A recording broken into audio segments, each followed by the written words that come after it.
Chapter 1.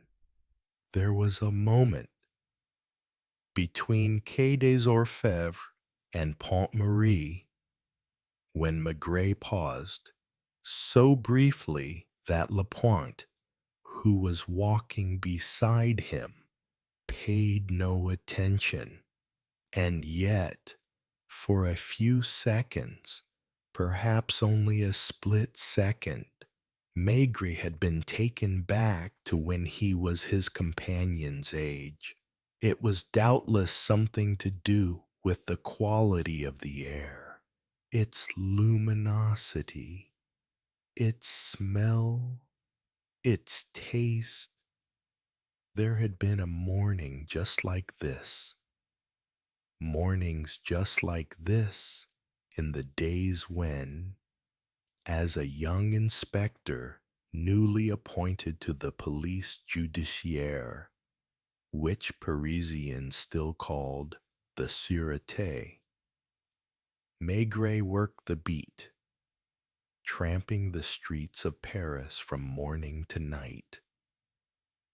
Although it was already 25 March, this was the first real day of spring, all the more limpid for the fact that there had been a last shower during the night, accompanied by distant rolls of thunder.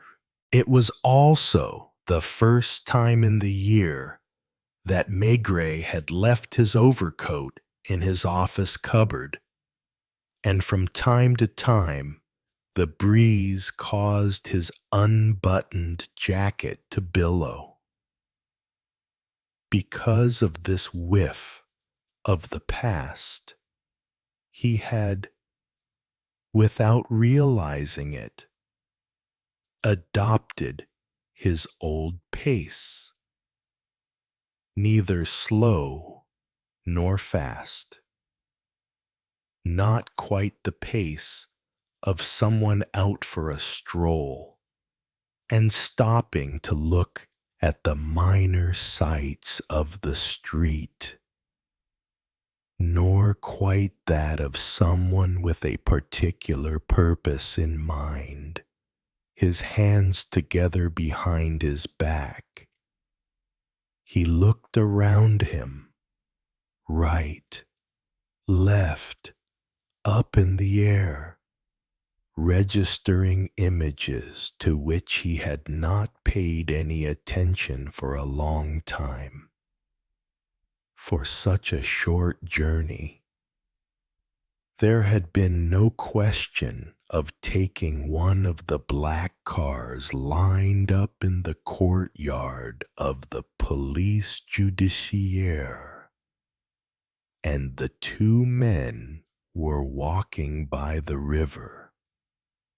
Pigeons flew off as they crossed the square in front of Notre Dame, where there was already a tourist coach, a big yellow coach from Cologne. Crossing the iron footbridge, they reached Ile Saint-Louis. In a window, Maigret noticed a young chambermaid in a uniform and a white lace cap, like something from a boulevard comedy. A little further on, a butcher's boy, also in uniform, was delivering meat. A postman was just coming out of an apartment building. The buds had opened that very morning, dappling the trees with soft green flecks. The Seine still high, Lapointe remarked. It was the first thing he had said. It was true. For a month now, it had barely stopped raining, and then only for a few hours, almost every evening. The television showed swollen rivers and towns and villages with flooded streets. The water of the Seine was yellowish and carried all kinds of litter, old crates, tree branches along with it. The two men followed Quai de Bourbon as far as Pont Marie, which they crossed at the same calm pace. Downstream, they could see a grayish barge with the white and red triangle of the Compagnie Générale on its bow. Its name was the Poitou, and a crane was unloading sand from its hold.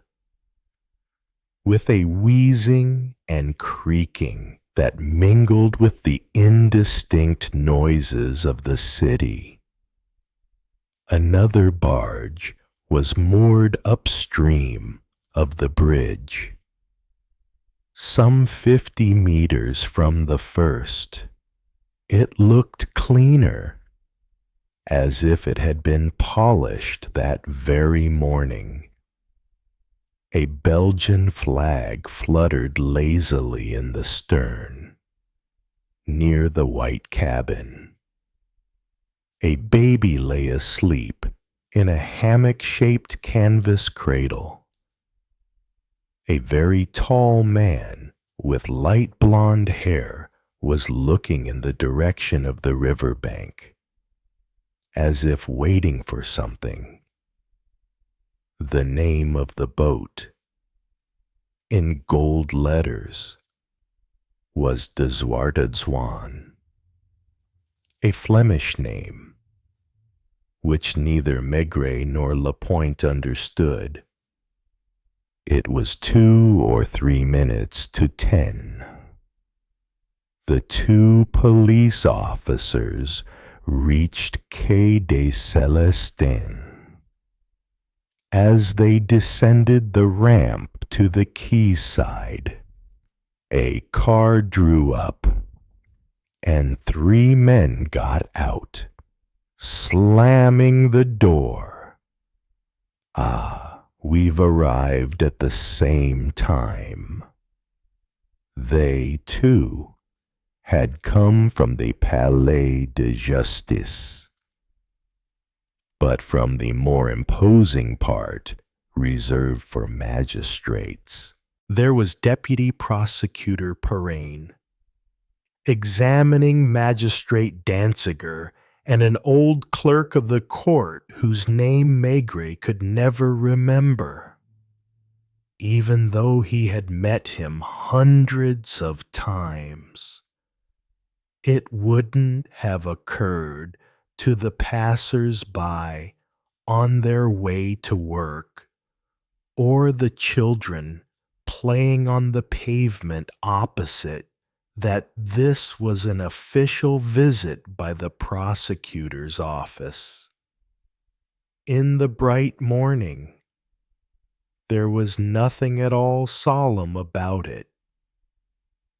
The deputy prosecutor took a gold cigarette case from his pocket and mechanically held it out to Maigret, even though he had his pipe in his mouth. Oh, of course, I forgot. He was a tall, thin, fair-haired man, quite distinguished looking. It struck Maigret once again that this was characteristic of the prosecutor's office. As for Danziger, who was short and round, he was plainly dressed. Examining magistrates came in all shapes and sizes. So why did those from the prosecutor's office all look more or less like senior civil servants, with manners, elegance, and often arrogance to match, Shall we go, gentlemen? They walked down the ramp with its uneven cobbles and came to the quayside, not far from the barge. Is this the one? Maigret knew no more than they did.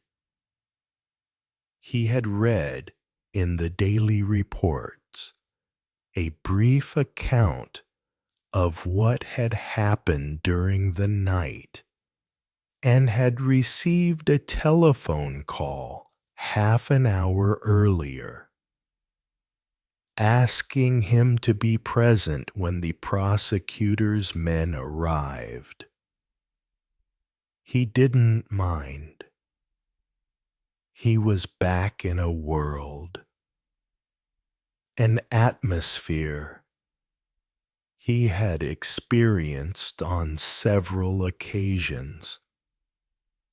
All 5 men advanced towards the motor barge, which was linked to the quayside by a gangplank, and the tall, fair-haired bargee took a few steps towards them. "Give me your hand," he said to the deputy prosecutor, who was the first in line, to be on the safe side, right. His Flemish accent was pronounced. His clear-cut features, his pale eyes, his big arms, his way of moving recalled his country's cyclists being interviewed after a race. The noise of the crane unloading the sand was louder here. "Is your name Joseph Van Hout?" Maigret asked, after glancing at a piece of paper. "Jeff Van Hout, yes, monsieur." "Are you the owner of this boat?" "Of course I'm the owner, monsieur. Who else would be?" A pleasant smell of cooking rose from the cabin, and at the foot of the staircase, which was covered in flower-patterned linoleum, a very young woman could be seen coming and going. Maigret pointed to the baby in its cradle. "Is that your son?" "Not my son, monsieur, my daughter, Yolande. Her name is... My sister's name is also Yolande. She's her godmother." Signaling to the clerk of the court to take notes, Deputy Prosecutor Perrain now decided to intervene. "Tell us what happened." "Well, I fished him out, and the skipper on the other boat helped me." He pointed to the Poitou, in whose stern a man stood leaning against the helm, looking in their direction as if awaiting his turn. A tugboat sounded its siren several times and passed slowly upstream with 4 barges behind it. Each time one of them came level with the Zwarte Zwan. Jeff Van Hout raised his arm in greeting. "Did you know the drowning man?" I had never even seen him before. "How long have you been moored here?" "Since last night. I've come from Jument with a cargo of slates for Rouen. I was planning to go through Paris and stop for the night at the Suresnes lock. I suddenly noticed that something was wrong with the engine. We don't especially like spending the night in the middle of Paris, if you know what I mean. In the distance, Maigret saw 2 or 3 tramps standing under the bridge. Among them, a very fat woman he had the feeling he had seen before. How did it happen? Did the man jump in the water? I don't think so, monsieur. If he jumped in the water, what would the other 2 be doing here? What time was it? Where were you? Tell us precisely what happened during the evening. You moored here just before nightfall. That's right. Did you notice a tramp under the bridge? You don't notice these things. They're almost always there. What did you do then?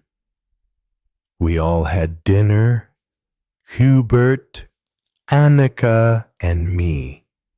Who's Hubert? My brother. He works with me. Annika's my wife.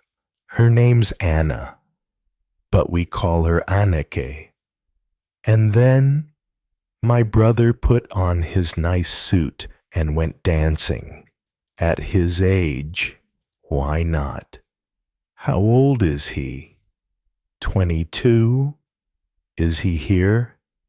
He went to buy supplies. He'll be back. What did you do after dinner? I went to work on the engine. I saw right away that there was an oil leak. And as I was planning to leave in the morning, I did the repairs. He kept darting suspicious glances at each of them in turn, like someone who isn't used to having dealings with the law. When did you complete the work? I didn't. I only finished it off this morning. Where were you? When you heard the shouting, he scratched his head, looking straight ahead at the spacious, gleaming deck. First, I came up on deck once to smoke a cigarette and see if Annika was asleep. What time was that? About 10? I'm not entirely sure. Was she asleep? Yes, monsieur. And the baby was asleep too. There are nights when she cries, because she's teething. Did you go back to your engine? Of course. Was the cabin dark? Yes, monsieur. Since my wife was asleep, the deck as well? Definitely. What happened next? A long time afterwards, I heard the noise of a car engine, as if someone had parked not far from the boat. Did you go and see? No, monsieur. Why would I? Go on. A bit later, there was a splash, as if someone had fallen in the river. Yes, monsieur. What did you do then? I went up the ladder and put my head out through the hatch. What did you see? 2 men running to the car. So there was a car. Yes, monsieur. A red car. A Peugeot 403. It was bright enough for you to make it out. There's a street lamp just above the wall. What did the 2 men look like? The shorter one was broad-shouldered and was wearing a light-colored raincoat. What about the other one? I didn't see him very well because he was the first to get in the car. He immediately started the engine. Did you see the registration number? The what? The number on the license plate. I only know there were 2 9s and it ended in 75. When did you hear the yelling? When the car got going. In other words, a certain amount of time passed between the moment the man was thrown in the water and the moment he started yelling otherwise. You would have heard him earlier. I suppose so, monsieur. It's quieter at night than it is now. What time was this? After midnight. Was there anyone walking on the bridge? I didn't look up. Above the wall, where the street ran, a few pedestrians had stopped, intrigued by these men having a discussion on the deck of a barge. It seemed to Maigret that the tramps had moved forwards a few meters. As for the crane, it was still drawing sand from the hold of the Poitou and emptying it into the lorries waiting their turn. Did he shout loudly? Yes, monsieur. What kind of shout? Was he calling for help? He was yelling. Then there was silence. Then, what did you do? I jumped in the lifeboat and untied it. Could you see the drowning man? No, monsieur, not right away. The skipper of the Poitou must have heard him too, because he was running along the deck of his barge, trying to grab hold of something with his hook. Carry on. Van Hout was clearly doing the best he could, but it was hard for him, and you could see the sweat form on his forehead. There he was saying, "Who? The skipper of the Poitou.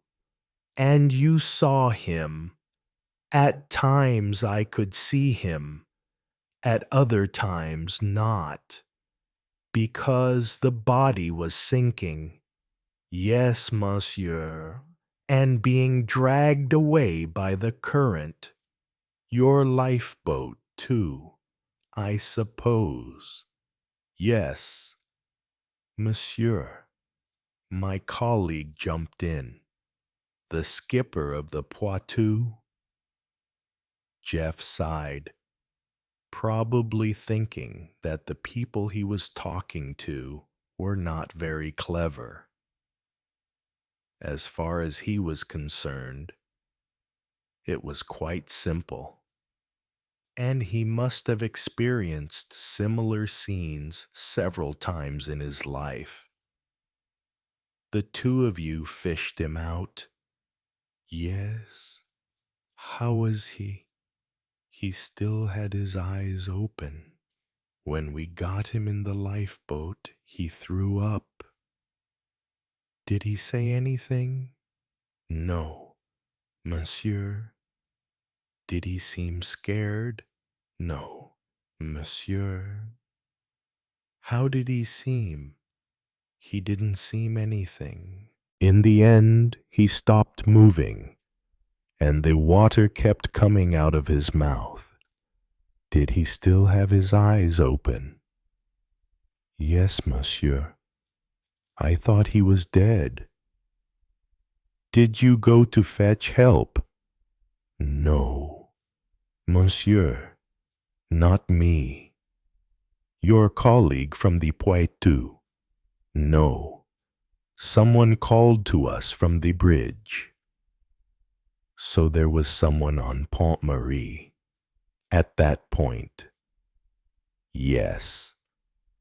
He asked us if someone had been in the water. I said yes.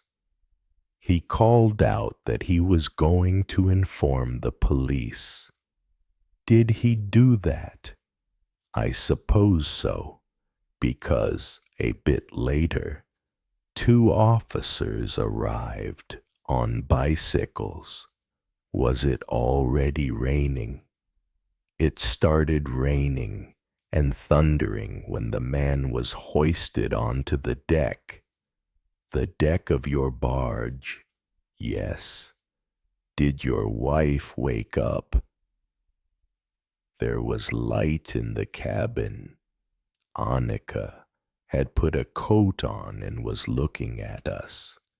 When did you see the blood? When the man was laid out next to the helm. It was coming out through a crack he had in his head. A crack. A hole. I don't know what you call it. Did the police arrive immediately? Almost immediately. And what about the passer-by who informed them? I didn't see him again. Do you know who he is? No, monsieur.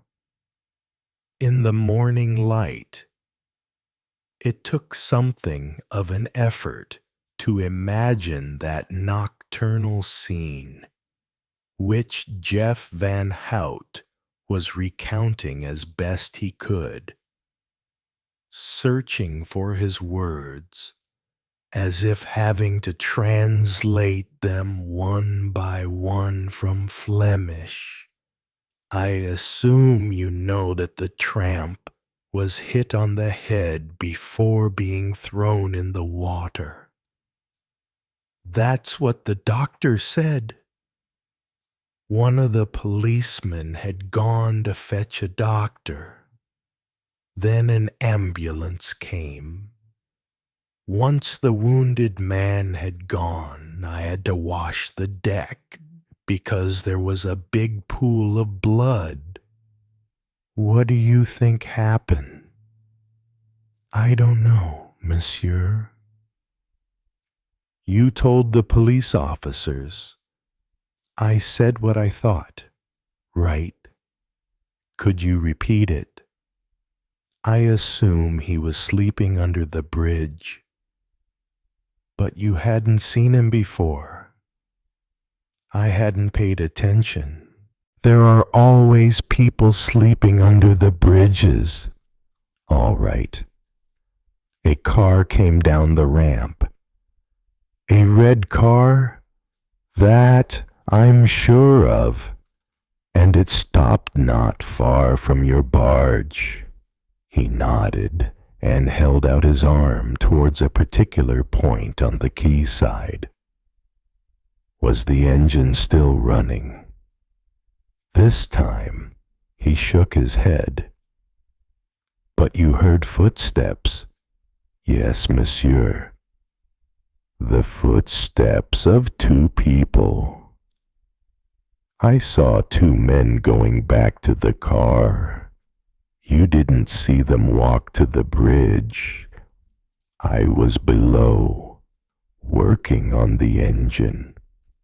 And you think these 2 individuals, one of whom was wearing a light-colored raincoat, hit the tramp while he was sleeping and threw him in the Seine. By the time I got up on deck, he was already in the water. The doctor's report states that he can't have sustained that injury to the head by falling in the water, not even during an accidental fall from the bank. Van Hout was looking at them as if to say that this was none of his business. Can we question your wife? I don't mind you talking to Annika, but she won't understand you. She only speaks Flemish.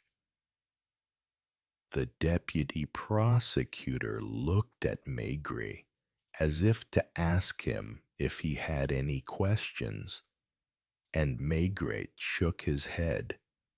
If he did have any, it would be for later, once these gentlemen from the prosecutor's office had gone. When will we be able to leave? The bargee asked. As soon as you've signed your statement, providing you let us know where you're going. To Rouen. You'll need to keep us informed of your movements after that. My clerk will come and get you to sign the documents. When? Probably early this afternoon. That obviously upset the bargee. By the way, what time did your brother get back? Just after the ambulance left. Many thanks. Jeff Van Hout again helped him across the narrow gangplank, and the little group headed towards the bridge, while the tramps, for their part, moved a few meters back. What do you think, Maigret? I think it's strange. Tramps don't usually get attacked. Against the stone wall, under the arch of Pont Marie, there was something like a den. It was shapeless. It had no name. And yet, for some time now, apparently, it had been the lair of a human being. The deputy prosecutor's astonishment was amusing to see, and Maigret couldn't help saying to him, "You find them under all the bridges. There's even a shelter just like this right opposite Quai des Orfèvres. Don't the police do anything? If they're demolished, they reappear a bit further on." It was made up of old crates and pieces of tarpaulin. There was just enough room for a man to be able to huddle there. On the ground were straw, torn blankets, and newspapers that gave off a strong smell. In spite of the draft, the deputy prosecutor took care not to touch anything, and it was Maigret who bent down to conduct a rapid inventory. A cylinder of sheet metal with holes and a grill had served as a stove and was still covered in whitish ash. Close by, pieces of charcoal gathered, God alone knew where. Shifting the blankets, Maigret exposed what amounted to a kind of treasure. 2 chunks of stale bread, some 10 centimeters of garlic sausage, and, in another corner, some books, whose titles he read under his breath. Sagesse by Verlaine, Oraisons funèbres by Bossuet. He picked up a booklet that must have been lying for a long time in the rain and had probably been picked out of a dustbin. It was an old issue of the Presse Médicale. Finally, half a book. The second half, only the memorial of Saint Helena. Danziger seemed as astonished as the deputy prosecutor. Odd reading matter, he remarked. He may not have chosen it himself. Also, under the torn blankets, Maigret discovered clothes, a much patched and paint-stained gray pullover, which had probably belonged to a painter, a pair of yellow drill trousers, felt slippers with holes in the heels, and 5 odd socks.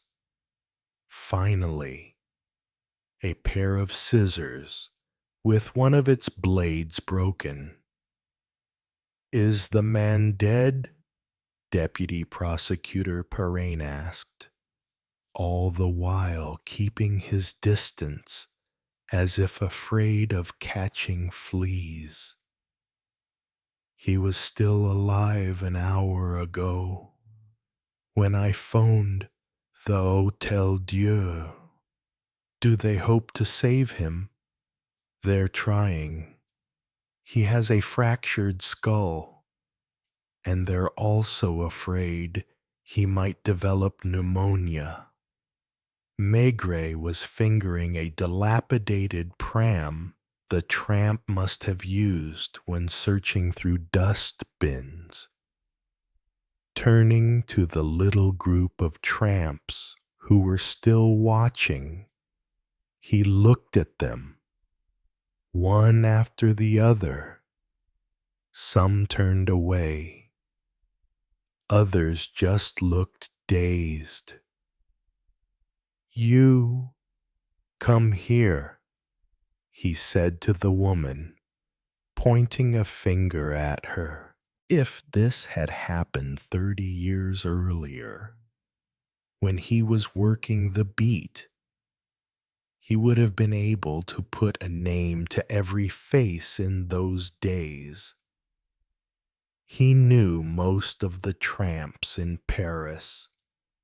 They hadn't changed much, as a matter of fact, although there were a lot fewer of them. "Where do you sleep?" The woman smiled, as if to win him over. "There," she said, pointing to Pont Louis Philippe. "Did you know the man who was fished out of the river last night?" Her face was puffy, and her breath smelled of sour wine. Her hands on her belly. She nodded. "We called him Doc. Why? Because he was an educated man. They say he really used to be a doctor. Had he been sleeping rough for a long time? Years? How many? I don't know. I've stopped counting." That made her laugh, and she pushed back a gray strand of hair that was falling over her face. With her mouth closed, she looked about 60, but when she spoke, she revealed an almost entirely toothless jaw and seemed much older. Her eyes, though, were still lively. From time to time, she would turn to the others, as if calling on them to bear witness. "Isn't that so?" she would ask them. They nodded, although ill at ease in the presence of the police and these excessively well-dressed gentlemen. Did he live alone? That made her laugh again. Who would he have lived with? Has he always lived under this bridge? Not always. When I first met him, he was under Pont Neuf, and before that, Quai de Bercy. Did he do Les Halles? Wasn't it in Les Halles that most tramps gathered at night? No, she replied. The dust bins. Sometimes. So, despite the pram, he didn't specialize in old papers and cloths, which explained how come he was already asleep so early during the night. Mainly, he was a sandwich man. What else do you know about him? Nothing. Didn't he ever talk to you? Of course he did. I even cut his hair for him every now and again. We have to help each other. Did he drink a lot? Maigret knew that the question was rather meaningless. They pretty much all drank. Red wine, like everyone else. A lot. I never saw him drunk. He's not like me. And she laughed again. I know you. You know. And I know you're not nasty. You questioned me once in your office a long time ago, maybe 20 years ago, when I was still working around Port Saint-Denis. Did you hear anything last night? She pointed to Pont Louis-Philippe, as if to demonstrate the distance between it and Pont Marie.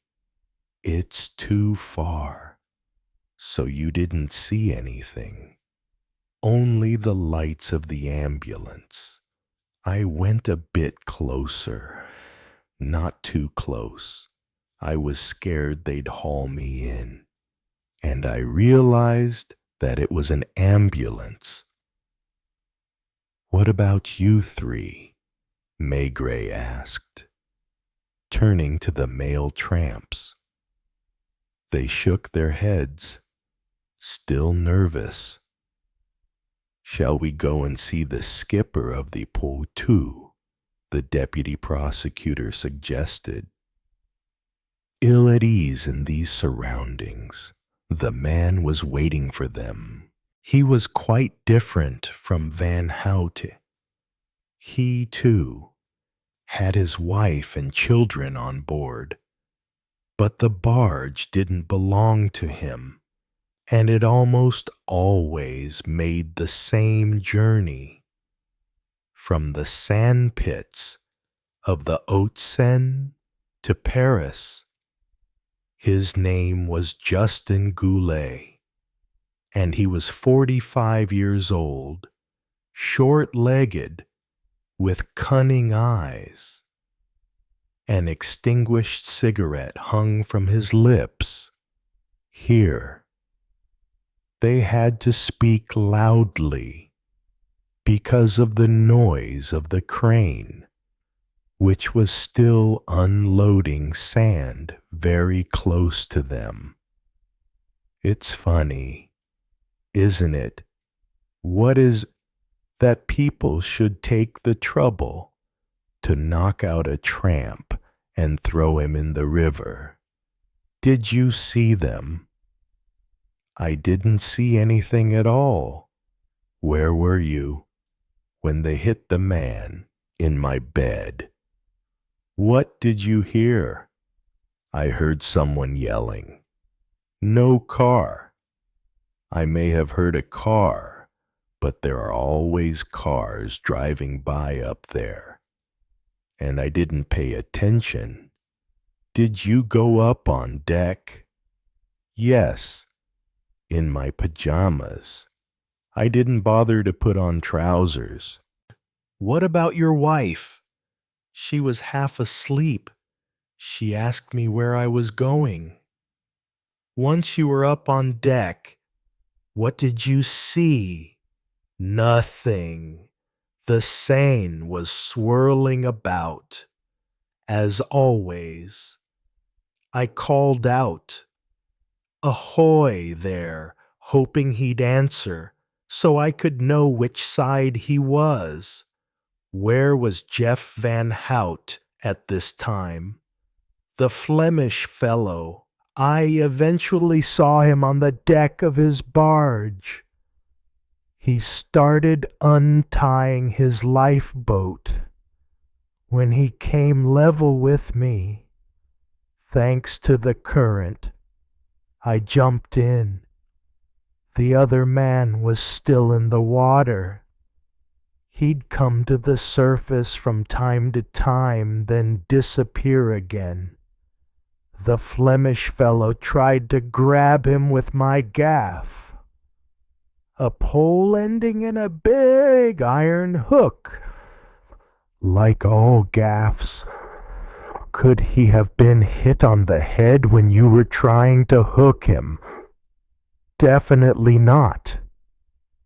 We actually caught him by the hem of his trousers. I immediately leaned over and grabbed his leg. Was he unconscious? His eyes were open. Did he say anything? He was throwing up water. Once we got him on the Flemish barge, we noticed he was bleeding. That's everything, I think, isn't it? Asked the deputy prosecutor, who didn't seem especially interested in this story. I'll take care of the rest, Maigret replied. Are you going to the hospital? I'll go later. According to the doctors, it'll be hours before he's able to talk. Keep me informed. I'll be sure to. As they again passed under Pont Marie, Maigret said to Lapointe, phone the local police station and ask them to send me an officer. Where shall I find you? Chief, here. He solemnly shook hands with the people from the prosecutor's office. Chapter 2. Are they judges? The fat woman asked, watching the three men walk away. Magistrates, Maigret corrected her. Isn't that the same thing? She gave a short whistle. They're making as much fuss as if he's someone important. Does that mean he was a real doctor? Maigret had no idea. He didn't seem in any great hurry to find out. He was living in the present, still with the sense of things he had lived through a long time before. Lapointe had disappeared at the top of the ramp.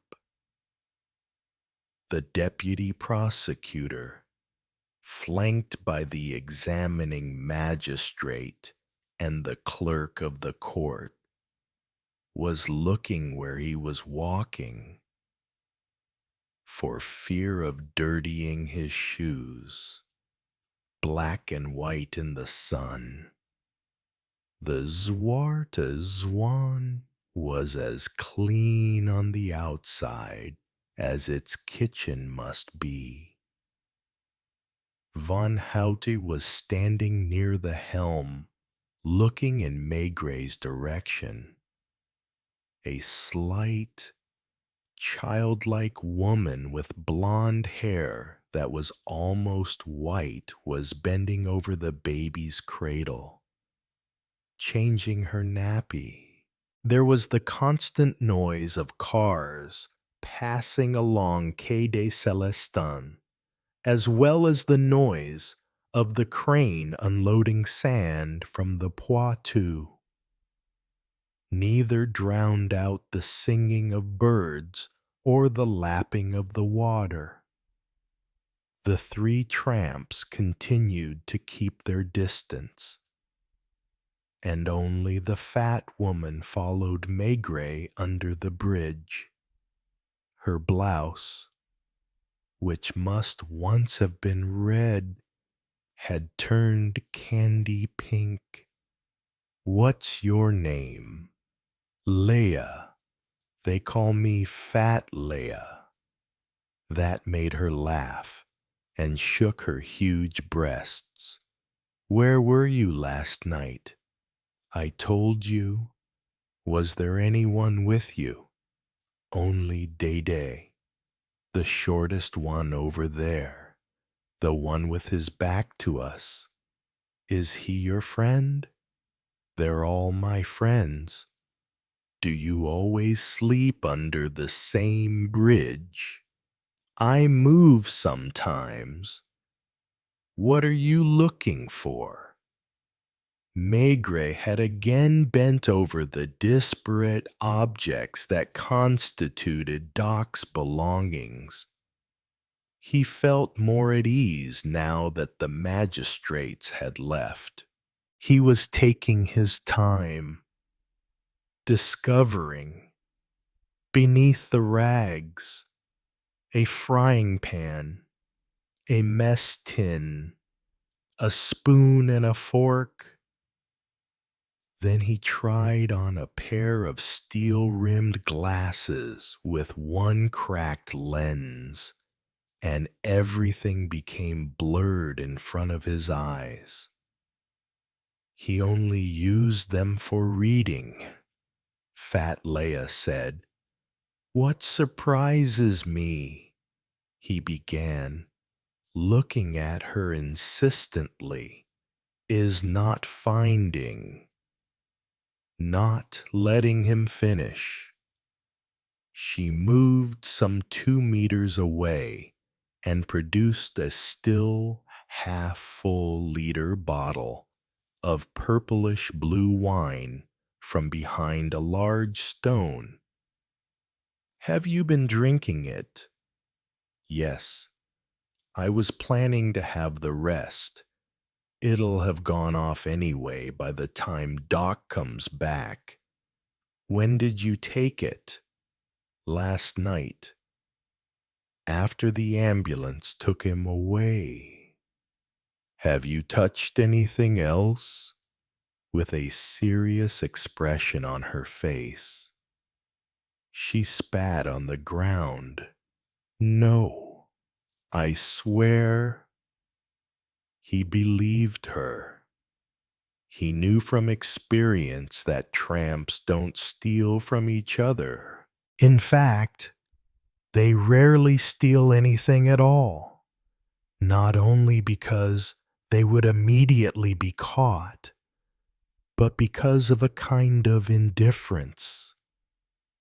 Opposite, on Ile Saint-Louis, the windows of cozy apartments stood open. A woman could be seen brushing her hair at her dressing table. "Do you know where he bought his wine?" "I saw him coming out of a bistro in Rue de l'Ave Maria a few times. It's quite near here, on the corner of Rue des Jardins." "How was Doc with the others?" "Trying to please him." She thought this over. "I don't know. He wasn't all that different." "Did he ever talk about his life?" "Nobody does, unless they're very drunk." "Was he ever drunk?" "Not really." From the pile of old newspapers the tramp had used to keep warm, Maigret had just taken out a little painted wooden horse with one leg broken. He wasn't surprised, nor was fat Leia. Someone in espadrilles had just come down the ramp, silently and with a spring in his step, and was approaching the Belgian barge, holding in each hand a string bag full of provisions, from which 2 big loaves of bread and a few leeks stuck out. It was the brother. There was no doubt about it, because he looked like Jeff Van Hooty, only younger, with less pronounced features. He was wearing blue cotton trousers and a sweater with white stripes. Once on the boat, he spoke to Jeff, then looked in Maigret's direction. "Don't touch anything. I may need you again. If you find out anything.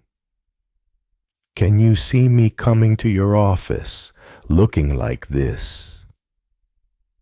That made her laugh once again. Pointing to the bottle, she asked, "Can I finish it?" He nodded and went to meet Lapointe, who was just returning, accompanied by a uniformed officer. He gave the latter instructions to guard the pile of things that constituted Doc's entire fortune until a technician from Criminal Records arrived, after which, with Lapointe by his side, he walked over to the Zwarte Zwan. "Are you Hubert Van Houte, more taciturn or more suspicious than his brother?" Hubert merely nodded. "Did you go dancing last night? Is there anything wrong with that?" He didn't have such a strong accent. Maigret and Lapointe, still standing on the quayside, had to look up at him. "Which dance hall did you go to?" "It was near Place de la Bastille, in a narrow street where there are half a dozen of them. This one's called Léon's. Did you already know it? I've been several times. So you don't know what happened?" "Only what my brother told me." Smoke was emerging from a copper chimney on deck. The woman and the child had gone down into the cabin, and from where they stood, Maigret and Lapointe could smell cooking. "When will we be able to leave?" "Probably this afternoon, as soon as the magistrate has got your brother to sign his statement." Hubert Van Hout was clean and well-groomed, with the same pink complexion and very fair hair. Soon afterwards, Maigret and Lapointe crossed Quai des Célestins and found a bistro called the Petit Turin on the corner of Rue de l'Ave Maria. The owner was standing in the doorway in his shirt sleeves. There was nobody inside. "Can we come in?" He stood aside, surprised to see people like them enter his establishment, which was tiny and had only 3 tables for customers. In addition to the counter, the walls were painted apple green. From the ceiling hung sausages, cured meats, and strange yellow cheeses shaped like overfilled goat skins. What can I get you? Wine, Chianti, straw-covered bottles filled one shelf, but it was from a bottle taken from under the counter that the owner filled the glasses, watching the two men curiously. Do you know a tramp nicknamed Doc? How is he? I hope he's not dead. They had gone from a Flemish accent to an Italian one, from the calm demeanor of Jeff Van Hout and his brother Hubert to the bar owner's demonstrative gestures. So you know about it? Maigret asked.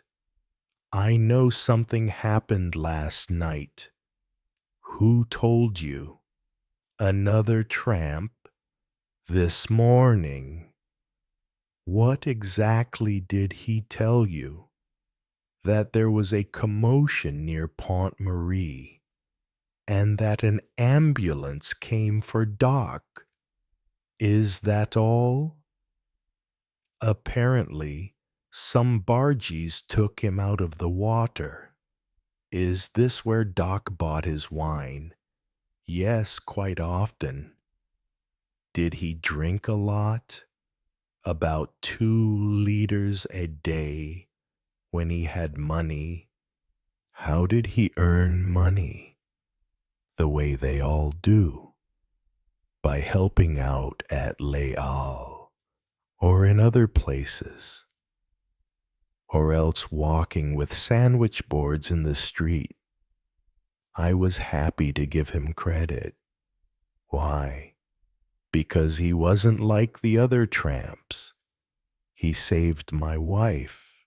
They could see her in the kitchen, almost as fat as Leia, but very alert. Are you talking about me? I'm telling them. How, Doc? She came into the bistro, wiping her hands on her apron.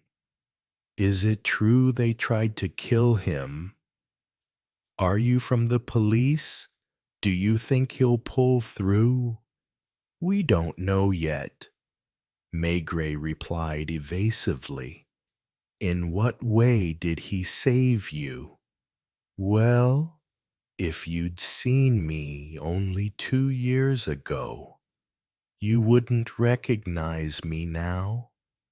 I was covered in eczema, and my face was as red as a piece of meat on a butcher's slab. It had been going on for months and months at the clinic. They suggested all kinds of treatments. They gave me ointments that smelled so bad I couldn't stand myself. Nothing worked. I was pretty much forbidden to eat. Not that I had any appetite. They also gave me injections. The owner was listening and nodding. One day, when Doc was sitting right over there in the corner near the door, and I was complaining to the vegetable seller, I could feel him looking at me in a funny way. A bit later, he told me in the same voice as he would have ordered a glass of wine, I think I can cure you. I asked him if he really was a doctor, and he smiled and said, They haven't taken away my right to practice. Did he give you a prescription? No. He asked me for a bit of money, 200 francs, if I remember correctly, and went himself to the pharmacy to get some little powder tablets. Take one in warm water before every meal, he said, and wash with very salty water, morning and evening. Believe it or not, 2 months later, my skin was back to the way it is now. Did he treat anyone else apart from you? I don't know. He didn't talk a lot. Did he come here every day? Almost every day, to buy his 2 liters. Was he always alone? Did you ever see him with anyone you didn't know? No. Did he ever tell you his real name or where he used to live? I know only that he had a daughter. We have one ourselves. She's at school right now. Once, when he was looking at her in an odd kind of way, he said, "Don't worry, I had a little girl, too." Was Lapointe surprised to see Maigret attach so much importance to this story of a tramp in the newspapers? It would be a minor item of just a few lines at most. What Lapointe didn't know, because he was too young, was that this was the first time in Maigret's career that a crime had been committed against a tramp. "How much do I owe you? Won't you have another to the health of poor Doc?" They drank the second glass, which the Italian refused to let them pay for. Then they crossed Pont Marie. A few minutes later, they entered Hôtel Dieu Hospital through the gray archway. There, they had to negotiate for a long time with a surly woman barricaded behind a counter. "Don't you know his name?" "All I know is that on the riverbank he's known as Doc, and he was brought here last night." "I wasn't here last night." "Which department did they take him to?" "I have no idea. I spoke to an intern earlier on the phone. He didn't mention an operation." "Do you know the name of the intern?" "No." She kept turning the pages of a register and made a few telephone calls. "What's your name again?" "Detective Chief Inspector Maigret." That meant nothing to this woman, who repeated into the phone, "Detective Chief Inspector Maigret." At last, after some 10 minutes, she sighed, as if doing them a favor. "Take staircase C to the 3rd floor. You'll find the head nurse of the department." They passed male nurses, younger doctors, and patients in hospital garb, and glimpsed rows of beds through open doors. On the 3rd floor, they had to wait some more, because the head nurse was having an animated conversation with 2 men and seemed to be refusing what they were asking of her. "I can't do anything about it," she finally said. "Talk to the management. I don't make the rules." They walked away, muttering angrily to themselves, and she turned to Maigret. "Are you the ones here for the tramp?" "Detective, Chief Inspector Maigret, he repeated. She searched in her memory. The name didn't mean anything to her either. They were in another world.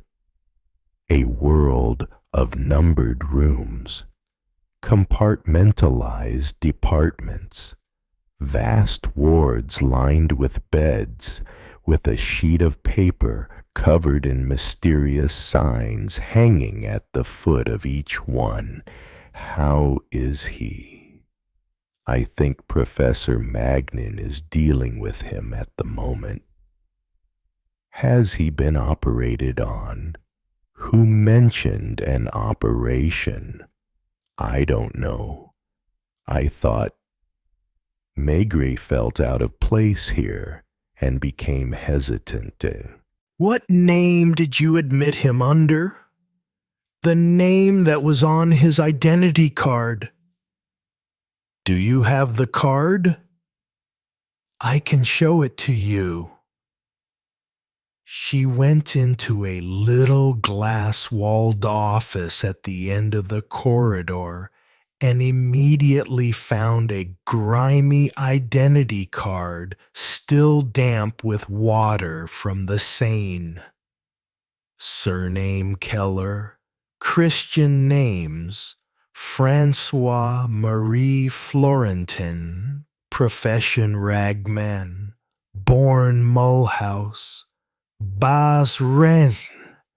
According to this document, the man was 63, and his address in Paris was a rooming house on Place Maubert, which Maigret knew well, and which was used as an official abode by a number of tramps.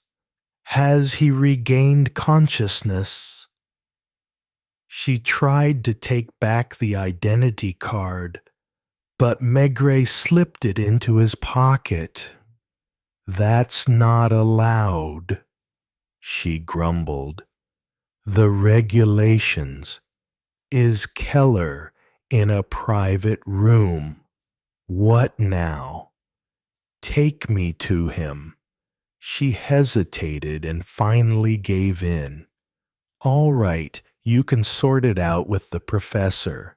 Preceding them, she opened the third door, behind which were 2 rows of beds, all occupied. Most of the patients lay there, their eyes open. 2 or 3 at the far end, in hospital garb, stood chatting in low voices near one of the beds, towards the middle of the ward. Some 10 young men and women in white coats, with caps on their heads, stood around a smaller, stocky man with crew-cut hair, also dressed in white, who was apparently giving them a lesson. You can't disturb him for the moment. You can see he's busy. All the same, she went and whispered a few words in the professor's ear, and the professor threw a distant glance at Maigret and resumed the course of his explanations. He'll be finished in a few minutes. He asks you to wait in his office. She took them there. It wasn't a large room, and there were only 2 chairs. On the desk, in a silver frame, a photograph of a woman and 3 children, their heads touching. After some hesitation, Maigret emptied his pipe in the ashtray, which was full of cigarette ends, and filled another. Sorry to have kept you waiting. Inspector, when my nurse told me who you were, I was a little surprised. After all, was he about to say that after all, they were only dealing with a tramp? No. This is quite a trivial case, is it not? I know almost nothing about it yet. I'm counting on you to enlighten me. A fracture of the skull, quite clean. Fortunately, as my assistant must have told you on the phone this morning, he hadn't yet been x-rayed. That's been done now. He has a good chance of pulling through because the brain doesn't seem to be affected. Could the fracture have been caused by a fall from the riverbank? Definitely not. The man received a violent blow with a heavy instrument, a hammer, a spanner, perhaps a tire lever, and that made him lose consciousness. Yes, to the extent that he's now in a coma and may stay in it for several days, just as he may come round any hour now. Maigret remembered the river bank, Doc's shelter, the muddy water flowing by a few meters away, and Jeff Van Hout's words. I'm sorry to insist. You say he received a blow on the head. Just one. Why do you ask me that? It may be important. At first glance, I thought he might have received several blows. Why? Because one ear is torn, and there are several wounds, shallow ones, on the face. But now that he's been shaved, I've been able to examine him closely. And your conclusion is, where did it happen? Under Pont Marie. In a fight. Apparently not. It seems the man was lying there asleep when he was attacked. According to your observations, is that plausible? Perfectly plausible. And you think he immediately lost consciousness? I'm pretty much certain of it. And from what you've just told me, I understand the torn ear and the scratches on the face. He was found in the Seine, wasn't he? Those secondary wounds indicate that instead of being carried, he was dragged to the river across the cobbles. Is there sand on the river bank? A sand barge is being unloaded a few meters away. I found some in the wounds. So in your opinion, this man, this Doc, I beg your pardon, the professor said in surprise. That's his nickname on the river bank. He may really have been a doctor once, which would also make him the first doctor in 30 years whom Maigret had encountered sleeping rough by the Seine, although he had once come across a former chemistry teacher from a provincial high school, and, a few years later, a woman who had had her hour of fame as a bareback rider in a circus.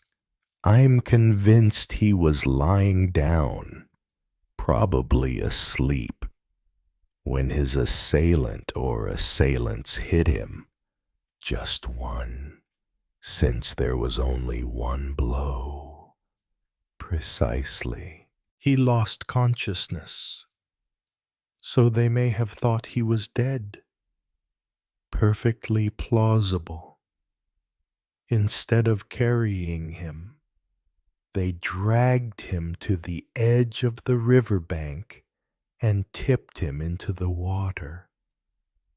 The professor was listening gravely, thoughtfully. "Does that hold up?" Maigret insisted. "Totally. Is it medically possible that, once in the river, while the current was sweeping him away, he started crying out?" The professor scratched his head. "You're asking a lot of me, and I wouldn't like to answer you too categorically. Let's say it's not impossible. It could have been the shock of the cold water." "You mean he might have regained consciousness?" "Not necessarily. Patients in a coma speak and move. It's a possibility." "Did he say anything while you were examining him?"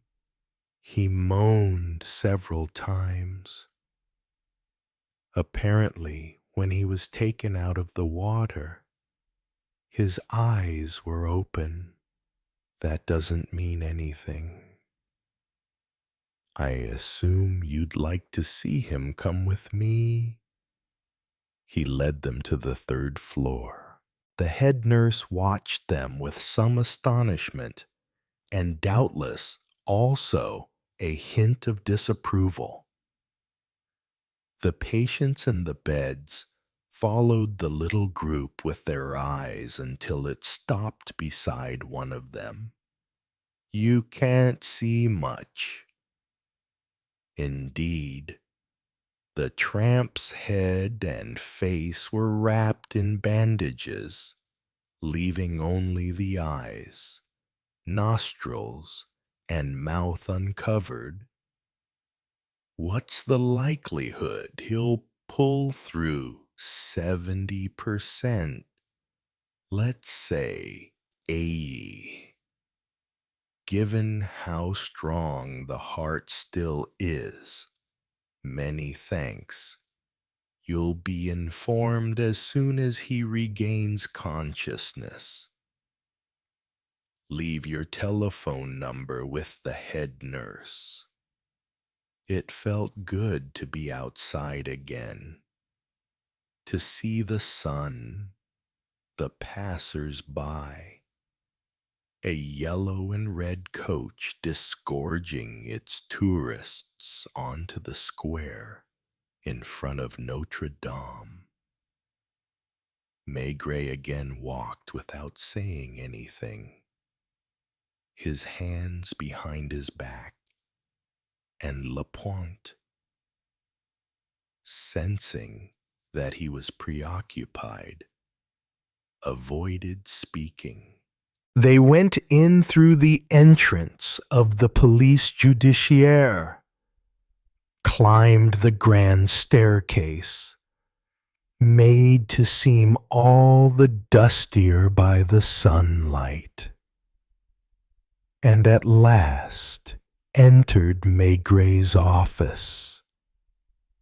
Maigret began by flinging the window wide open and watching a line of barges traveling downstream. "We have to send someone from upstairs to examine his things." Upstairs meant criminal records, with its technicians and specialists. The best thing would be to take the van and move everything. He wasn't afraid the other tramps would grab the various objects belonging to Doc. He was more afraid of scavenging children. As for you, I'd like you to go to the highways department. There can't be all that many red Peugeot 403s in Paris. Make a note of the numbers with 2 nines. Get help from as many men as it'll take to check with the owners. Got it, Chief. Once alone, Maigret arranged his pipes and went through the memos piled up on his desk. Because of the fine weather, he considered having lunch at the Brasserie Dauphine, but decided in the end to go home. At this hour, the dining room was filled with sunlight. Madame Maigret was wearing a flowery pink dress that reminded him of Fat Leia's blouse, which was almost the same pink. He was eating his calf's liver en papillotes, lost in thought, when his wife asked him, "What are you thinking about?" "My tramp." "What tramp?" "A fellow who may once have been a doctor. What has he done?" "Nothing as far as I know. He got his head cracked open as he was sleeping under Pont Marie, after which he was thrown in the river. Is he dead? Some bargees fished him out in time. Why would anyone have wanted to harm him? That's what I'm wondering, by the way. He's from your brother-in-law's neck of the woods." Madame Maigret's sister lived in Mulhouse with her husband, who was an engineer for the highways department. The Maigrets had often been to visit them. "What's his name? Keller." "Francois Keller." "It's odd, but the name sounds familiar." "It's quite a common name in that area." "How about if I phoned my sister?" He shrugged. Why not? He didn't believe it would lead anywhere, but it would please his wife. As soon as she had served the coffee, she called Mulhouse and only had to wait a few minutes to be put through, during which time she kept repeating softly, like someone trying to summon a memory, "Keller, Francois Keller." The phone rang. "Hello." "Yes, mademoiselle. I'm the one asking for Mulhouse. Is that you?" "Florence?" "What? It's me." "Yes." "No, nothing's wrong. From Paris. I'm at home." "He's right here, drinking his coffee." "He's fine." "Everything's fine." "Here, too." "It's spring at last. How are the children?" "The flu I had it last week." "No, it wasn't serious. Listen, that's not why I'm calling. Do you by any chance remember a man named Keller? Francois Keller?" "What?" "I'll ask him." Turning to Maigret, she asked, "How old is he?" 64. 64. "Yes, Did you know him personally?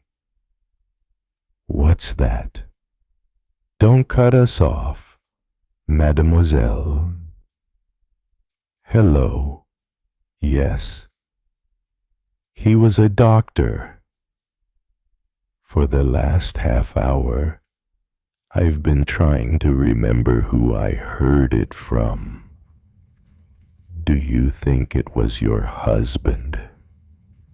Yes. Wait. I'll tell mine what you told me. He looks as if he's getting impatient. He married a Merville girl. Who are the Mervilles? A court counselor. He married the daughter of a court counselor. Right. He died a long time ago. Right. Don't be surprised if I repeat it all. Otherwise, I'd be afraid of forgetting something. An old Mulhouse family. The grandfather was a mayor and I can't hear well. His statue. No, I don't think it's important. It doesn't matter if you're not sure. Hello. Keller married her. The only daughter. Rue du Sauvage.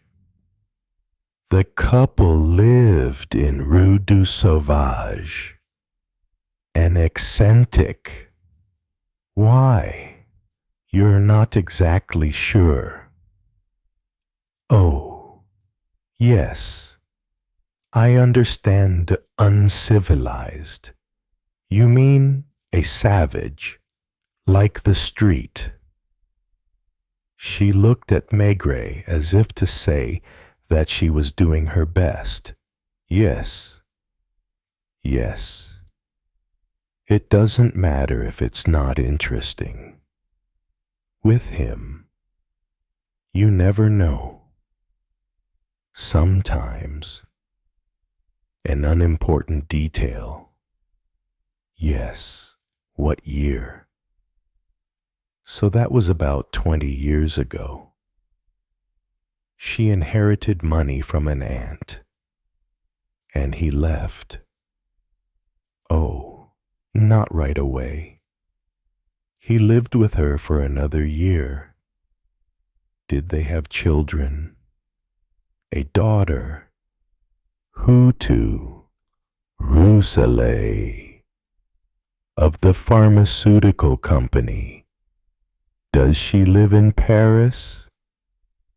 She repeated for her husband. They had a daughter who married the son of the Rousselet family, the pharmaceutical people. And they live in Paris. And turning back to the telephone. I understand. Listen. See if you can find out any more. Yeah. Thank you. Kiss your husband and children for me. Call me back any time. I'm not going out. The sound of kisses. Once again, she addressed Maigret. I was sure I knew the name. Did you get all that? Apparently, it really is that Keller, Francois, who was a doctor and married the daughter of a magistrate who died just before the wedding. What about the mother? He asked. She looked at him sharply, wondering if he was being ironic. Don't know. Florence didn't tell me. About 20 years ago. Madame Keller inherited money from an aunt of hers, and now she's very rich. The doctor was an eccentric. Did you hear what I said on the phone? A savage. My sister called him. They left their house and moved into a mansion near the cathedral. He spent another year with her, then suddenly disappeared. Florence is going to phone her friends, especially the older ones, to see if she can get any more information. She's promised to call me back. Is this of interest? Everything's of interest. He sighed, getting up from his armchair and going to the rack to change pipes. Do you think you'll have to go to Mulhouse? I don't know yet. Would you take me? They both smiled. The window was open. They were bathed in sunlight, and their minds turned towards holidays. See you this evening. I'll make a note of everything she tells me, even if you're going to laugh at the two of us. Chapter 3. Young Lapointe had to go all over Paris in search of the red Peugeot 403s. Janvier wasn't in his place in the inspector's office either, because he had been called to the clinic, where he was pacing the corridors, waiting for his wife to give birth to their fourth child. Are you doing anything urgent, Lucas? It can wait, Chief. Come into my office for a moment. It was in order to send him to the Hôtel Dieu to find Doc's effects. He hadn't thought of it in the morning. They'll probably send you from office to office and bring up all kinds of bureaucratic objections. You'd better take along a letter that impresses them, with as many seals as possible. Who shall I get it signed by? Sign it yourself, with them. It's the seals that count. I'd also like to have this Francois Keller's fingerprints. Actually, it'd be easier to get me the hospital's director on the phone. From the windowsill, a sparrow was watching the two of them move about in what must to its eyes be a nest of men. Very politely, Maigret announced Sergeant Lucas' visit, and everything went very well. You don't need a letter, he announced, hanging up. They'll take you straight to the director, and he'll show you around himself. Once he was alone, he leafed through the Paris telephone directory. Rue Soleil, Rue Soleil, Amédée, Arthur, Aline. There were lots of Rue Soleils, but there, in bolder letters, were the words René Rousselet Laboratories. The labs were in the 14th arrondissement, near Port d'Orléans. The private address of this particular Rousselet was just below it, Boulevard Suchet, in the 16th It was 2:30. The weather was just as radiant as before. After a gust of wind that had raised the dust from the pavements and made a storm look briefly possible. "Hello, I'd like to speak to Madame Rousselet, please." "Who shall I say is calling?" a deep, very pleasant woman's voice asked. "Detective Chief Inspector Maigret, Police Judiciaire." There was a silence. Then, "Can you tell me what it's about?" "It's personal. I'm Madame Rousselet. You were born in Mulhouse, and your maiden name is Keller. Is that correct?" "Yes. I'd like to have a conversation with you as soon as possible. May I come to see you at home?" "Do you have bad news to tell me?" "I just need some information." "When would you like to come?" "As soon as I can get to you." He heard her say to someone, presumably a child, "Let me speak, Jeannot." She sounded surprised, intrigued, anxious. "I'll be waiting." "Inspector, our apartment is on the 3rd floor." That morning, he had loved the atmosphere of the river bank, which had aroused so many memories. In particular, so many strolls with Madame Maigret, when they would walk along the Seine from one end of Paris to the other. Now he was just as appreciative of the quiet avenues, the trees, the opulent houses of the affluent neighborhood where he was taken in a little police car driven by Inspector Torrance. "Shall I go up with you?" "Chief, I think it's best if you don't." The building had a wrought iron door lined with glass.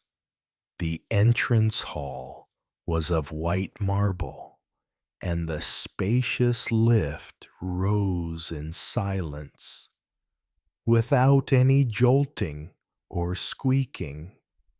He barely had time to press the doorbell when the door opened, and a manservant in a white jacket took his hat. "This way, please."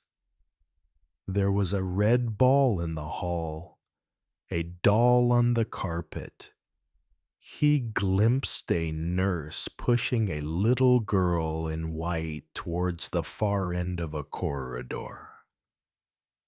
Another door opened, revealing a boudoir just off the main drawing room.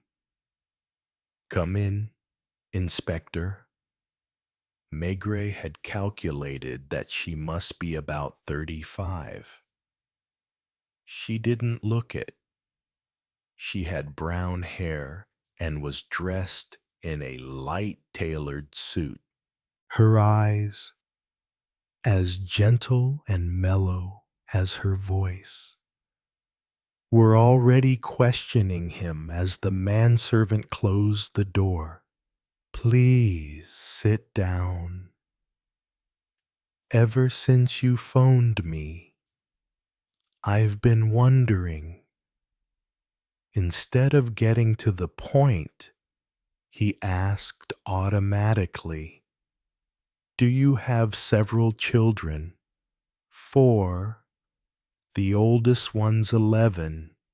The others are 9, 7, and 3.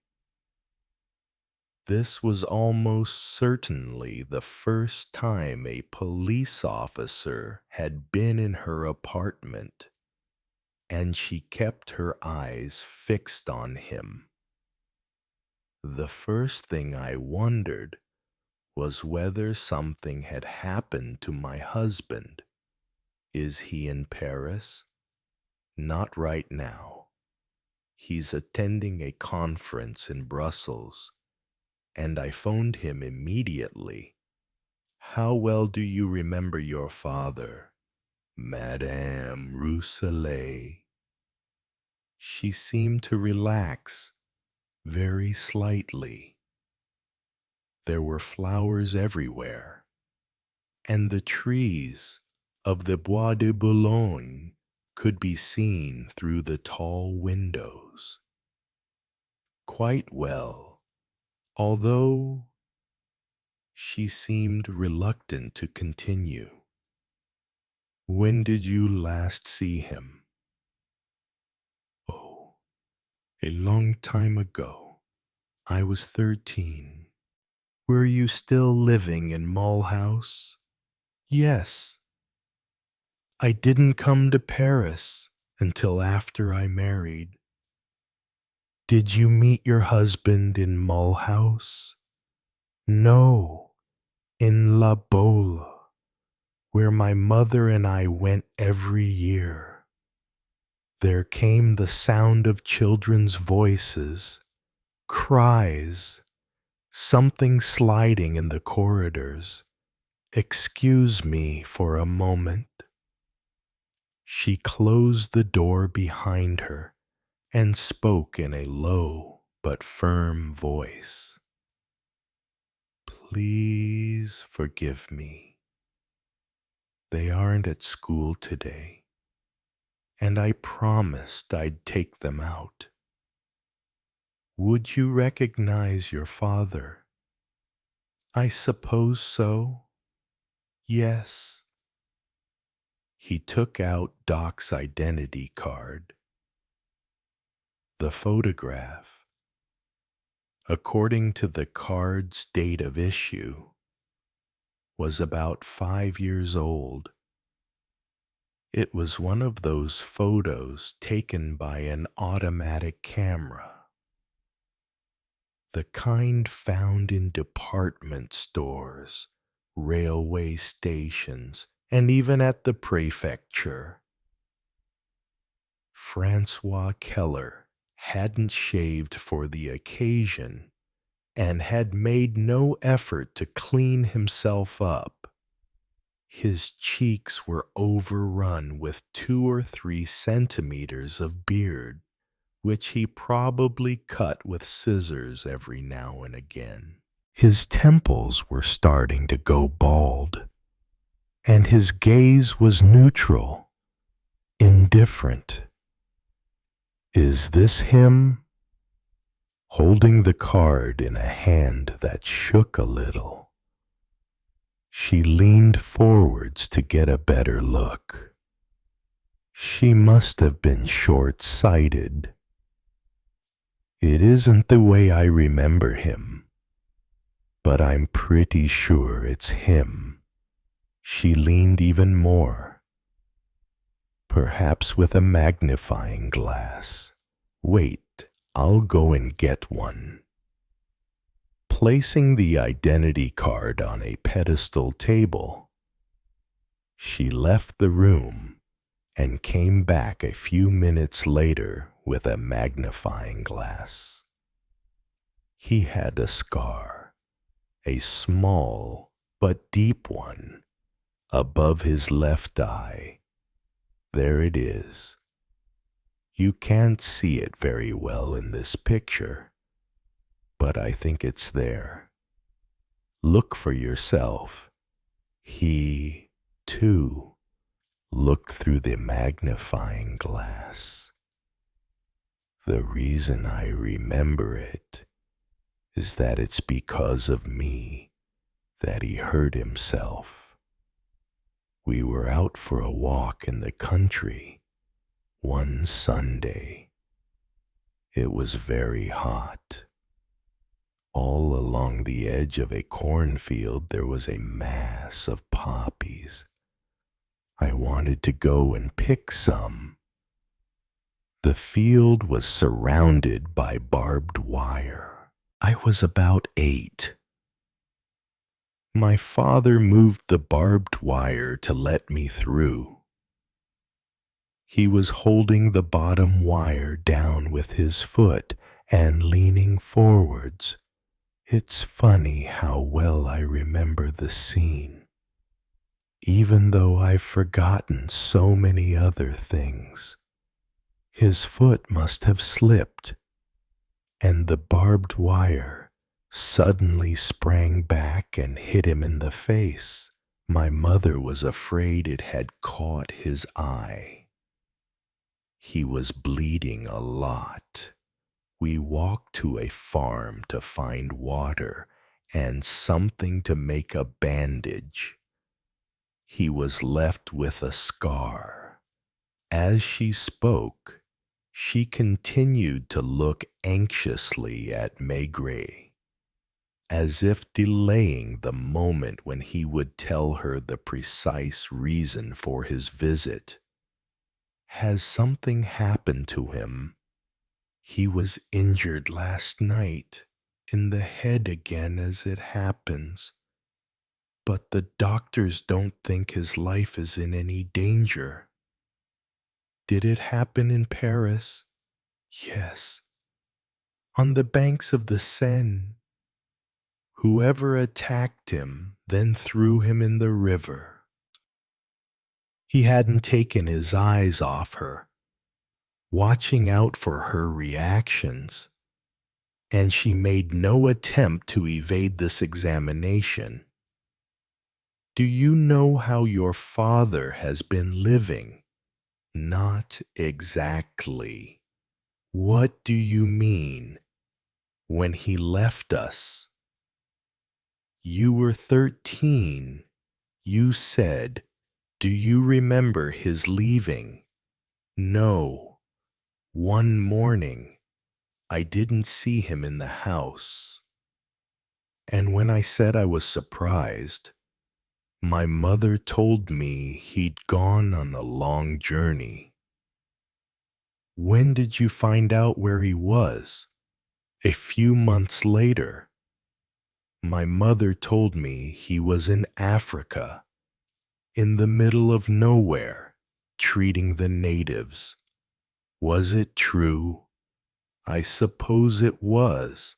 In fact, later, people who'd met him there told us about him. He was living in Gabon, in a place hundreds of kilometers from Libreville. Did he stay there long? Several years at least. Some people in Mulhouse considered him a kind of saint. Others, he was waiting. She hesitated. Others called him a hothead, said he was half mad. What about your mother? I think mother had already resigned herself once and for all. How old is she now? 54? No, 55. I know now that he'd left her a letter, which she's never shown me, telling her he would probably never come back, and that he was prepared to make things easy for her if she wanted a divorce. Did she get a divorce? No.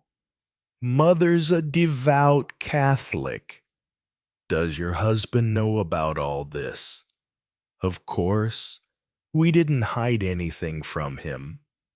Did you know your father was back in Paris? She blinked rapidly and almost lied. Maigret was sure of it. Yes and no. I've never seen him myself. Mother and I were never completely sure. But someone from Mulhouse told her about a sandwich man he'd seen on Boulevard Saint Michel, who looked very much like my father. This person is an old friend of Mother's. Apparently, when he said the name Francois, the man jumped, but then pretended he hadn't recognized him. Didn't it occur to you or your mother to go to the police? What would be the point? He chose his life. I don't suppose he was cut out to live with us. Didn't you ever wonder about him?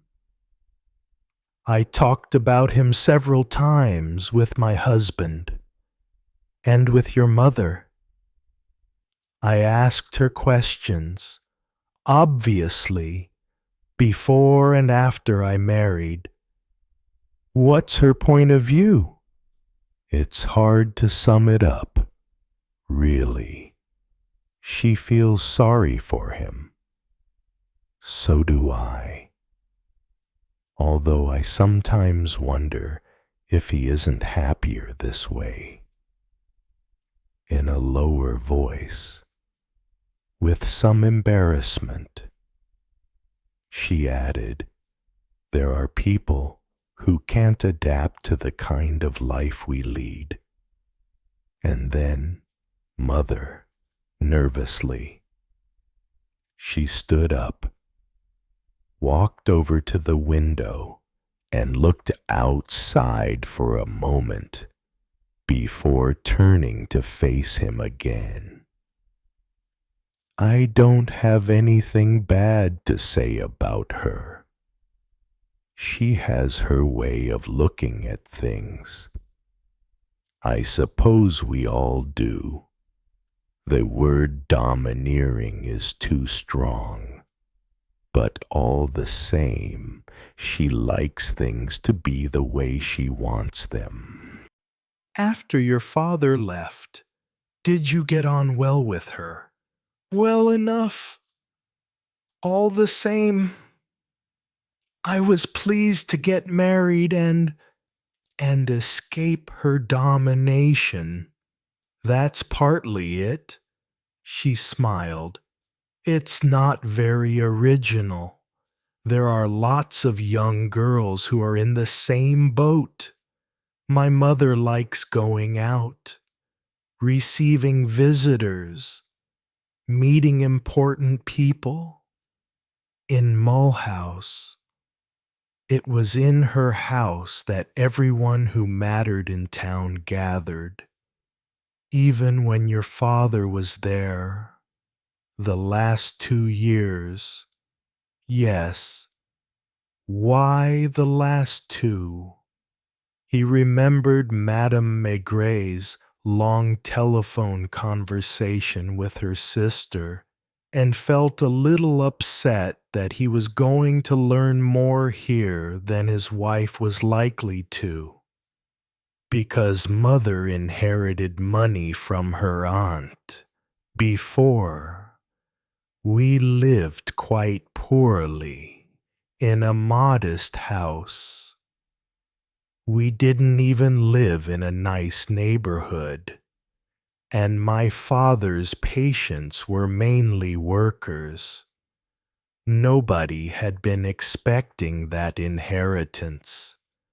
We moved house. Mother bought a mansion near the cathedral, and she was quite pleased that there was a carved coat of arms above the front door. Did you know your father's family? No. I'd only ever seen his brother a few times before he was killed in the war in Syria. Unless I'm mistaken, not in France anyway. What about his father and mother? Once again, there came the sound of children's voices, but she took no notice. His mother died of cancer when my father was about 15.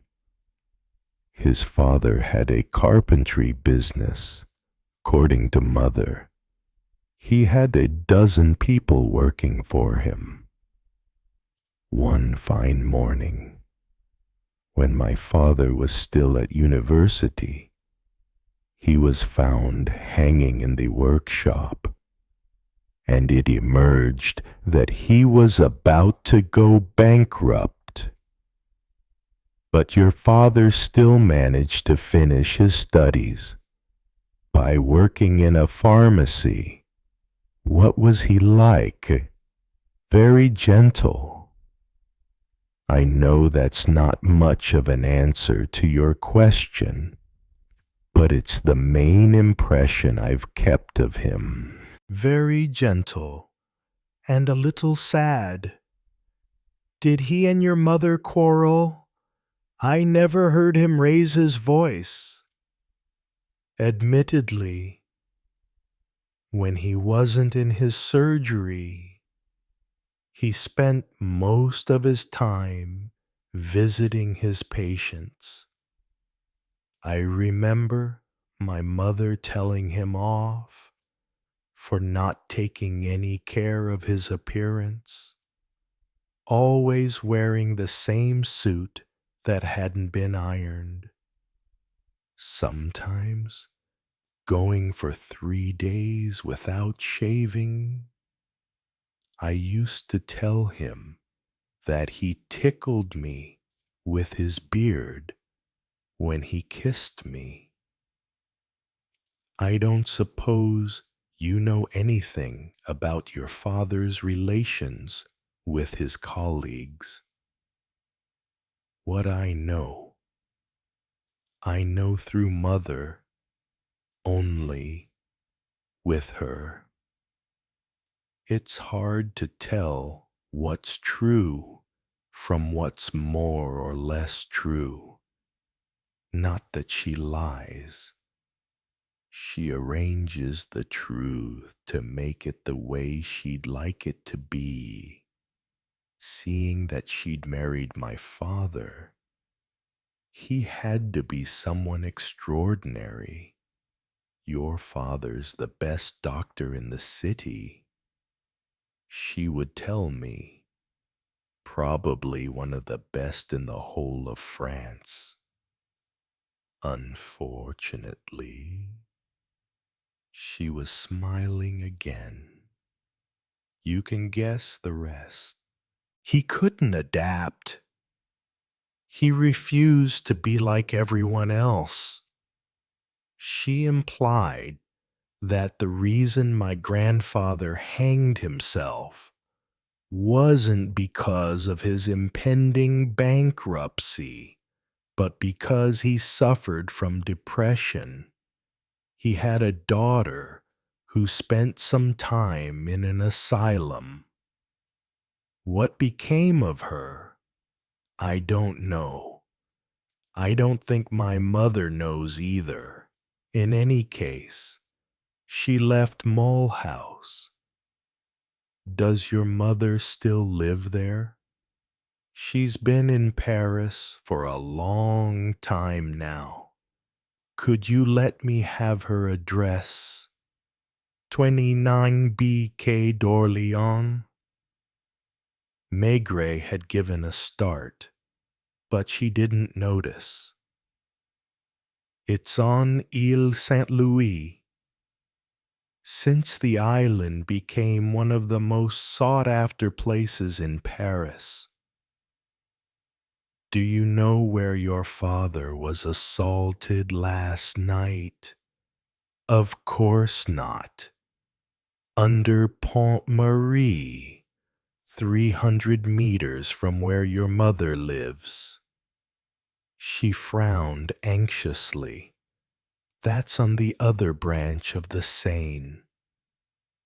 Isn't it mother's windows face Quai de la Tournelle? Does she have a dog? Why do you ask that? During the few months that Maigret had lived on Place des Vosges, while they were renovating the building on Boulevard Richard Lenoir. He and his wife had often gone for an evening stroll around Ile Saint Louis. That was the time of day when dog owners walked their pets along the river bank, or got their servants to walk them. Mother only keeps birds. She hates dogs and cats. She changed the subject. Where has my father been taken? To the nearest hospital, the Hôtel Dieu. I suppose you'd like me to. Not now. I may ask you to come and identify him in order to be absolutely certain as to his identity. But for the moment, his head and face are covered in bandages. Is he in a lot of pain? He's in a coma and isn't aware of anything. Why would anyone do that to him? That's what I'm trying to find out. Was there a fight? No, in all likelihood, he was asleep when he was assaulted. Under the bridge, he stood up in his turn. I assume you're going to see my mother. It's difficult for me to do otherwise. Do you mind if I phone and tell her the news? He hesitated. He would have preferred to observe Madame Keller's reactions, but he didn't insist. Many thanks. Inspector, will it be in the newspapers?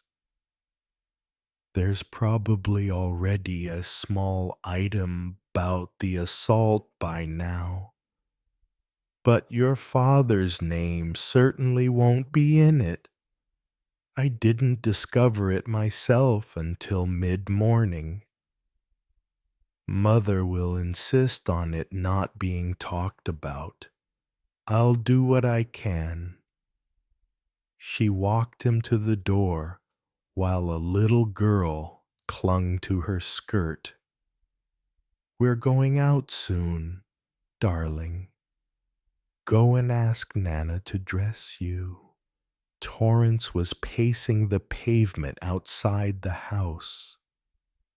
The little black police car cut a sad figure amid the long, glossy luxury cars.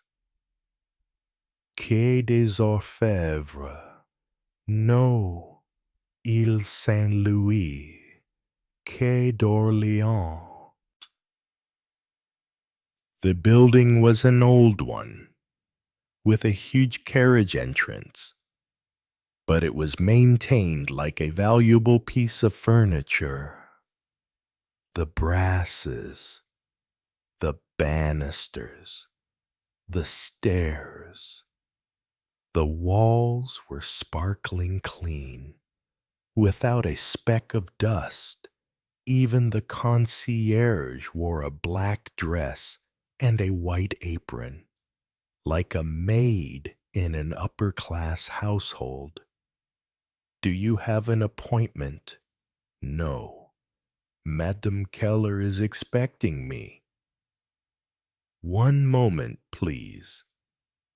The lodge was a little drawing room that smelled more of wax polish than of cooking.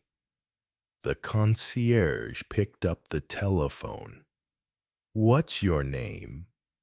Detective Chief Inspector Maigret. Hello, Bertha. Can you tell Madame that a Detective Chief Inspector Maigret is asking to see her? Yes. He's here. Can he come up? Thanks. You may go up. Second floor. On the right. As he climbed the stairs, Maigret wondered if the Flemish barge was still moored at Quai des Célestins, or if the statement had been signed and they were already traveling downstream towards Rouen. The door opened without his needing to ring. The maid, who was young and pretty, looked Maigret up and down as if this was the first time in her life that she had seen a police officer in the flesh. "This way. Let me take your hat." The apartment, which had very high ceilings, was decorated in Baroque style, with lots of gilt and extravagantly carved furniture. Even from the hall, a chatter of budgerigars could be heard, and as the door to the drawing room was open, a huge cage was visible, containing about 10 couples. He waited some 10 minutes, ending up lighting his pipe as a protest. True, he took it out of his mouth as soon as Madame Keller made her entrance.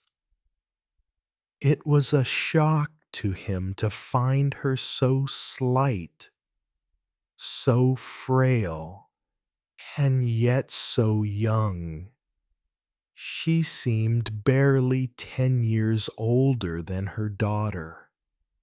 She was dressed in black and white and had a fair complexion and eyes the color of forget-me-nots. "Jacqueline phoned me," she said immediately, motioning Maigret to an armchair with a tall, straight back, which was as uncomfortable as could be.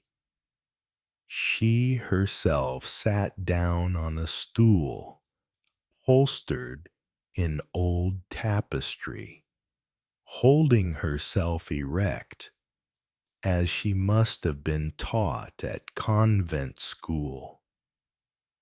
"So, you've found my husband." "We weren't looking for him," he replied. "I assume not." "I can't see why you would have been looking for him.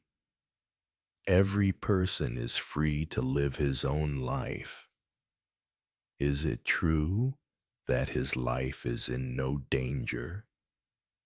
Or did you just say that to my daughter to spare her? Professor Magnin gives him an 80% chance of recovery. Magnin, I know him well. He's been here several times. Did you know your husband was in Paris? I knew it and didn't know it. Since he left for Gabon about 20 years ago, all I've ever had from him was 2 postcards, and that was right at the beginning of his time in Africa.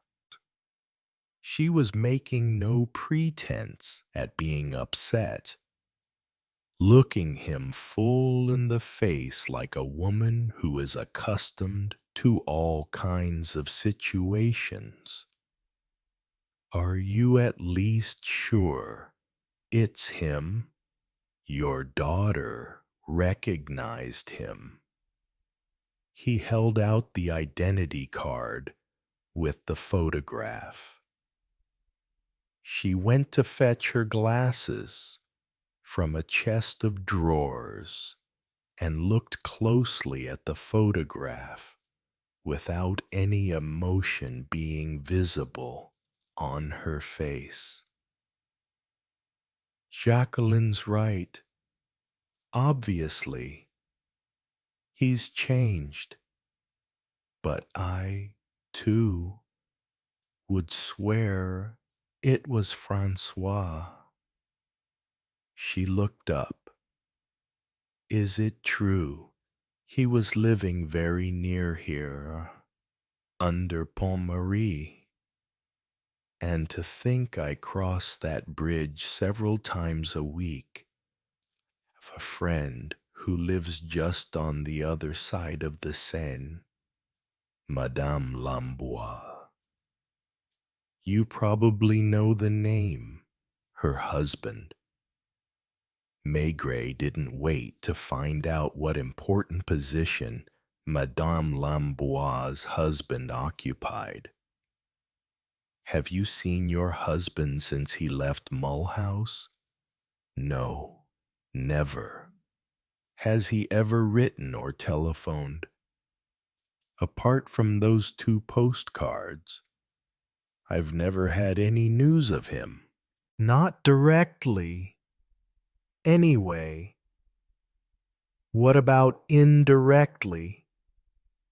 Occasionally, at the houses of friends, I've met a former governor of Gabon, Perignon, who once asked me if I was related to a doctor named Keller.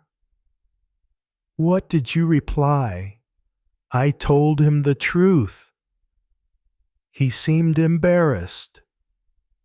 I had to pry information out of him. Then he admitted to me that Francois hadn't found what he was looking for over there. What was he looking for? He was an idealist, if you know what I mean. He wasn't cut out for modern life after his disappointment in Mulhouse. Maigret expressed surprise. Didn't my daughter tell you true? She was very young and saw so little of her father instead of building up the kind of practice he deserved. Will you have a cup of tea? No. Excuse me for having mine in front of you, but it's my tea time. She rang. My tea, Bertha. For one, yes. What can I offer you, Inspector? A glass of whiskey. Nothing as you wish. Where was I? Oh, yeah. Didn't someone once write a novel called The Doctor of the Poor? Or was it The Country Doctor? Well, my husband was a kind of doctor of the poor. And if I hadn't had that inheritance from my aunt, we would have ended up as poor as them. Not that I resent him for it. It was just the way he was. His father, well, never mind about that. Every family has its problems. The telephone rang. Will you excuse me? Hello? Yes. Speaking. Alice. Yes. My dear, I may be a little late. No. On the contrary, I am fine. Have you seen Laure? Will she be there? I can't say any more. I have a visitor. I'll tell you all about it. See you later. She came back to her place, smiling. That was the wife of the Minister of the Interior. Do you know her? Maigret merely shook his head and instinctively put his pipe back in his pocket. The budgerigars were getting on his nerves, and so were the interruptions. Now, it was the turn of the maid, who came in to serve the tea. He got it into his head to become a hospital doctor, and for 2 years he studied hard for the exams. If you know Mulhouse, they'll tell you it was a flagrant injustice.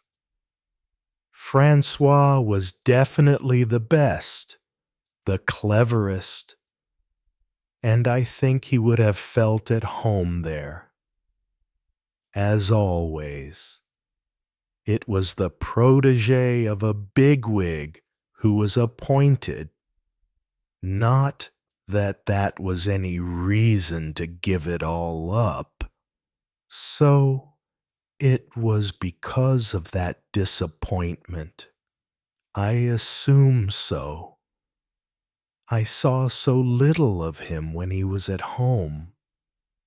He would shut himself in his surgery. He'd always been a bit eccentric, but from then on, it was as if he'd gone a bit crazy. I don't want to speak ill of him. It didn't even occur to me to get a divorce, even though he suggested it in his letter. Did he drink? Did my daughter tell you that? No. He started drinking. Yes. Mind you, I never saw him drunk.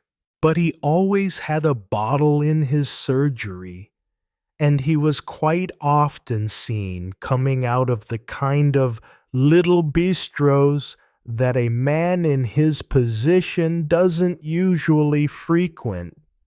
You started telling me about Gabon. I think he wanted to be a kind of Dr. Schweitzer, if you know what I mean, going off to the bush to treat Negroes, building a hospital there, seeing as little as possible of white people, people of his class, and he was disappointed. From what the governor told me reluctantly, he managed to antagonize the colonial administration and the big companies, too, perhaps because of the climate. He drank more and more. Don't think I'm telling you this because I'm jealous. I've never been jealous. He lived in a native hut with a black woman and apparently had children with her. Maigret was looking at the budgerigars in the cage through which a sunbeam passed. He was given to understand that he wasn't wanted there. You mean he was expelled from Gabon, more or less? I don't know exactly how these things work, and the governor was quite vague about it all. But anyway, he left. How long ago was it that a friend of yours met him on Boulevard Saint-Michel? My daughter told you that too. Did she? Mind you, I can't be certain. The man was wearing a sandwich board advertising a local restaurant. He looked like Francois and apparently jumped when my friend called him by his name. Did he speak to him? Francois looked at him as if he'd never seen him before. That's all I know. As I told your daughter earlier, I can't ask you to come and identify him right now, because his face is covered in bandages. But as soon as there's any improvement, don't you think it'll be painful? For whom I'm thinking of him. We have to be sure of his identity. I'm pretty much certain, if only because of the scar. It was a Sunday in August.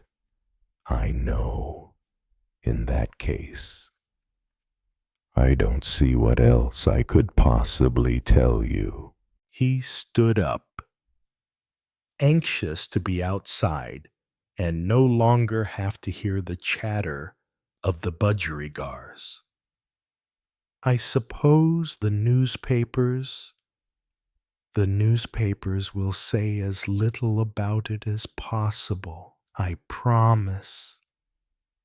It's not so much for me as for my son-in-law in business. It's always unpleasant to. Mind you, he knows all about it and has been very understanding. Are you sure you won't have a drink? Thank you. No. Once out in the street, he said to Torrance, "Where can we find a nice quiet bistro? I'm incredibly thirsty. A glass of cold beer with lots of foam." They found the bistro, which was as quiet and shaded as they could have wished for. But unfortunately, the beer was warm and flat. Chapter 4. "The list is on your desk," said Lucas, who had done a meticulous job. As usual, there were even several lists, all typewritten. The first was of the miscellaneous objects found under Pont Marie. The specialist from criminal records had classified them under the heading Sundry Remains, which constituted Doc's assets. All of it. The old crates, the pram, the blankets with holes in them, the newspapers, the frying pan, the mess tin, Bossuet's oraison funèbre, and so on, was now upstairs, in a corner of the lab. The second list was of the clothes that Lucas had brought back from the Hôtel Dieu. The third, and last, itemized the contents of the pockets. Maigret preferred not to read it. It must have been a curious sight, watching him sit there in the light of the setting sun and open the brown paper bag the sergeant had used for these small objects. Didn't he look a little like a child, opening a party bag, expecting to find some treasure or other? The first thing he took out and placed on his blotting pad was a battered stethoscope. It was in the right-hand pocket of the jacket. Lucas commented, "I checked at the hospital. It doesn't work anymore." If that was so, why did Francois Keller have it on him? Was he hoping to repair it, or was it just the last remaining symbol of his profession? Next came a pocket knife that had 3 blades and a corkscrew with a cracked horn handle. Like the rest, it had probably come from some dustbin or other, a briar pipe, its stem held together with wire. Left hand pocket, Lucas recited. It's still damp.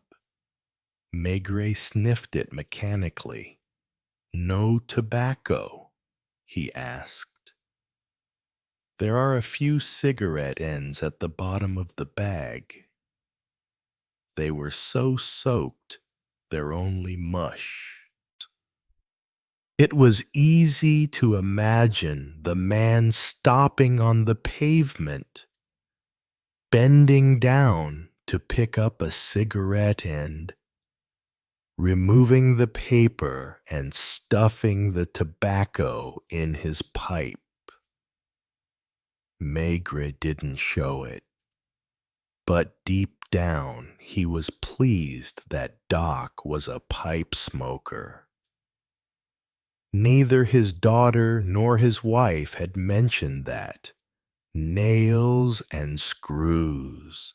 To do what the tramp must have picked them up on his rounds and stuffed them in his pocket without thinking what he would use them for. Probably seeing them as good luck charms.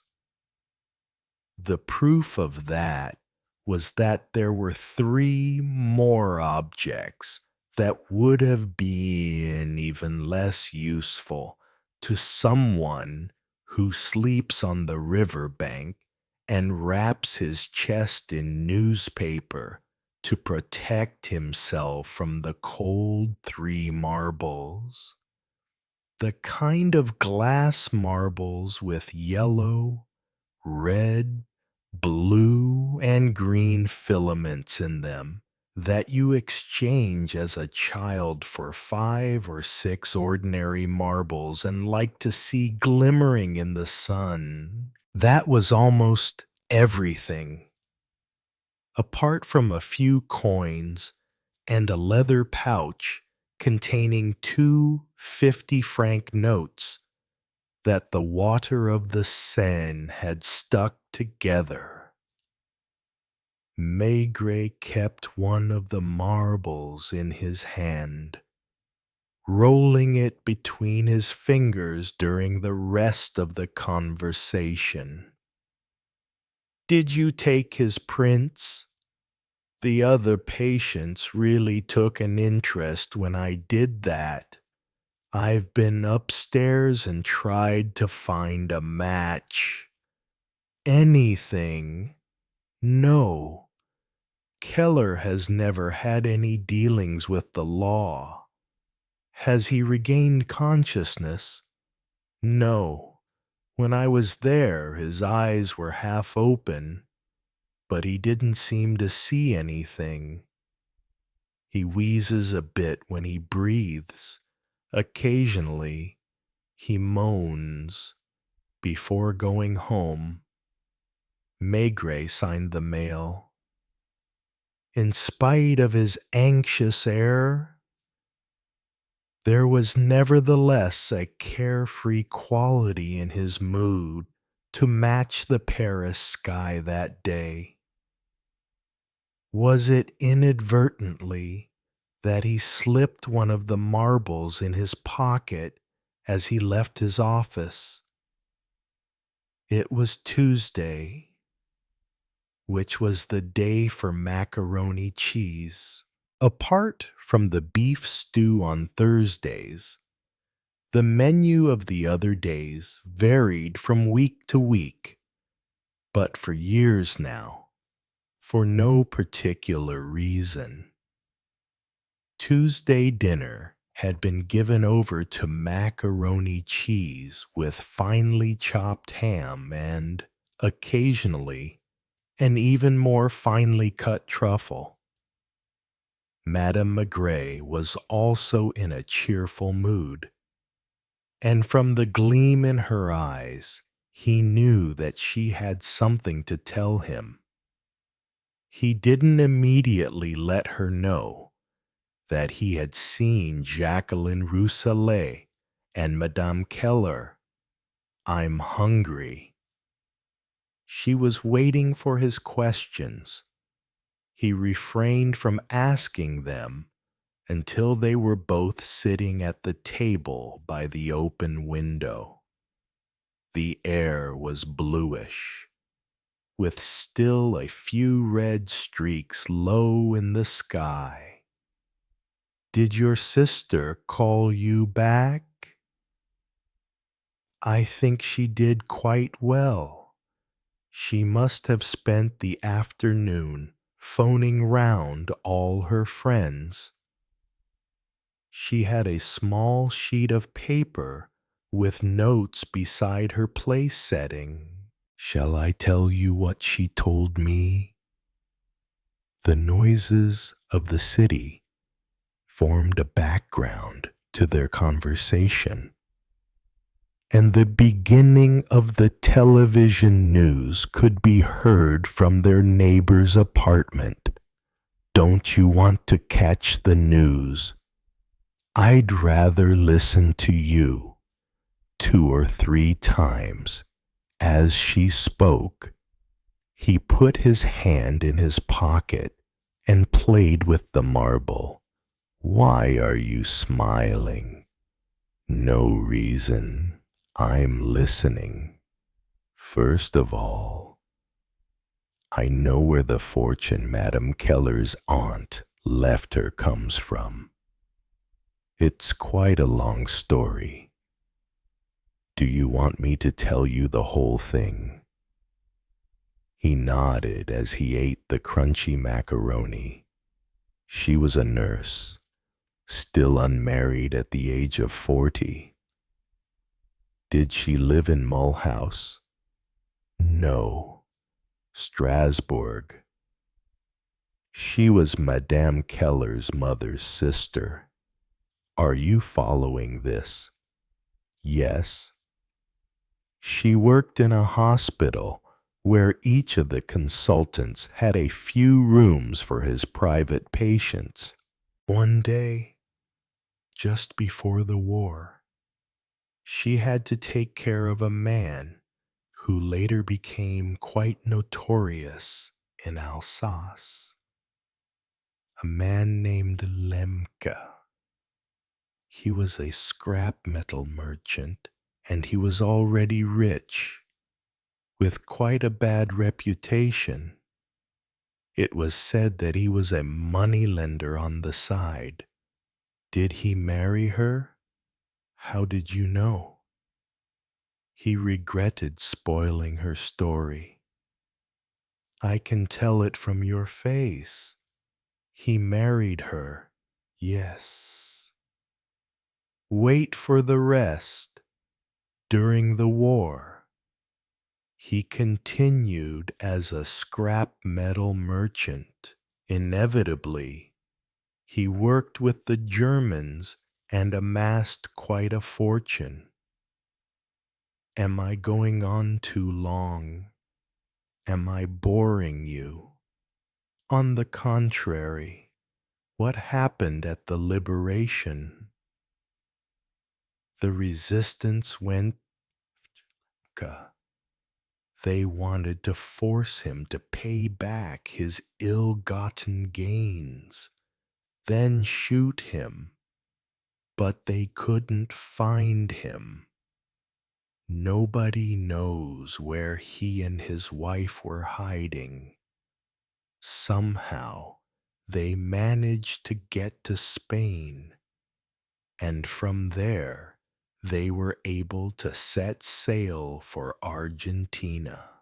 A mill owner from Mulhouse met Lemke over there in the street. "A little more macaroni." "Gladly, with some crust."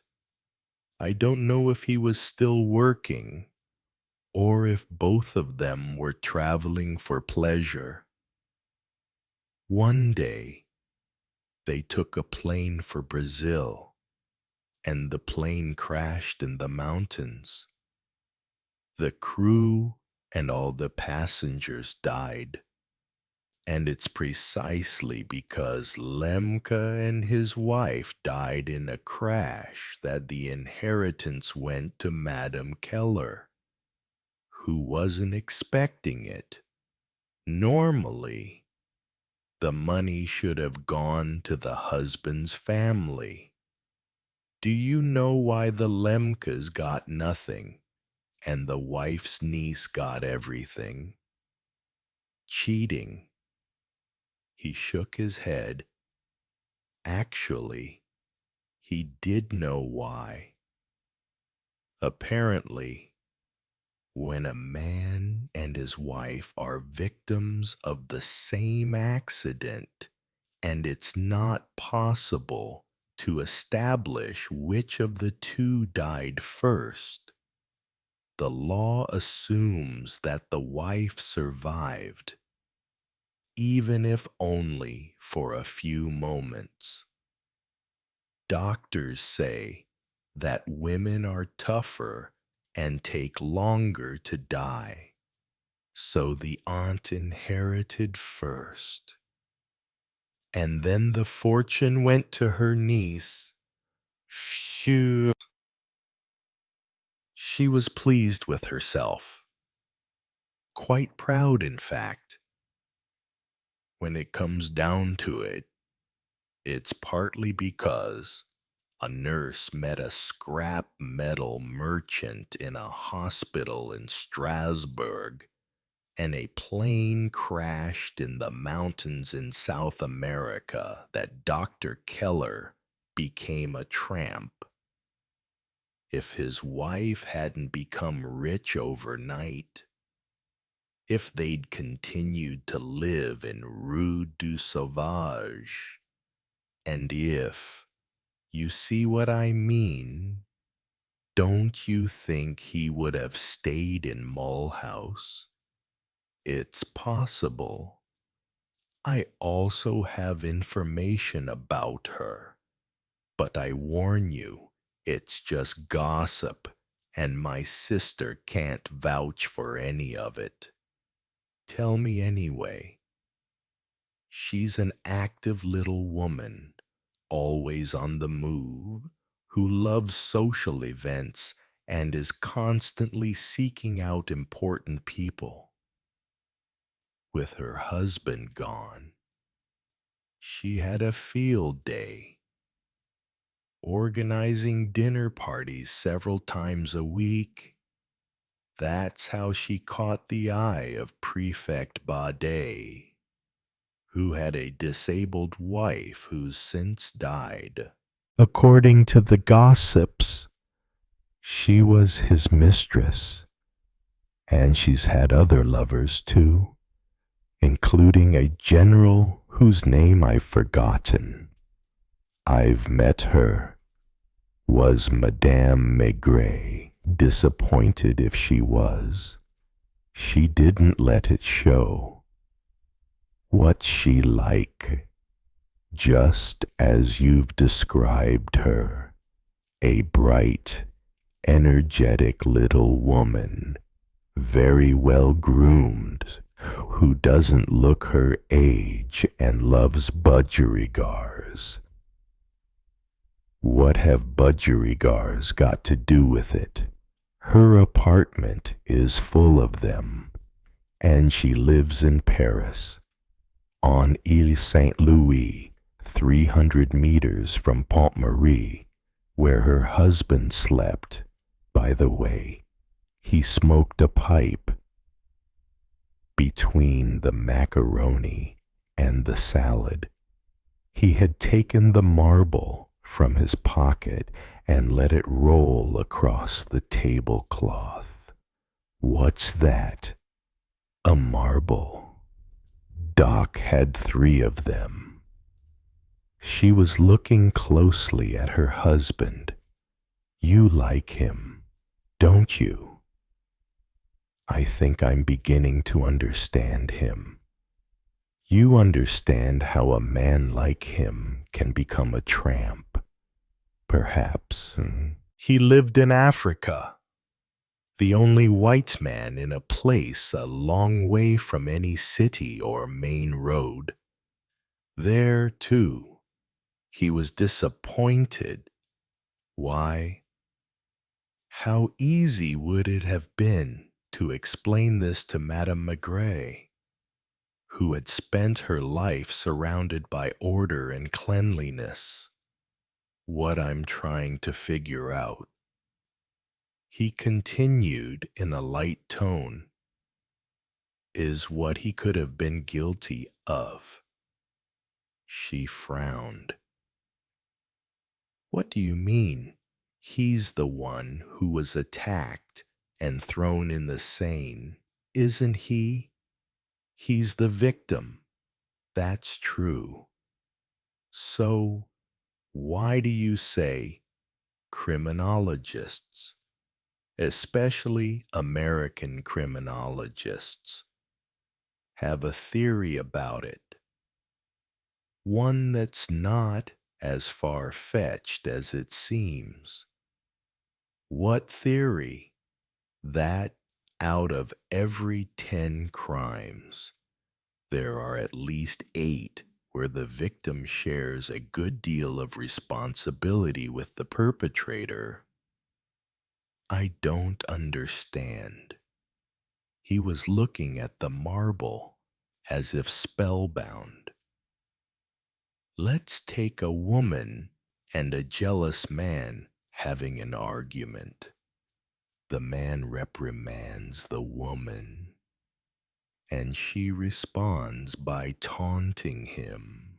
I suppose it happens. Let's suppose he's holding a knife, and he says to her, "Watch out.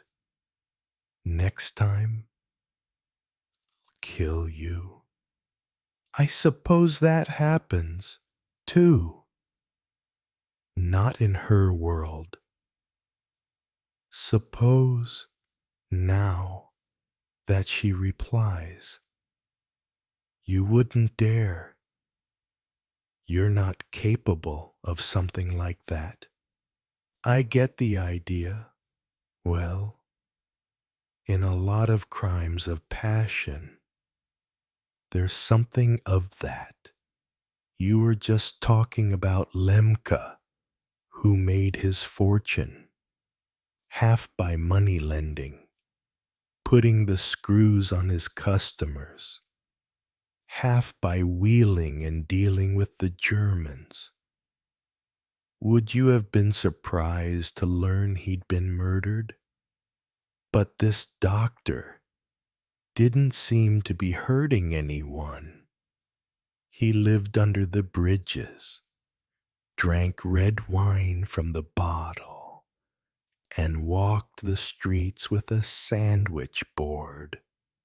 You see, and yet someone walked down onto the riverbank during the night and, taking advantage of the fact that he was asleep, struck him a blow on the head that could have been fatal, after which he dragged him to the Seine, from where he was only fished out by a miracle. That someone had a motive. In other words, consciously or not, Doc had given him a motive to get rid of him. Is he still in a coma? Yes. Are you hoping to get something out of him when he's able to talk? He shrugged and started filling his pipe. Soon afterwards, they switched off the light and sat there by the still open window. It was a calm, pleasant evening, and despite long silences between them, they felt very close to one another. When Maigret got to his office the following morning, the weather was as radiant as the day before. On the trees, the little green shoots had already given way to real leaves, still thin and tender. Maigret had only just sat down at his desk when Lapointe came in. He was in a jovial mood. "I have 2 customers for you, Chief." He was as proud and impatient as Madame Maigret had been the previous evening. "Where are they?" "In the waiting room." "Who are they?" "The owner of the red Peugeot and the friend who was with him on Monday night. Not that I can take credit for it. Contrary to what you might think, there aren't many red 403s in Paris, and only 3 with number plates that have 2 nines in them. One of them has been out of action for a week, being repaired, and the second one is in Cannes right now with its owner. Have you questioned these men? I only asked them 2 or 3 questions. I thought it best you see them yourself. Shall I bring them in?" There was something mysterious in Lapointe's demeanor, as if he had another surprise for Maigret up his sleeve. "Go ahead." He waited, sitting at his desk. He still had a multicolored marble in his pocket, like a good luck charm. "Monsieur Jean Guillot," Lapointe announced, admitting the first of the 2 men. He was a man in his 40s, of medium height, dressed with a certain care. Monsieur Lucien Hardouin, industrial draftsman. He was taller, thinner, and a few years younger, and, as Maigret was soon to discover, he stammered, "Sit down, gentlemen. From what I gather, one of you owns a red Peugeot." It was Jean Guillot who raised his hand, not without a certain pride. "That's my car," he said. "I bought it at the beginning of winter. Where do you live, Monsieur Guillot?" "Rue de Turenne, not far from Boulevard du Temple." "What's your profession?" "Insurance agent." He was clearly a little overawed to be in an office of the police judiciaire and to be questioned by a detective chief inspector. But he didn't seem scared. He even looked around curiously, as if hoping to give his friends a detailed account later. "And you, Monsieur Hardouin?" "I live in the same building." "The floor above us." Guillot helped him. "Are you married?" Bachelor." "I am married with 2 children, a boy and a girl," Guillot said, not waiting to be asked. Lapointe, standing by the door, smiled vaguely. The 2 men, each on a chair with his hat in his lap, were like a double act. "Are you friends?" They replied as unanimously as Hardouin's stammer allowed. "Very good friends." "Did you know Francois Keller?" They looked at each other in surprise, as if hearing this name for the first time. It was Hardouin who asked, Who's that? He used to be a doctor in Mulhouse. I've never set foot in Mulhouse.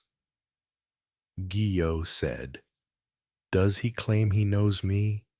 What were you doing on Monday night? As I told your inspector, I had no idea it was forbidden to. Just tell me exactly what you were doing. When I got back from my rounds, about 8 o'clock, I do the western suburbs. My wife took me aside so that the children shouldn't hear and told me that Nestor, who's Nestor? Our dog, a Great Dane. He was 12 years old and very gentle with the children.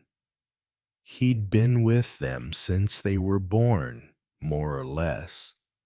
When they were babies, he would lie at the foot of the cradle, and I hardly dared approach. So, your wife told you. He continued, imperturbably. I don't know if you've ever had a Great Dane in general. They don't live as long as other dogs. I'm not sure why. And in later life, they have almost all the same ailments as humans for some weeks. He'd been almost paralyzed, and I'd suggested taking him to a vet and having him put down. But my wife didn't want to.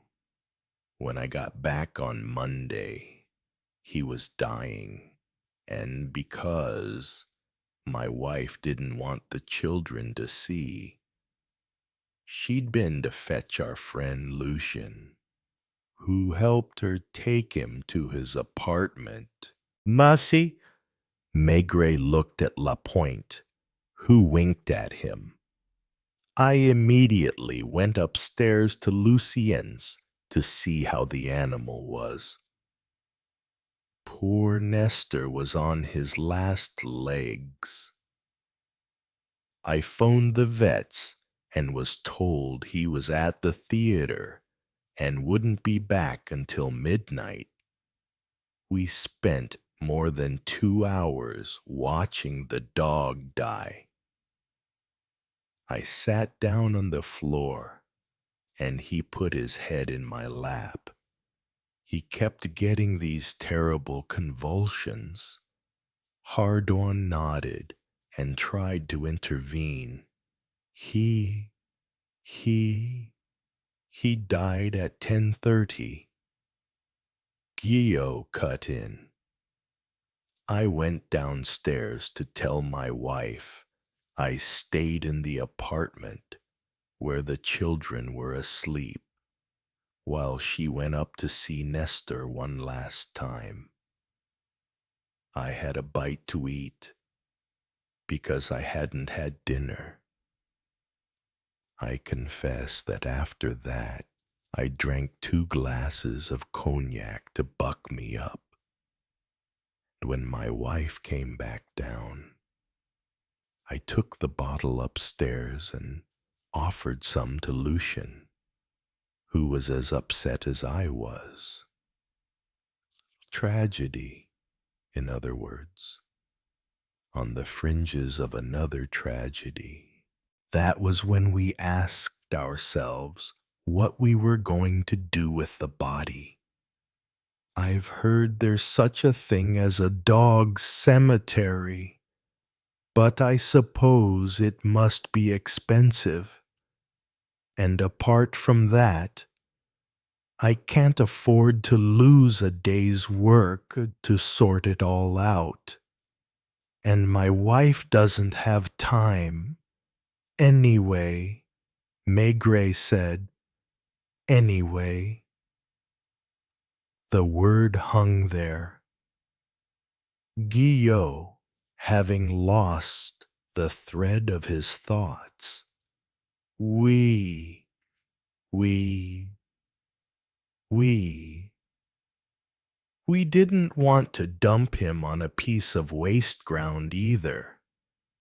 Have you any idea how big a Great Dane is lying there in Lucien's dining room?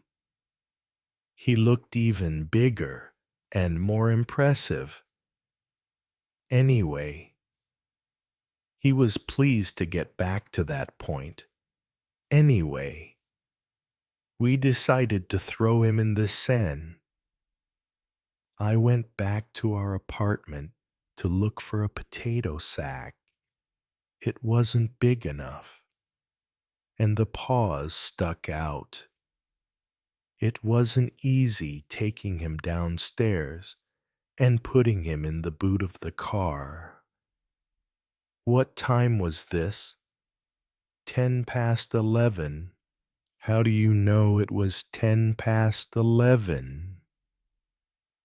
Because the concierge wasn't in bed yet. She saw us go by and asked us what had happened. I told her.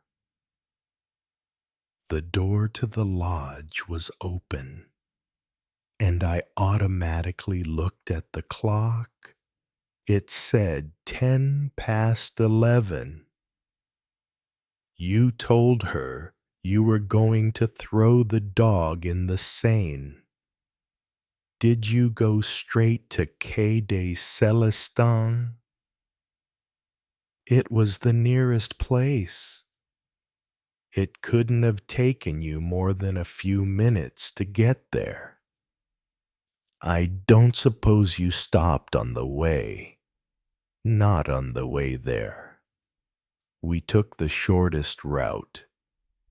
It only took 5 minutes.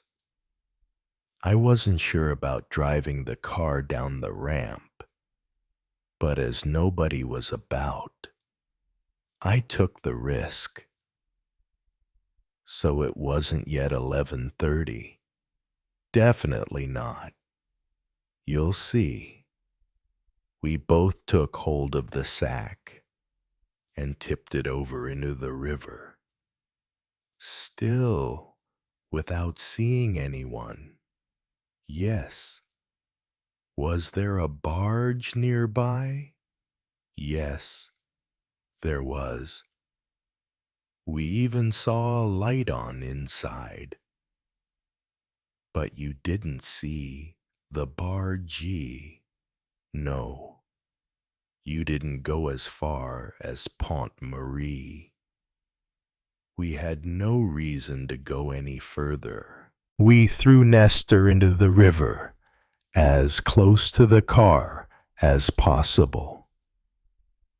Hardoin was still nodding, occasionally opening his mouth to get a word in, then closing it again, discouraged.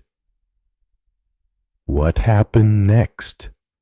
We left. Once we were back up. You mean on Quai des Célestins? Yes. I didn't feel terribly well, and I remembered there wasn't any more cognac left in the bottle. It had been a trying evening. Nestor was almost part of the family. When we got to Rue de Turenne, I suggested to Lucien that we have a drink, and we stopped outside a bar on the corner of Rue des Francs Bourgeois, right next to Place des Vosges. You had more cognac. Yes, there was a clock there too, and I looked at it. The owner told me it was 5 minutes fast. It was 11:40. He repeated apologetically, I swear to you, I didn't know it's forbidden. Put yourself in my shoes, especially with the children. I wanted to spare them. They still don't know the dog is dead. We've told them he's run away, but we may still find him. Without realizing it, Maigret had taken the marble out of his pocket and was fingering it. I assume you've told me the truth. Why would I lie? If there's a fine to be paid, I'm ready to. What time did you get home? The two men looked at each other with a touch of embarrassment. Hardoin opened his mouth once again, but once again it was Guillaume who replied, late. About 1 in the morning. The bar in Rue de Turenne stayed open until 1 in the morning. It was a neighborhood that Maigret knew well, where everything closes at midnight, or even well before midnight. No. We went for a final drink on Place de la République. Were you drunk? You know how it is. You drink when you're in an emotional state. One drink leads to another. You didn't go back to the river. Guillaume assumed a surprised air and looked at his friend as if asking him to add his testimony. No, what for? Maigret turned to Lapointe. Take them next door and get down their statements. I'm grateful to you. Gentlemen, needless to say, everything you've told me will be checked. I swear I told the truth. Me, too. It was like a farce. Maigret remained alone in his office, standing by the open window, the glass marble in his hand. He looked pensively at the Seine flowing beyond the trees, the boats passing, the bright splotches of the women's dresses on Pont Saint-Michel. He finally sat down again and asked for the Hôtel Dieu. Put me through to the head nurse of the surgery unit. Now that she had seen him with the big boss and had received instructions, she was all sweetness and light. I was just about to phone you. Inspector, Professor Magnin has just examined the patient. He says he's much better than last night, and he hopes that complications can be avoided. It's almost a miracle. Has he regained consciousness? Not completely, but he's starting to take an interest in what's around him. It's hard to know if he's aware of the state he's in or where he is. Does he still have his bandages? Not on the face. Do you think he'll regain consciousness today? It may happen at any moment. Do you want me to let you know as soon as he speaks? No, I'm on my way. Now, yes. He was anxious to make the acquaintance of the man whom he had previously only seen with his head bandaged. He passed through the inspector's office, where Lapointe was typing up the statements of the insurance man and his friend with the stammer. I'm going to the Hôtel Dieu. I don't know when I'll be back. It wasn't far. He went there as if paying a neighborly visit, unhurriedly, his pipe between his teeth, his hands behind his back. All kinds of undefined thoughts going round and round in his head. He got to the Hotel Dieu just as fat Leia, still in her pink blouse, was moving away from the counter with a disappointed look on her face. She rushed over to him. You know, Inspector, not only are they stopping me from seeing him, but they're refusing to tell me how he is. They almost called a policeman to have me thrown out. Have you heard anything? I've just been told he's much better. Do they think he'll pull through? It seems likely. Is he in a lot of pain? I don't think he's aware of it. I assume they've given him injections. Yesterday, some plainclothes men came looking for his things. Were they your people? He replied in the affirmative, adding with a smile, Don't worry, he'll get it all back. Do you have any idea yet who might have done it? Do you? I've been living by the river for 15 years, and this is the first time I've known anyone to attack a tramp. I mean, we're perfectly harmless. You must know that as well as anyone.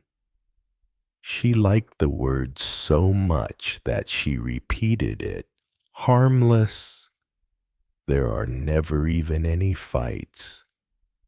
We respect each other's freedom. If we didn't respect other people's freedom, why would we be sleeping under the bridges?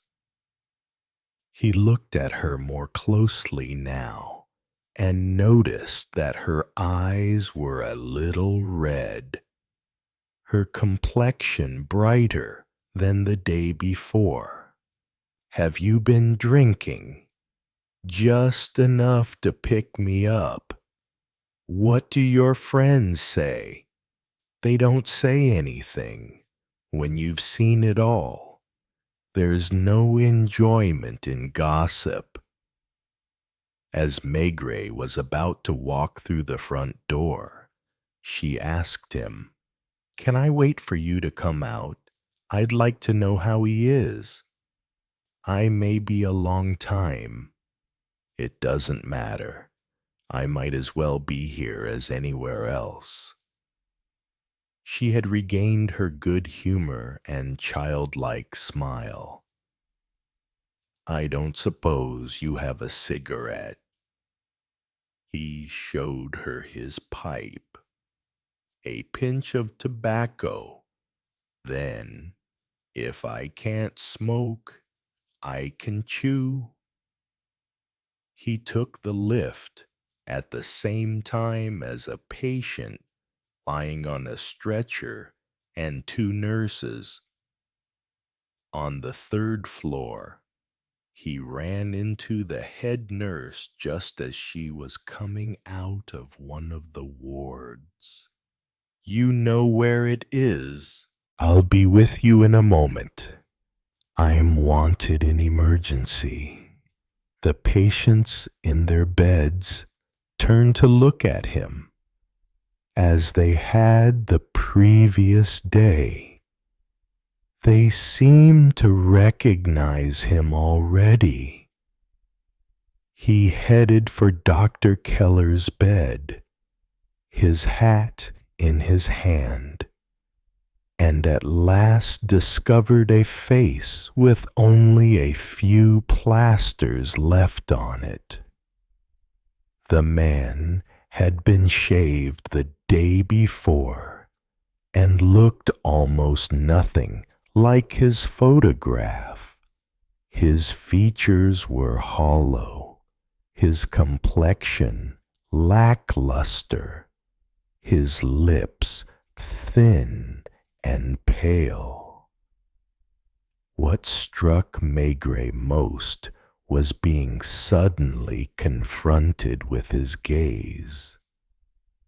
Because there was no doubt about it, Doc was looking at him.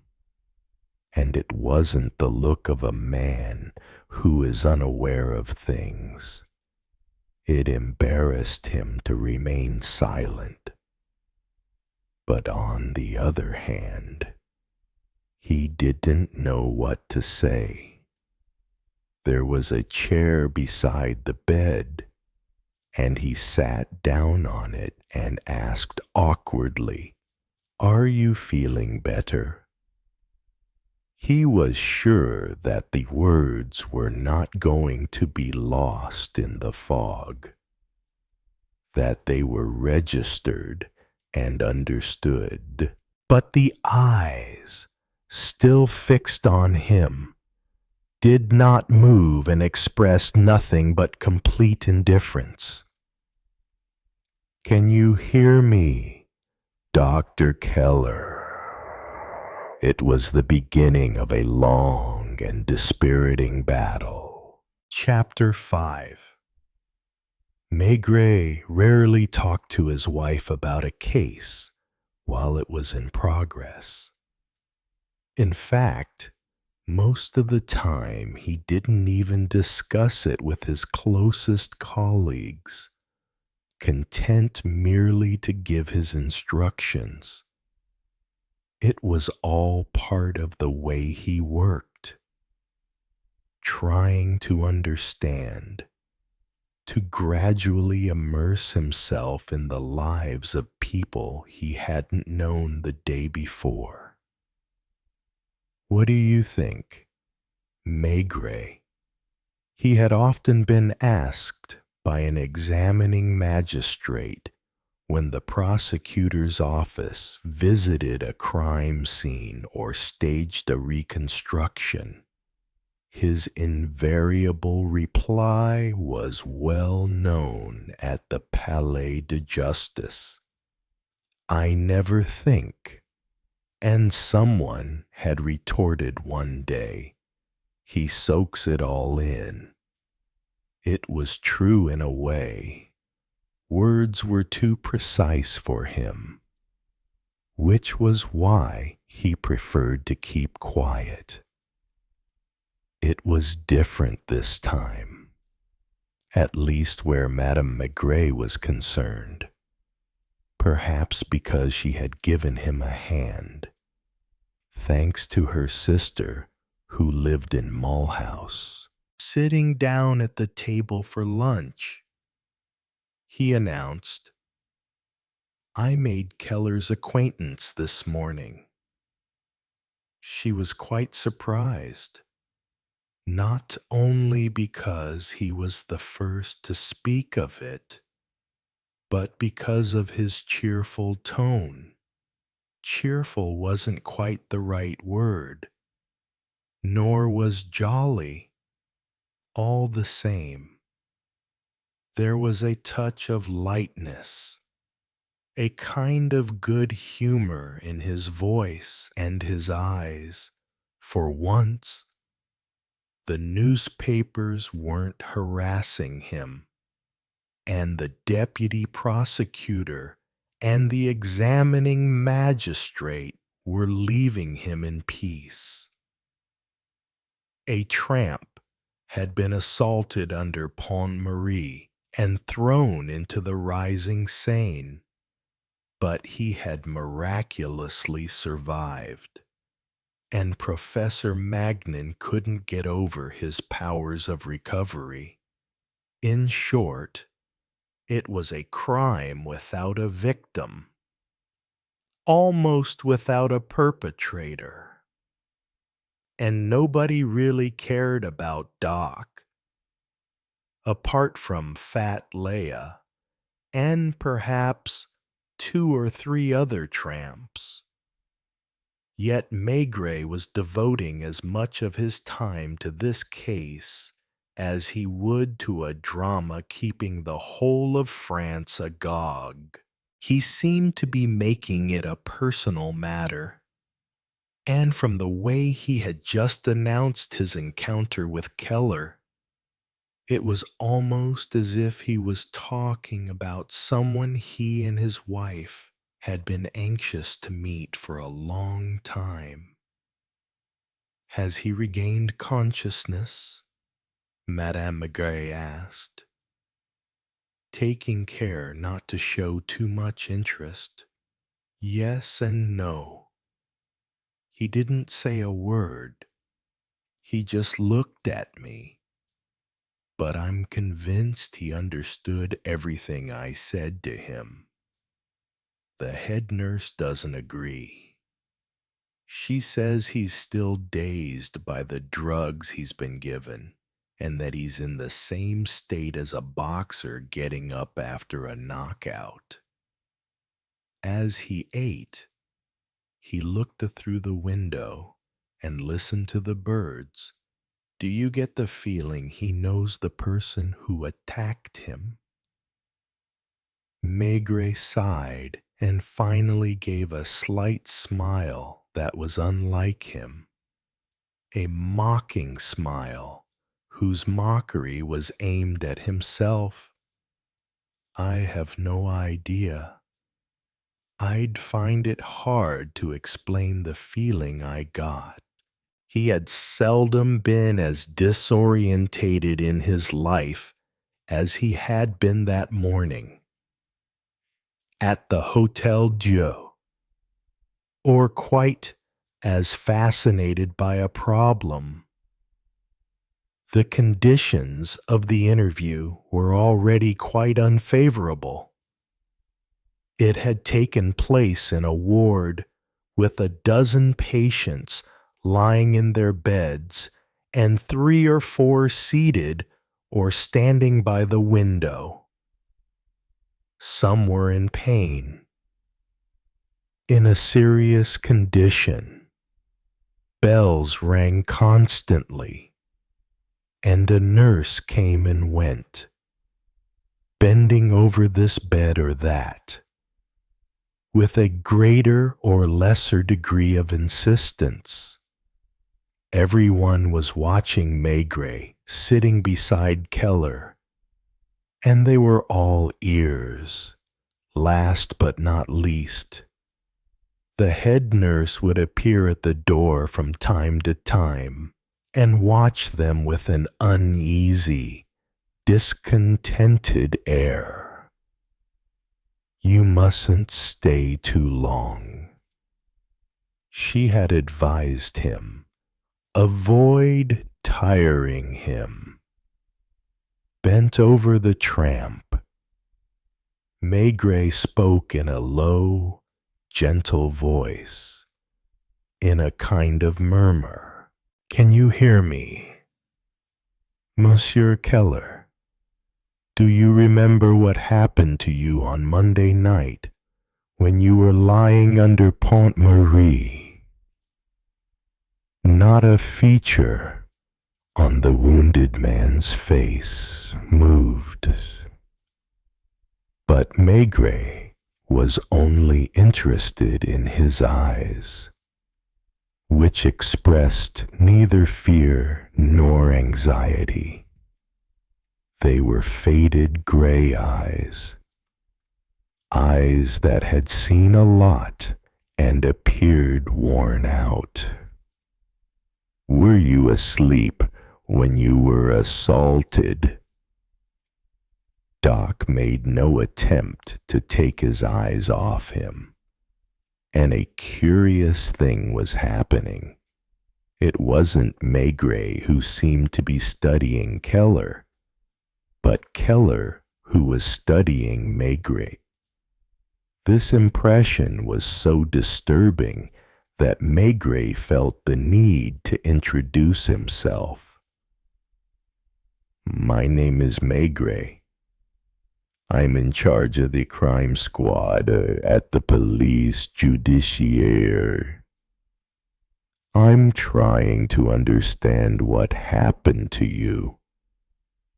I've seen your wife, your daughter, the bargees who took you out of the Seine. Doc hadn't reacted at the mention of his wife and daughter, but Maigret would have sworn there had been a gleam of irony in his eyes. Are you unable to speak? He didn't try to respond with a movement of the head, however slight, or a flicker of the eyelids. Are you aware that you're being spoken to? Oh, yes, Maigret was sure he wasn't mistaken. Not only was Keller aware of it, but he wasn't losing any nuance of the words uttered. Does it bother you that I'm questioning you in this ward where other patients can hear us? Then, as if to win the tramp over, he took the trouble to explain, I'd have liked you to have a private room. Unfortunately, that involves complicated administrative matters. We can't pay for a room like that on our budget. Paradoxically, things would have been easier if, instead of being the victim, the doctor had been the assailant, or simply a suspect. When it came to the victim, there was no provision. I'm going to be obliged to bring your wife here because she needs to formally identify you.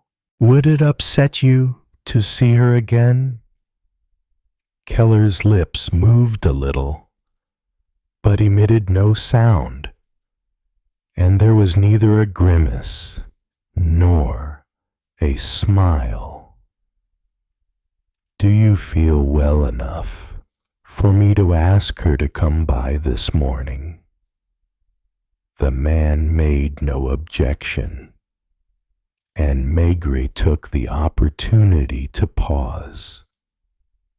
He felt hot. It was stifling in this ward, with its smell of illness and medications. Can I make a phone call? He went and asked the head nurse. Are you going to keep tormenting him? His wife has to identify him. It'll only take a few minutes.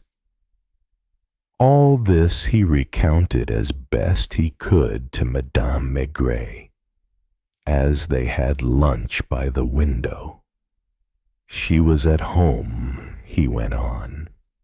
She promised to come immediately. I gave instructions downstairs for her to be admitted. Then I went for a walk in the corridor, and after a while Professor Magnin joined me. The two men had talked, standing by a window that looked out on the courtyard. Do you also think his mind has cleared? Maigret had asked.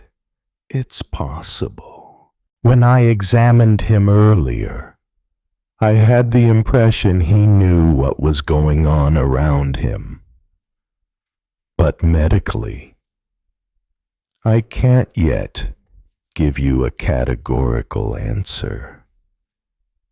People imagine we're infallible and can answer every question, but most of the time, we're just feeling our way. I've asked a neurologist to see him this afternoon. I suppose it's difficult to put him in a private room. It's not only difficult, it's impossible. Everything's full. In some departments, we've been forced to set up beds in the corridors, or else we'd have to transfer him to a private clinic.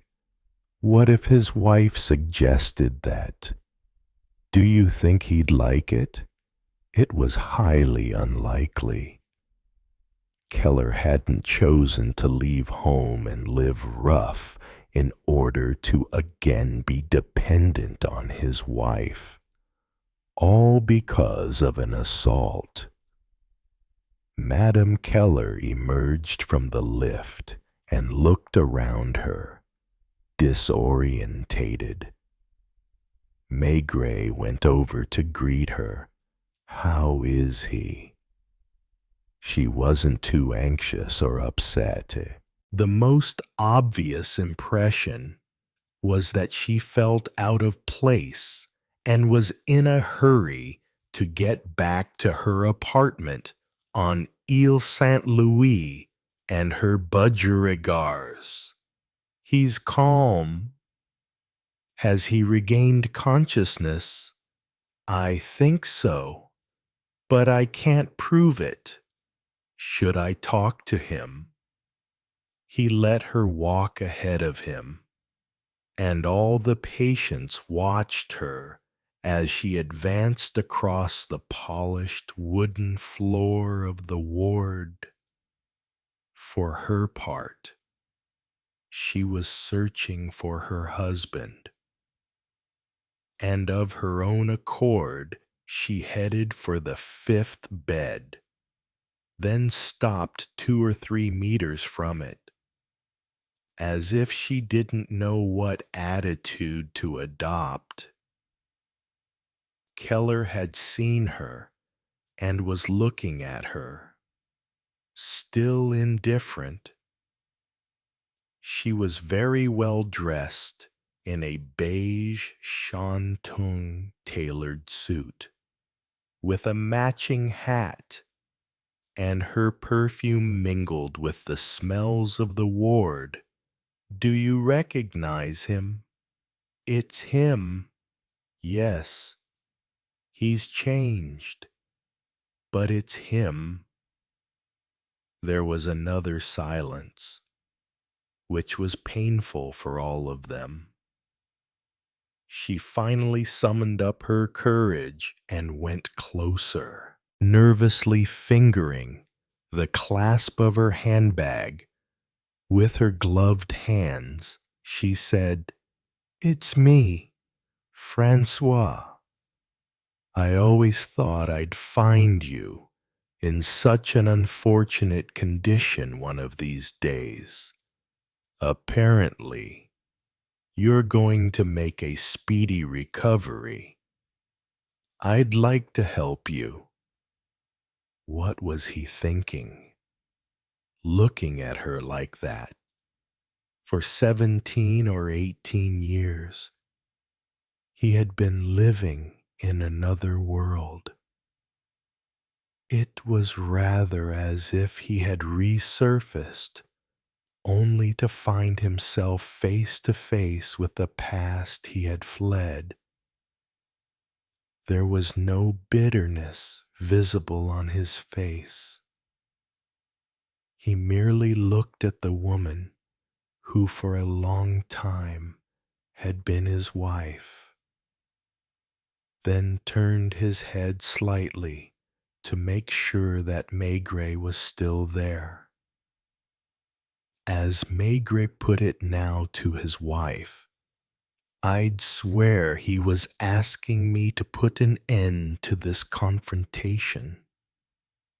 You talk about him as if you've known him for a long time." Wasn't that true in a way? Maigret had never met Keller before, but hadn't he, in the course of his career, had the opportunity to hear the confessions of many men like him in the privacy of his office. Perhaps not such extreme cases, but the human problem was the same. She didn't insist on staying. He recounted. Before leaving him, she almost opened her bag to take out some money. Fortunately, she didn't. In the corridor, she asked me, "Do you think he needs anything?" And when I said no, she insisted. Perhaps I could give the hospital director some money to help him out. He'd be better off in a private room. There isn't one free. I told her. She accepted that. What should I do? Nothing for the moment. I'll send an inspector to your apartment who'll get you to sign a paper acknowledging that you've identified this man as your husband. What's the point? Since it's him, she finally left. They had finished eating and now sat with their coffees. Maigret had lit his pipe. "Did you go back to the ward?" "Yes," in spite of the reproachful looks I got from the head nurse. She had become a kind of personal enemy. Did he talk at all this time? No. I was the only one talking in a low voice, with an intern treating the patient in the next bed. What did you say to him? For Madame Maigret, this conversation over coffee was almost miraculous. Usually, she barely knew what case her husband was dealing with. He would phone her to tell her he wouldn't be back for lunch or dinner. Sometimes that he would be spending part of the night in his office or somewhere else. And mostly, it was through the newspapers that she learned more. I can't remember what I said to him, he replied, his face clouding over slightly. I was trying to gain his trust. I told him that Leia was waiting for me outside. I told him we'd put his things in a safe place and that he'd get them back when he left hospital. That seemed to please him. I also told him that he wouldn't have to see his wife again if he didn't want to, that she'd offered to pay for a private room for him, but there were none available. From a distance, I must have looked as if I was saying the rosary. I said, "I suppose you'd rather stay here than go to a clinic," and he still didn't reply. Maigret was embarrassed.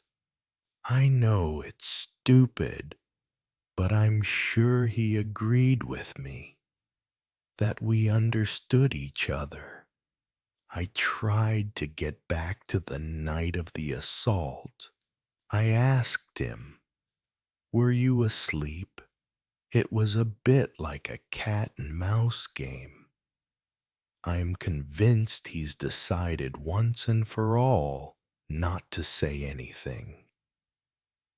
And a man who was capable of living rough for so long is quite capable of keeping quiet. Why would he keep quiet? I have no idea.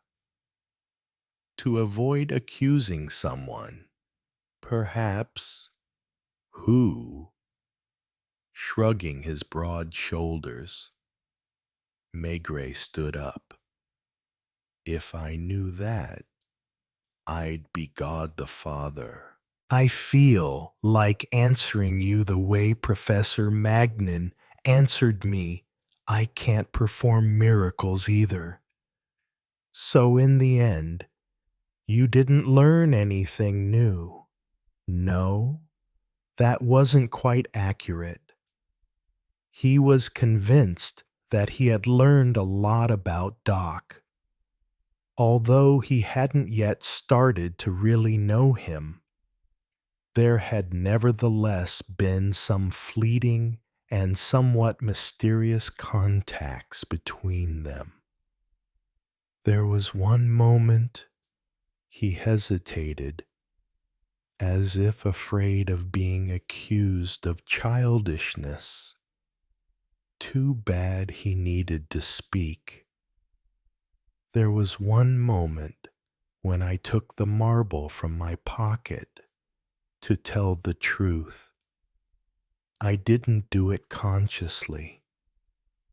I felt it in my hand, and it occurred to me to slip it into his.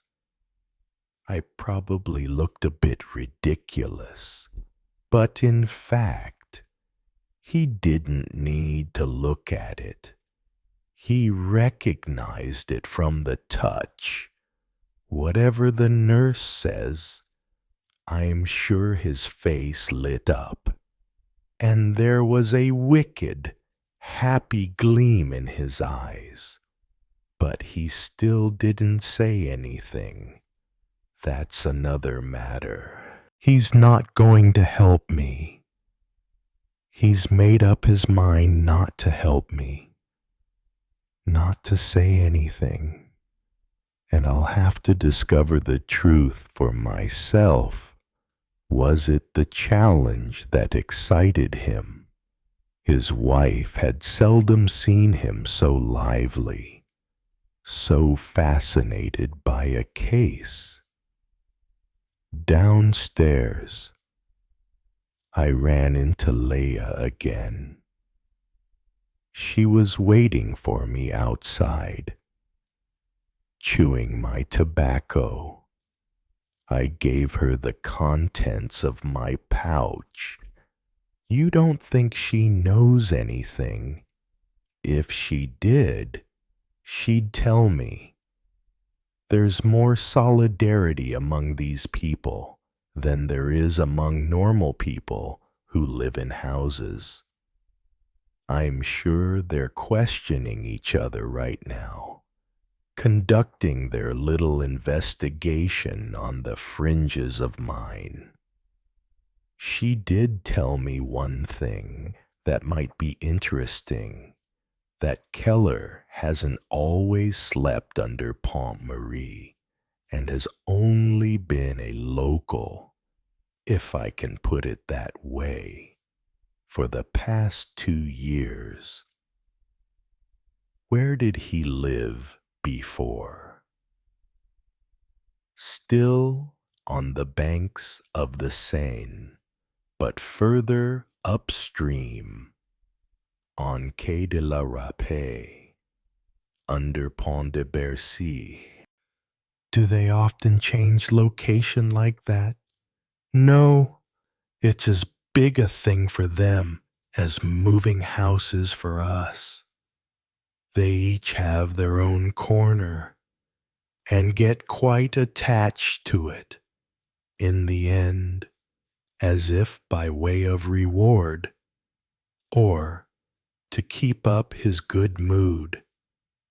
He poured himself a little glass of sloe gin, after which he took his hat and kissed Madame Maigret. See you this evening. Do you think you'll be back for dinner? He had no idea, any more than she did. To be honest, he hadn't the slightest idea what he was going to do. Since morning, Torrance had been checking the statement of the insurance agent and his friend with the stammer. He had probably already questioned Madame Goulet. The concierge in Rue des Touraines and the bistro owner on the corner of Rue des Francs Bourgeois. They would know soon enough if the story about the dog Nestor was true or completely made up.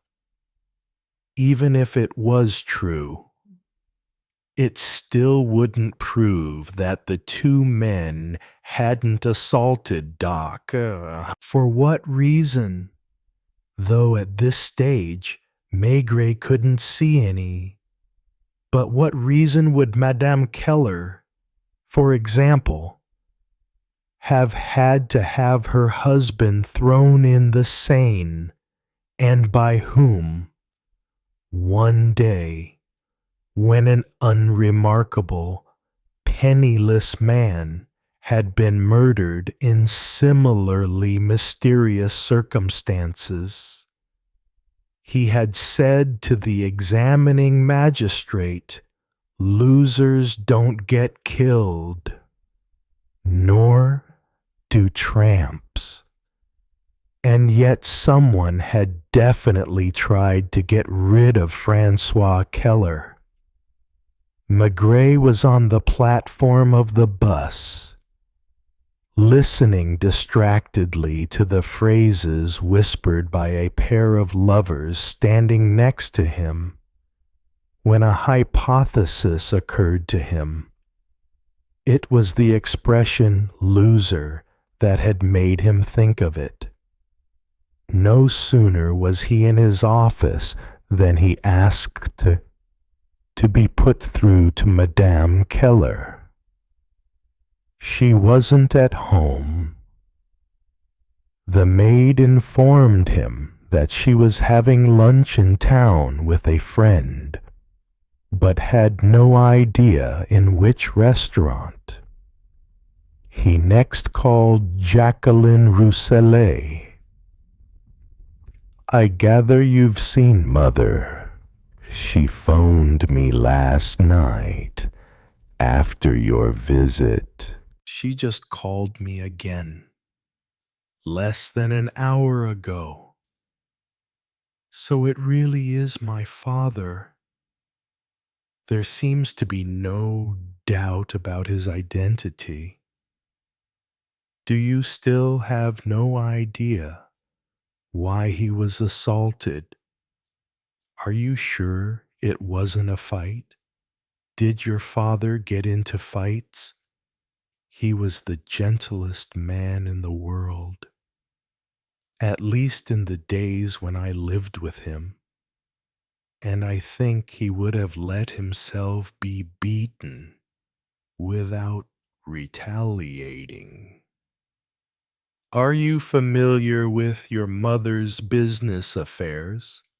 What business affairs? When she married, she wasn't rich and had no idea she would be rich one day, and neither did your father. Given that, I wonder if they had the idea of drawing up a convention of separate assets. If they didn't, they would have married according to the convention of common assets, which means that your father could well lay claim to half of her fortune. That's not the case, she replied without hesitation. Are you sure? Mother can confirm it. When I married my husband, we discussed it with the notary. My mother and father married under the convention of separate assets. Might I ask the name of your notary? Maître Prigent, in Rue de Bassano. Many thanks. Don't you want me to go to the hospital? Would you like to? I'm not sure he'd be pleased to see me. He didn't say anything to my mother. Apparently, he pretended not to recognize her. It might be better to avoid it for the moment. Needing to give himself the illusion that he was doing something, he immediately asked to have Maître Prigent on the telephone. He had to argue for quite a long time and even threaten an order signed by the examining magistrate, since the notary claimed professional confidentiality. I'm only asking you to tell me if Monsieur and Madame Keller from Mulhouse were married under the convention of separate assets, and if you've seen the papers. It ended with a fairly curt yes before the call was cut short. In other words, Francois Keller was indeed a loser who had no right to the fortune amassed by the scrap metal merchant that had ended up in his wife's hands. The switchboard operator was quite surprised when Maigret asked, "Get me the lock at Suresnes." The lock? The lock. Yes. Lock keepers have telephones, don't they? Very well, Chief.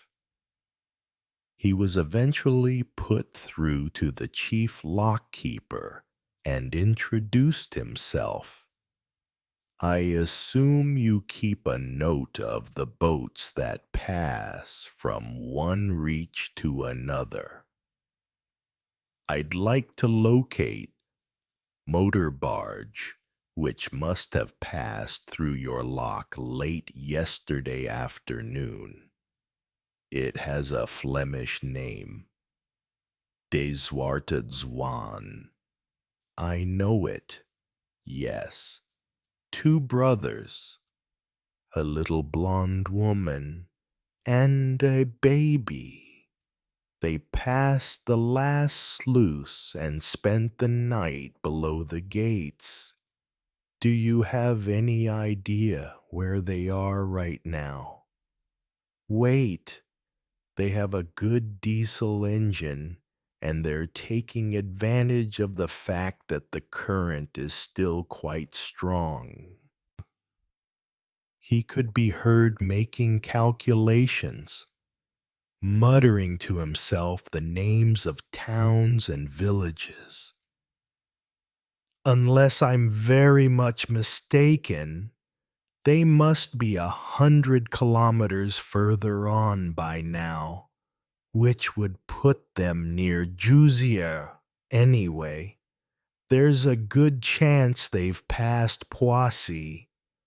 That depends on how long they had to wait at the Bougival lock and then at Carrière. A few moments later, Maigret was in the inspector's office. "Does anyone here know the Seine really well?" a voice asked. "Upstream or downstream?" "Downstream. Near Poissy. Probably even further." "I do. I have a little boat, and I go all the way to Le Havre every year during the holidays. I'm particularly familiar with the Poissy area because that's where I keep the boat."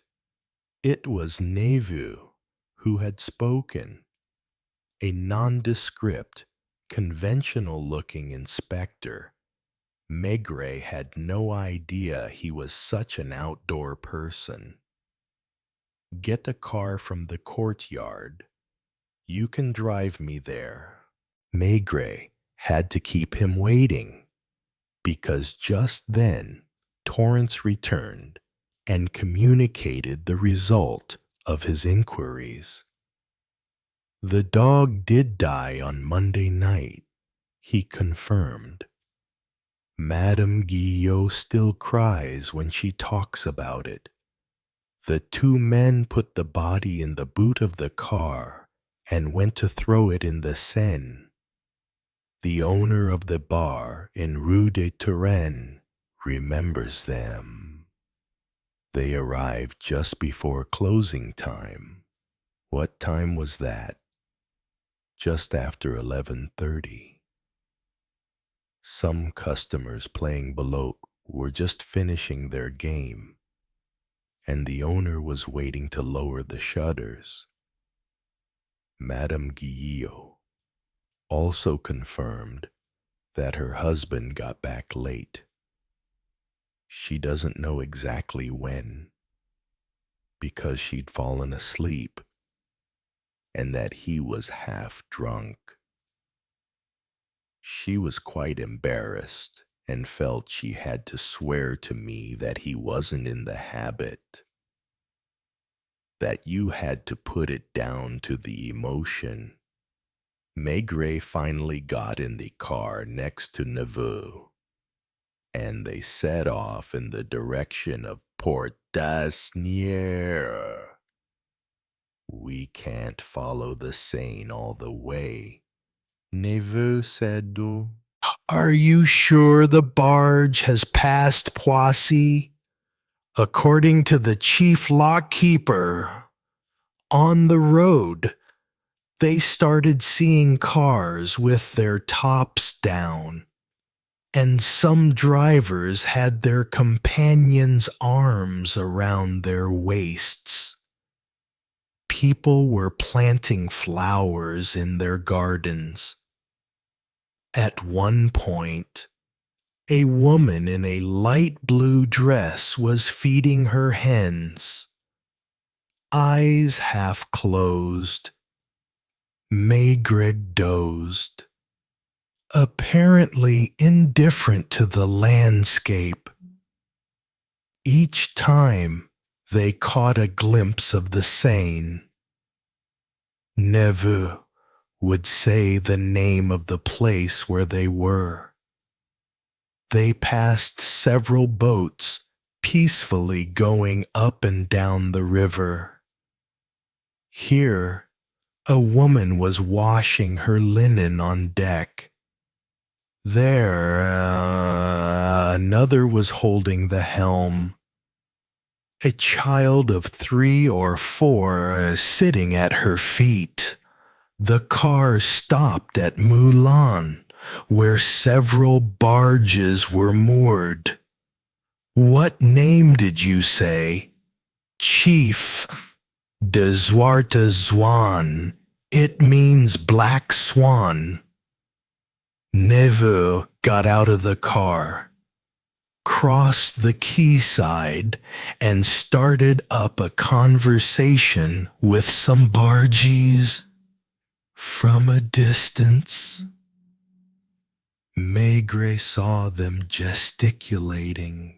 They passed half an hour ago, Neveu announced as he got back in behind the wheel. As they're doing a good 10 kilometers an hour or even more, they should be in the Jusiers area by now. It was soon after Jusiers, opposite the island of Montalais, that they spotted the Belgian barge traveling downstream. They drove another 200 or 300 meters and stopped. And Maigret went and took up position on the riverbank. There, unafraid of looking ridiculous. He started waving his arms. It was Hubert, the younger of the 2 brothers, who was at the wheel, a cigarette in his mouth. Recognizing Maigret, He went and leaned over the hatch and slowed the engine. A moment later, the long, thin figure of Jeff Van Hout appeared on deck. First his head, then his chest, finally the whole of his tall, lanky body.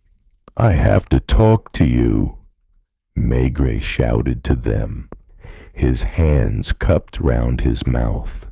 Jeff signaled that he couldn't hear anything because of the engine, and Maigret tried to explain that he had to stop. They were in open country, about a kilometer away. They could see red and gray roofs, white walls, a petrol pump, a golden inn sign. Hubert Van Hout put the engine into reverse. The young woman now also put her head out through the hatch. It wasn't hard to guess that she was asking her husband what was going on. The maneuver was quite muddled. From a distance, it looked as if the two men were at odds. Jeff, the older, was pointing to the village, as if ordering his brother to go in that direction, while Hubert, at the helm, was already approaching the bank, unable to do otherwise. Jeff finally threw a rope, which Inspector Neveu caught, proud to show off his expertise as a sailor. There were mooring posts on the bank, and a few minutes later the barge came to a standstill. "What is it you want now?" Jeff called out, apparently in a temper. There was a gap of several meters between the bank and the barge, and he made no move to lay down the gangplank. "Do you think it's right to stop a boat just like that? It's a good way to have an accident. Let me tell you, I need to talk to you," Maigret replied. "You talk to me as much as you wanted in Paris. I don't have anything else to tell you. In that case, I'm obliged to summon you to my office. What is this? You want me to go back to Paris without unloading my slates?" Hubert, who was more accommodating, gestured to his brother to calm down. It was he who finally threw the gangplank towards the bank, walked across it like an acrobat, and secured it. "Don't take any notice of him, monsieur. It's true what he says. You can't stop just anywhere."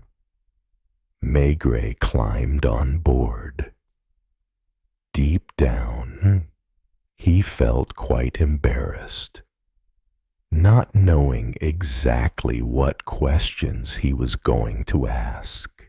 Moreover, he was now in Seine et Oise, and according to regulations, it was up to the Versailles police to question the Van Hoots, and then only if they had a judge's order. "Are you going to keep us here long?" "I don't know, because we're not going to spend the night here. You know, We still have time to get to Manse before the sun goes down. In that case, keep going. You mean you want to come with us? Why not? Now I've seen everything. Did you hear? Navy, continue in the car as far as Mantes. What do you say to that, Hubert? There's nothing we can do about it. Jeff, when the police are involved, there's no point getting angry. They could still see the blonde head of the young woman at the level of the deck and hear a child's babble from below, as had been the case the day before. Pleasant cooking smells rose from the living quarters. The gangplank was removed. Before getting back in the car, Nevu loosened the ropes, sending bright sprays of water flying up from the river. Since you still have questions, go ahead. They heard again the panting of the engine and the noise of the water sliding against the hull. Standing in the stern of the barge, Maigret slowly filled his pipe, still wondering what he was going to say. Chapter 6. You did tell me yesterday that the car was red, didn't you? Yes, monsieur. As red as the red on that flag? He pointed to the black, yellow, and red Belgian flag fluttering in the stern. Hubert was at the helm, and the young blonde woman had joined the child inside. As for Jeff, his face betrayed two contradictory feelings between which he seemed torn. On the one hand, Flemish hospitality dictated that he should welcome Maigret in the manner appropriate to anyone you received in your home, and even offer him a little glass of Genever. On the other hand, he was still angry at being stopped in open country, and he considered this new interrogation an affront to his dignity. He kept his sly eyes fixed on the intruder, whose city suit and black hat stood out like a sore thumb on board the barge. As for Maigret, he wasn't particularly at his ease and was still wondering how to tackle his difficult interlocutor. He had had a great deal of experience of these simple, not very intelligent men, who think you are taking advantage of their naivety and who, because they don't trust you, either become aggressive or withdraw into a stubborn silence. It wasn't the first time that Maigret had conducted an investigation on board a barge, although it hadn't happened for a long time. He particularly remembered what used to be called a stable boat, towed along the canals by a horse that spent the night on board with its carter. Those boats were of wood and smelled good because of the resin with which they were periodically coated. The interior was neat and tidy, not unlike that of a suburban house. Here, through the open door. The decor looked more bourgeois, solid oak furniture, rugs, vases on embroidered doilies, a multitude of shiny brasses. Where were you when you heard noises on the quayside? You were busy working on the engine. I think Jeff's light-colored eyes were fixed on him. He looked as if he was still hesitating as to what attitude to adopt and fighting against his own anger. Listen, monsieur, yesterday morning, you were there when the judge asked me all those questions. You asked me some yourself, and the little man who was with the judge wrote everything down. In the afternoon, he came back and made me sign a statement. Is that correct? That's correct. And now you come here and ask me the same thing. I don't think it's fair. Because if I make a mistake, you'll think I lied to you. I am no intellectual, monsieur. I never had much schooling, nor did Huber. But we're both hard workers, and Annika is also a working woman. I'm only trying to check. There's nothing to check. I was minding my own business on my boat, like you were in your house. A man was thrown in the water, and I jumped into the lifeboat to fish him out.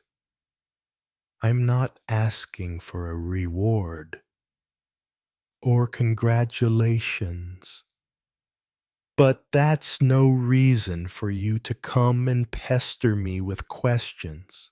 That's what I think, monsieur. We tracked down the two men in the red car. Did Jeff's face really cloud over? Or did it just seem that way to Maigret? Well then, you only have to ask them. They claim it wasn't midnight, but 11:30 when they got out of the car on the riverbank. Maybe their watches were slow, right? We've checked their testimony. They next went to a bar in Rue de Turenne. It was 11:40 when they got there. Jeff looked at his brother, who had turned to him quite abruptly. Do you think we could go inside? The cabin was quite spacious and served as both kitchen and dining room. A stew was simmering on the white enamel stove. Madame Van Houte, who was breastfeeding the baby, rushed into one of the bedrooms, where Maigret just had time to glimpse a bed covered with a counterpane. You can sit down, right? Still hesitant, as if reluctant. He took from the buffet, with its stained glass doors, a brown stoneware pitcher of Genever and two thick-bottomed glasses.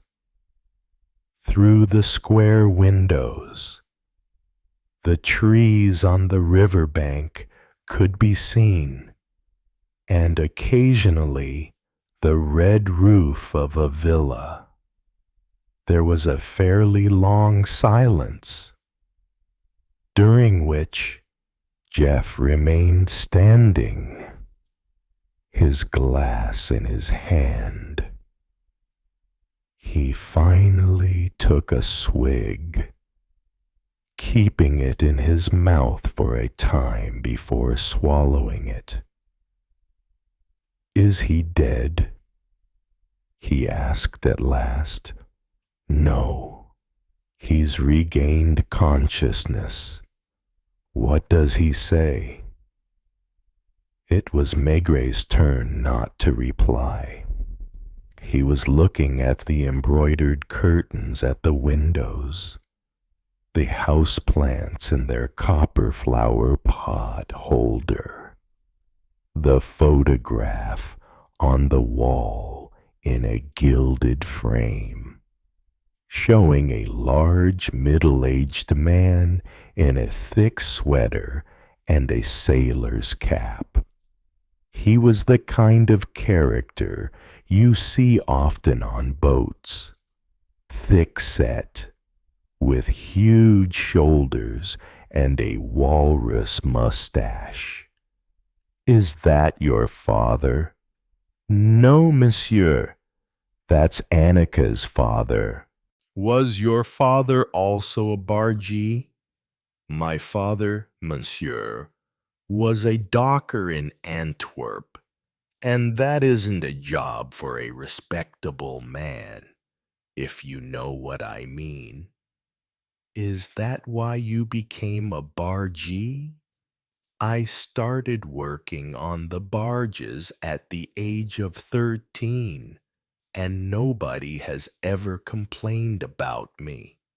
Last night, Maigret thought he had softened him up with his indirect questions. But the man shook his head. "No, monsieur, I'm not playing that game. You just have to read the paper again. And what if I find out that your statement isn't accurate? Well, that's up to you. You saw the two men from the car come back from under Pont Marie. Read the statement. They say they didn't go past your barge. People can say what they like, right? They also say they didn't see anybody on the bank, and that all they did was throw a dead dog in the river. It's not my fault if they call it a dog. The young woman came back without the child, whom she must have put to bed. She said a few words in Flemish to her husband. He nodded, and she started straining the soup. The barge was slowing down. Maigret wondered if they had already arrived, but through the window he soon saw a tugboat, followed by 3 barges, laboriously moving upstream. They passed under a bridge. "Does this boat belong to you?" "It's mine and Annika's." "Isn't your brother a co-proprietor?" "What does that mean? Doesn't he own a share of it?" "No, monsieur, the boat is mine and Annika's." "In other words, your brother is your employee." "Yes, monsieur." Maigret was getting used to his accent and to his endless repetition of monsieur and right. It was clear, from the way the young woman looked at them, that she only understood a few words of French and was wondering what on earth these two men were saying to each other. "Since when?" "About 2 years." Did he work on another boat before that in France? Like us. He worked in Belgium and France. It depends on the cargo. Why did you send for him? Because I needed someone. Right. It's a big boat, you know. And before that, before what? Before you sent for your brother, Maigret was advancing only little by little, looking for the most innocent questions in order to avoid his interlocutor taking offense again. I don't understand. Was there someone else helping you? Of course, before answering, he had glanced at his wife as if to make sure she hadn't understood. Who was he? Jeff refilled the glasses to give himself time to think. It was me, he finally declared. You were the hand. I was the mechanic. Who was the skipper? I wonder if you really have the right to ask me all these questions. A man's private life is his own business, and I'm Belgian, monsieur. The more heated he became, the stronger his accent. It's not what I call manners. All this is my business.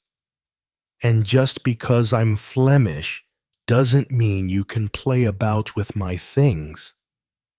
It took Maigret a few moments to grasp the meaning of this expression, and he couldn't help smiling. I could come back with an interpreter and question your wife. I won't allow Annika to be bothered. You'll have to if I bring an order from the judge. I'm wondering now if it would be simpler to take the two of you back to Paris. And what would become of the boat? No. I'm sure you have no right to do that. Why don't you just answer my questions? Von Hout lowered his head a little and threw Maigret a sly look, like a schoolboy plotting a prank. Because it's none of your business. So far, he had been right. Maigret had no serious reason to harass him like this. He was following his intuition. Coming on board near Jussiers, he had been struck by the bargee's attitude. He wasn't exactly the same man he had been in Paris. Jeff had been surprised to see Maigret on the riverbank, and he had had a strong reaction. Since then, he had remained suspicious, withdrawn, without that gleam in his eye, that sense of humor he had demonstrated on Quai des Célestins. Do you want me to take you back? You'd have to have a reason. There are laws. The reason is that you're refusing to answer routine questions. They could still hear the gasping of the engine and glimpse Hubert's long legs standing by the helm. Because you're trying to confuse me. I'm not trying to confuse you, only to establish the truth. What truth? He kept advancing, and retreating, one moment sure of his rights, the next visibly worried. When did you buy this barge? I didn't buy it, but it does belong to you. Yes, monsieur. It belongs to me and it belongs to my wife. In other words, it was by marrying her that you became the owner. The boat was hers. Is that so remarkable? We were married legally, in front of the mayor and the priest. Before that, her father was the skipper of the Zwarte Zwan. Yes, monsieur, old Willems. Didn't he have any other children? No, monsieur. What happened to his wife? She'd been dead for a year. Were you already on board? Yes, monsieur. For how long? Willems hired me when his wife died. That was at Oudenaarde. Were you working on another barge? Yes, monsieur. The Drie Gebroeders. Why did you change? Because the Drie Gebroeders was an old barge that almost never came to France and mostly carried coal. And you don't like carrying coal. It's dirty. So you've been on this boat for about 3 years. How old was Annika at the time? Hearing her name, she looked at them curiously. 18, right. Her mother had just died. Yes, monsieur. At Oudenaarde. I already told you. He listened to the noise of the engine, looked at the bank, then went and said a few words to his brother, who was slowing down to pass under a railway bridge. Patiently, Maigret picked up the thread, tenuous as it was. Until then, the boat had been a family affair, but with the mother dead, they needed someone. Is that correct? That's correct. You were in charge of the engine and all the rest. On a barge, you have to do everything. Did you immediately fall in love with Annika? That's a personal question. Right, monsieur. It's my business and it's her business. When did you get married? Next month will make 2 years. When did Willems die? Is that his picture on the wall? Yes, that's him. When did he die? 6 weeks before the wedding. More and more. Maigret had the impression that he was advancing at a discouragingly slow pace, going round in ever smaller circles. And he needed to summon all his patience in order not to scare Van Houte. Had the banns been published by the time Willems died, where we come from, the banns are published 3 weeks before the wedding. I don't know how it is in France, but the wedding was already planned. Presumably, since we got married. Would you like to ask your wife that question? Why would I ask her a question like that? If you don't, I'll be obliged to ask the question myself through an interpreter. Well, then, he was about to say, do it, and Maigret would have been quite ill at ease. They were in Seine, where he had no right to conduct such an interrogation. Luckily, Van Hout thought better of it and spoke to his wife in their language. She blushed, surprised, looked at her husband, then at her guest, and said something which she accompanied with a slight smile. Do you mind translating? What she's saying is that we'd been in love for a long time, for nearly a year. By then, almost immediately. In other words, it started as soon as you were living on board. What's wrong with... What I'm wondering is whether Willems knew about it. Maigret cut in.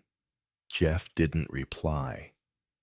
I suppose that at first, anyway, like most lovers, you hid it from him. Once again, Jeff looked outside. We're nearly there. My brother needs me on deck. Maigret followed him up there, and indeed, they could see the quayside at Mantes-la-Jolie, the bridge, a dozen barges moored in the small harbor. The engine turned in slow motion. When they put it in reverse, there were big bubbles around the tiller. People were looking at them from the other boats, and it was a boy of about 12 who caught the mooring rope. It was obvious that the presence of Maigret, in his city suit, a hat with a brim on his head, excited curiosity. From one of the barges, someone called to Jeff in Flemish, and he replied in the same language, still concentrating on the maneuver. On the quayside, next to the little black police car, and not far from a huge pile of bricks, Inspector Neveu was standing, smoking a cigarette. I hope you'll leave us in peace now. It's nearly time for supper. People like us get up at 5 in the morning. You haven't answered my question. What question? You haven't told me if Willems knew about your relationship with his daughter. Did I marry her or not?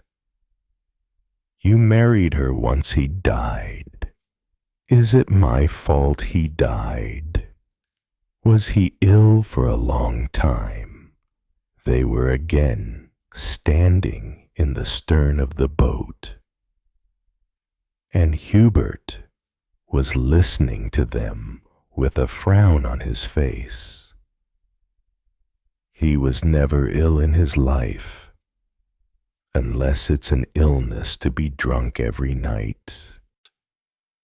Maigret might have been mistaken, but it seemed to him that Hubert was surprised by the turn their conversation had taken and was looking at his brother strangely. Did he die of delirium tremens? What's that? The way most drunks end up. They have an attack that... He didn't have an attack. He was drunk, and he fell in the water. Jeff didn't seem to appreciate the presence of his brother, who was still listening to them. In the water. Yes. Did this happen in France? He nodded. In Paris. That's where he drank the most. Why? Because he'd meet up with a woman, I don't know where, and they'd both spend part of the night getting drunk.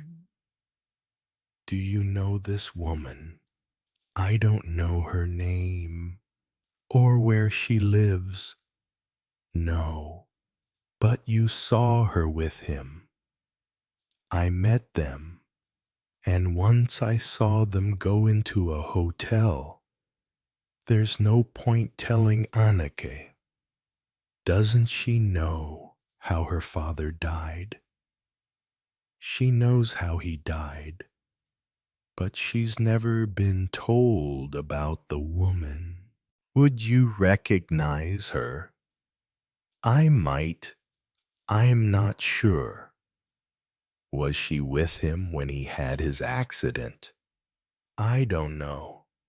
How did it happen? I can't tell you that, because I wasn't there. Where were you? In my bed. And Annika, in her bed. What time was it? He replied reluctantly. But he replied, past 2 in the morning. Did Willems often come back that late? In Paris, yes, because of that woman. What happened? I told you. He fell, crossing the gangplank. I suppose so. Was it in summer? No, in December. Did you hear the noise when he fell? I heard something hit the hull. Any cries? He didn't cry out. Did you rush to help him? Of course. Without taking time to get dressed. I put on a pair of trousers. Did Anneke also hear? Not immediately. She woke up when I went up on deck. When you went up, or when you were already there? Jeff's eyes filled with something close to hate. Ask her, how do you expect me to remember? Did you see Willems in the water? I didn't see anything at all. I could only hear movement. Could he swim? He knew how to swim, but I suppose that time he couldn't. Did you get in the lifeboat? As you did on Monday night? Yes, monsieur. Did you manage to get him out of the water? Not before at least 10 minutes went by, because every time I tried to grab hold of him, he would go under. Was Anneke on deck? Yes, monsieur. So by the time you fished him out, he was dead. I didn't know yet that he was dead. What I know is that he was purple. Did you call a doctor? The police? Yes, monsieur. Do you have any more questions? Where did it happen? In Paris. I told you. Where in Paris? We'd loaded wine in Maigret, and we were unloading it on Quai de la Râpée. Maigret managed to show no surprise, no satisfaction. It was as if He suddenly became more affable, as if his nerves were no longer on edge. I think I've almost finished. Willems drowned one night on Quai de la Rapée when you were sleeping on board, and his daughter was also asleep. Is that it? Jeff blinked. About a month later, you married Annika.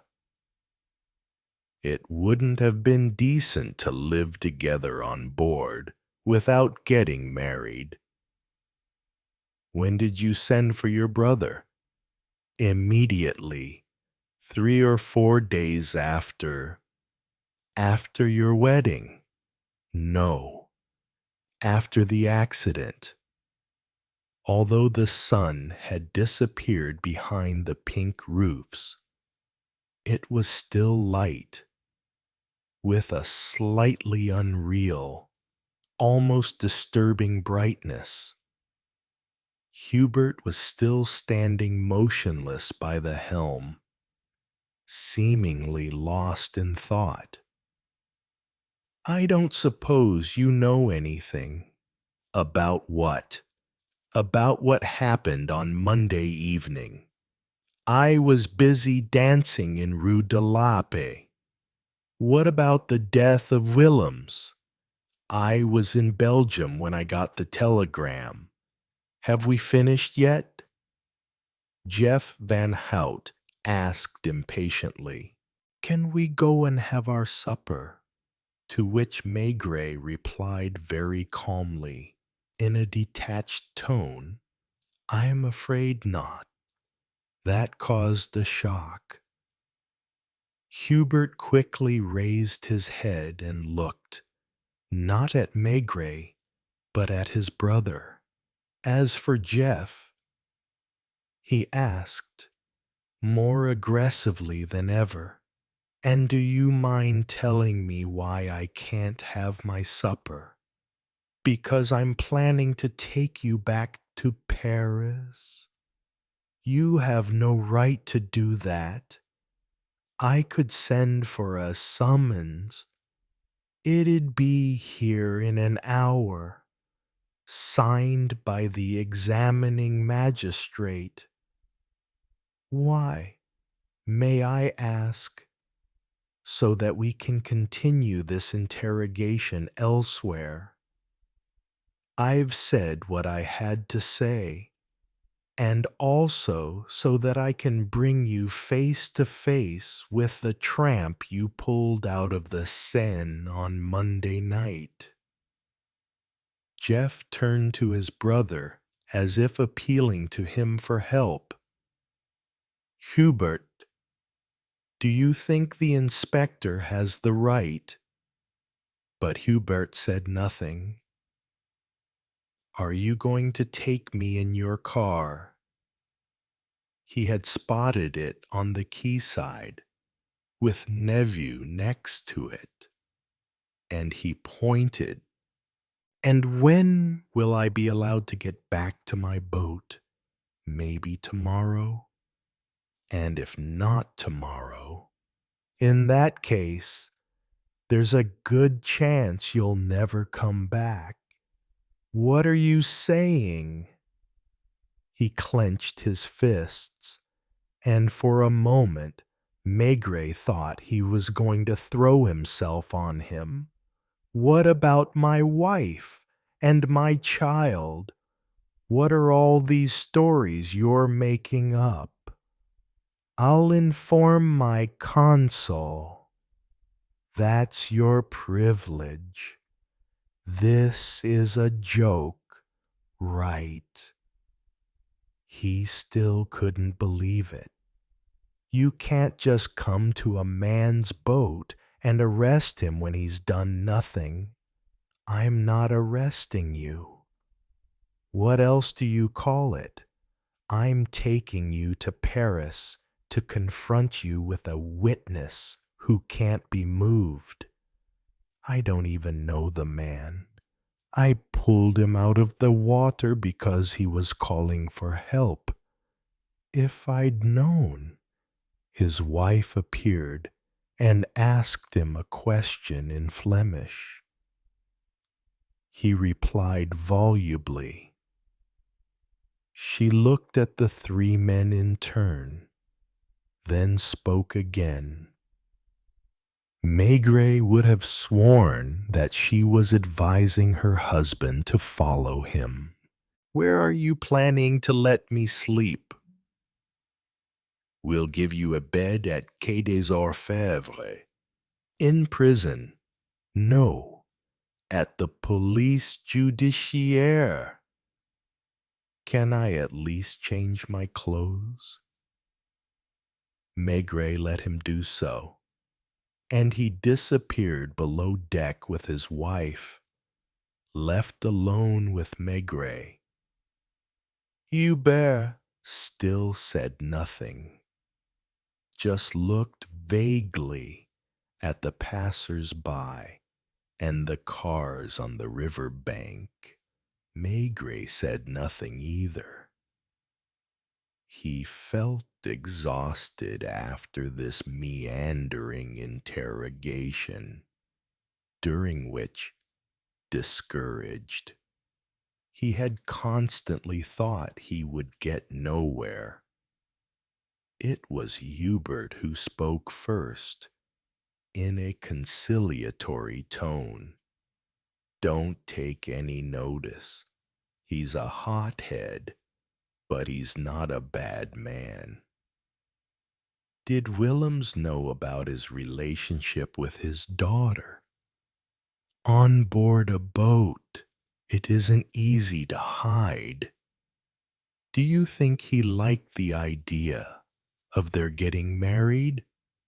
I wasn't there. And do you think he fell in the water, crossing the gangplank one night when he was drunk? It often happens, you know. A lot of bargees die that way. Below, there was an argument going on. Annika's voice imploring while her husband's betrayed anger. Was he again threatening not to go with Maigret?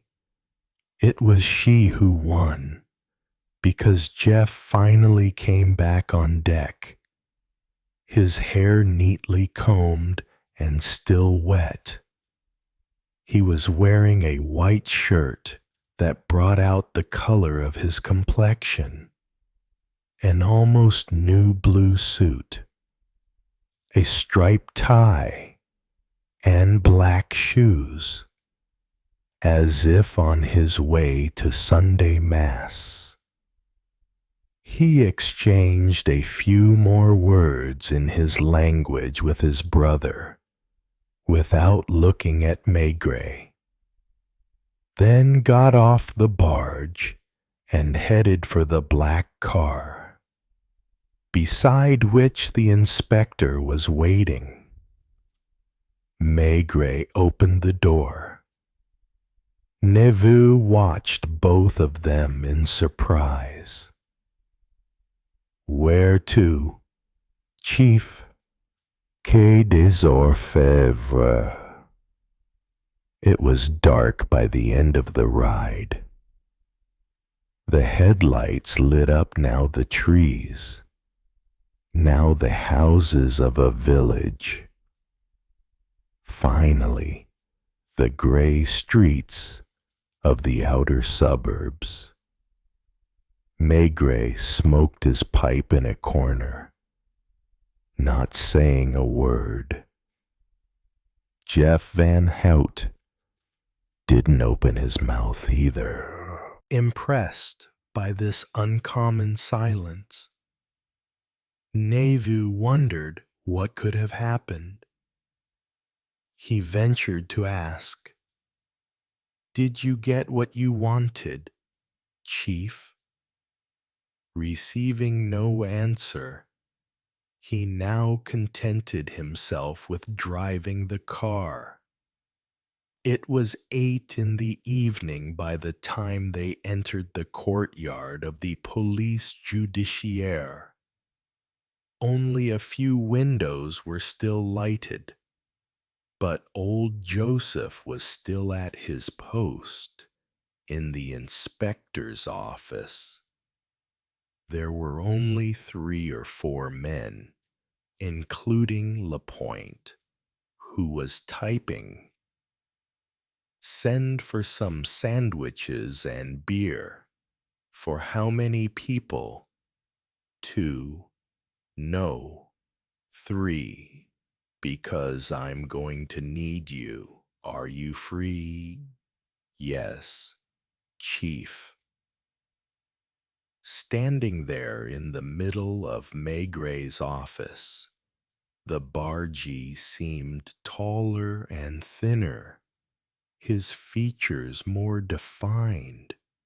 You can sit down, Monsieur Van Hout. The monsieur made Jeff frown, as if he saw it as a threat. We'll bring you some sandwiches. And when can I see the consul? Tomorrow morning. Sitting at his desk. Maigret called his wife on the telephone. I won't be back for dinner. No. It's possible. I'll be here part of the night. She must have wanted to ask him lots of questions, but knowing the interest her husband took in the tramp, she contented herself with just one. Is he dead? No, she didn't ask him if he had arrested someone. Given that he was phoning from his office and foresaw staying there part of the night, it meant that an interrogation was underway, or soon would be. Good night. He looked at Jeff irritably. I asked you to sit down. It bothered him to see that big body motionless in the middle of the office. What if I don't want to sit down? I'm allowed to stand. Right. Maigret merely sighed and waited patiently for the waiter from the Brasserie Dauphine to arrive with the beer and sandwiches. Chapter 7. These nights, which 8 times out of 10 ended with confessions, had finished up acquiring their own rules, their own traditions even, like stage plays that are performed hundreds of times. The inspectors on duty in the various departments had immediately grasped what was happening, as had the waiter from the Brasserie Dauphine, who had brought up the sandwiches and beer. Jeff Van Hout's bad mood, his more or less contained anger, hadn't stopped him from eating with gusto, or from drinking his first beer in one go, all the while watching Maigret out of the corner of his eye, whether out of defiance or protest. He deliberately ate messily, chewing loudly with his mouth open, spitting a little hard piece of ham on the floor, just as he would have spat it in the water, calm and benign in appearance. Maigret pretended not to notice these provocations and let him prowl around the office like a caged animal. Had he done the right thing or not? The most difficult thing in an investigation is often to know when exactly to go for broke. Not that there are any hard and fast rules. It doesn't depend on this or that element. It's only a matter of intuition. He had sometimes gone on the offensive without having any genuine clue and succeeded in a few hours. At other times, on the contrary, holding all the aces and with a dozen witnesses, it had taken the whole night. It was important, too, to find the right tone, which was different with every suspect. And it was this tone he was looking for as he finished eating, observing the bargee. "Would you like some more sandwiches?" "What I'd like is to get back to my boat and my wife. That's what I'd like." He would eventually get tired of walking around in circles and sit down. He was the kind of a man there was no point in rushing, and the method to adopt with him was doubtless that of the singing session. Start gently, without accusing him. Let him get away with the first unimportant contradiction, then another, some small mistake, and gradually entangle him until he was trapped. The two men were alone. Maigret having entrusted Lapointe with an errand. "Listen, Van Houte, I've been listening to you for hours, right? The reason it's lasted so long may be because you're not being honest in your answers. You're going to call me a liar. Maybe. I'm not accusing you of lying, just of not telling me everything.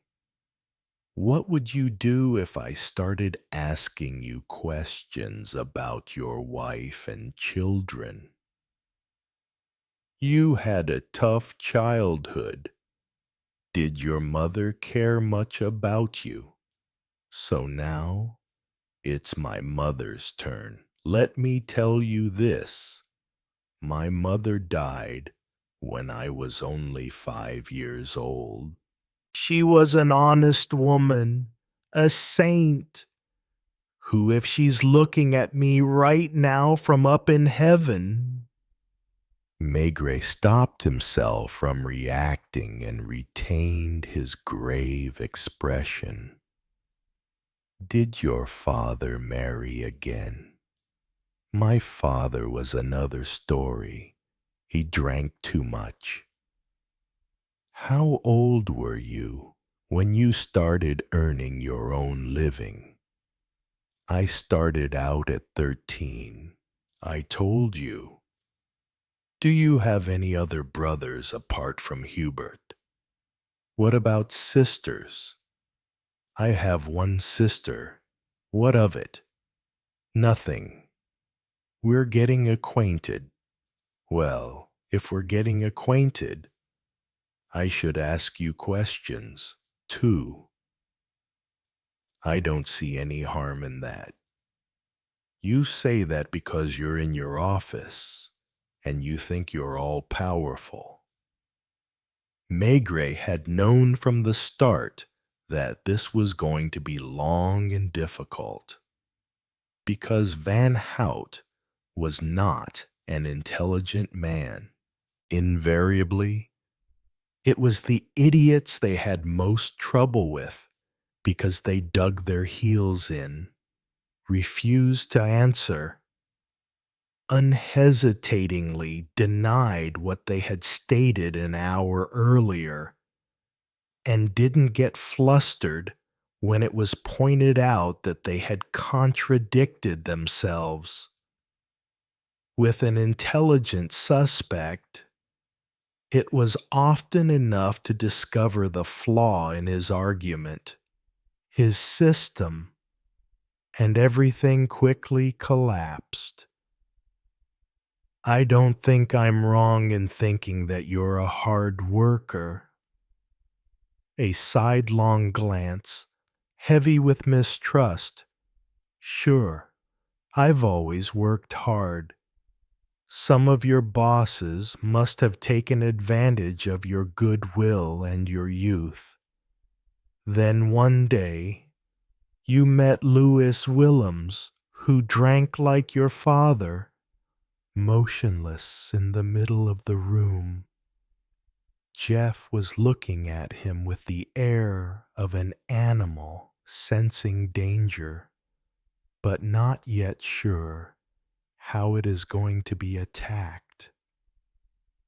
I am convinced that if it hadn't been for Annika, you wouldn't have stayed on board the Zwarte Zwan and would have found another boat. Madame Willems was a good woman, too. And she wasn't proud and domineering like her husband. Who told you he was proud? Wasn't he? He was the boss, the skipper, and he made sure everyone knew it. I'd wager that Madame Willems, if she'd lived, wouldn't have objected to your marrying her daughter. He might have been an idiot, but he had the instincts of a wild animal. And this time, Maigret had gone too fast.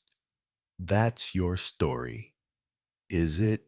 Well, I can also make up stories. It's your story, as I imagine it, at the risk of getting it wrong. And too bad for me if, because you're wrong, you throw me in prison. Hear me out. You had a difficult childhood. When you were still young, you worked as hard as a grown man. Then you meet Annika and she looks at you in a different way from how you've been looked at before. She considers you not as someone who's on board to take care of all the chores and get yelled at, but as a human being. It's only natural you should fall in love with her, her mother. If she'd lived, would probably have supported your relationship. At last the man sat down, not yet on a chair, but on the arm of an armchair, which was already progress. What of it? It's a nice story, you know. Unfortunately, Madame Willems had died. You were alone on board with her husband and Anneke, in contact with her all day long, and I'd swear that Willems kept his eye on you. If you say so. He was the owner of a fine boat, and he didn't want his daughter to marry a penniless young man. When he drank in the evening, he turned unpleasant, violent. Maigret was regaining his caution and wouldn't take his eyes off Jeff's. Do you think I'd let a man raise his hand to me? I'm sure you wouldn't. Only it wasn't you he raised his hand to. It was his daughter. I wonder if he didn't catch the two of you. It was better to let a few seconds go by. The silence weighed heavily, while Maigret's pipe smoked gently. You told me something interesting earlier. It was particularly in Paris that Willems went out in the evening, because he'd meet up with a lady friend and get drunk with her. In other places, he'd drink on board or in a tavern near where he was moored, like all bargees who, as you told me, get up before dawn. He must have gone to bed early. In Paris, you had the opportunity to be alone. Annika and you. There was the sound of footsteps and voices in the next office. Lapointe half opened the door. It's done, Chief. Later. And the singing session continued. The office now full of smoke. It's possible that one night he came back earlier than usual and found you in each other's arms. If that's what happened, he definitely would have lost his temper, and his tempers must have been terrible. Maybe he threw you out and beat his daughter. That's your story, Jeff repeated in an ironic tone. It's the story I'd choose if I were in your shoes, because in that case, Willems's death would be almost an accident. It was an accident. I said almost. I'm not even saying that you helped him to fall in the water. He was drunk. He was staggering. Was it raining that night? Yes. You see, so the gangplank was slippery. The only thing you did wrong was not to help him immediately, unless it was more serious than that, and you pushed him. It all happened 2 years ago, and the police report refers to it as an accident, not a murder. Then why are you so determined to pin it on me? I'm only trying to explain. Suppose now that someone saw you push Willems in the water. Someone you didn't know was there, who was on the riverbank. He'd have been able to tell the police that you stayed on the deck of the barge for quite a long time before jumping into the lifeboat in order to give your boss time to die. And Annika, maybe she also saw it all and didn't say anything. At 2 o'clock in the morning, it's quite likely she was asleep. In any case, the man who saw you and who was living under Pont de Bercy at the time didn't say anything to the police. Tramps don't much like getting involved in other people's business. They don't see the world like everyone else, and they have their own idea of justice. You were able to marry Annika, and as you needed someone with you to steer the boat, you got your brother to join you from Belgium. At last, you were happy. You'd become the boss now. That's that. You've been through Paris several times, and I expect you avoided Mooring anywhere near Pont de Bercy? No, monsieur, I've moored there at least 3 times, because the tramp wasn't there anymore. Tramps also move house, and yours settled under Pont Marie. On Monday, he recognized the Zwarte Zwan. He recognized you. What I wonder is, he pretended to be pursuing a new idea. What do you wonder? I wonder if you noticed him on Quai de la Râpée when Willems was pulled out of the water. Yeah, you would definitely have had to see him. He approached, but didn't say anything. On Monday, when he started prowling around your boat, you realized he might talk. It's not unlikely that he threatened to do so. Maigret didn't believe that. It wasn't Doc's style.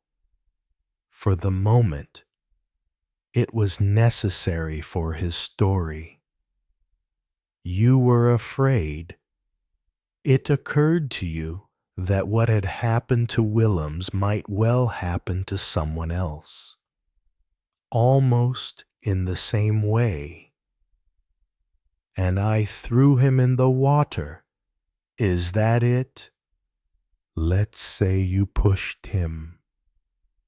Once again, Jeff was standing, calmer than before, harder. No, monsieur, you'll never make me admit such a thing. It isn't the truth. Well, if I got some of the details wrong, then tell me. I've already said it. What? It was written down in black and white by the little man who was with the magistrate. You stated that you heard a noise about midnight. If I said it, it's true. You also said that 2 men, one of them wearing a light-colored raincoat, emerged from under Pont Marie at that moment and ran to a red car. It was red, so they walked past your barge. Van Hout didn't react. Maigret went to the door and opened it. Come in, gentlemen. Lapointe had gone to fetch the insurance agent and his friend with the stammer from their homes. He had found them playing belote with Madame Guillot, and they had followed him without protest. Guillot was wearing the same yellowish raincoat as on Monday evening. Are these the 2 men who left in the red car? It's not the same thing. Seeing people at night on a badly lit riverbank and seeing them in an office. They match the description you gave us. Jeff shook his head. still refusing to express an opinion. They were definitely on Quai des Célestins that night. Can you tell us what you were doing there? Monsieur Guillot. We drove the car down the ramp. How far is this ramp from the bridge? More than 100 meters. You stopped the car right at the foot of the ramp. Yes. And then we went to get the dog from the boot. Was he heavy? Nestor weighed more than I do. 70 kilos 2 months ago. The last time we weighed him at the butcher's. Was there a barge at the quayside? Yes. You both went with your load to Pont Marie.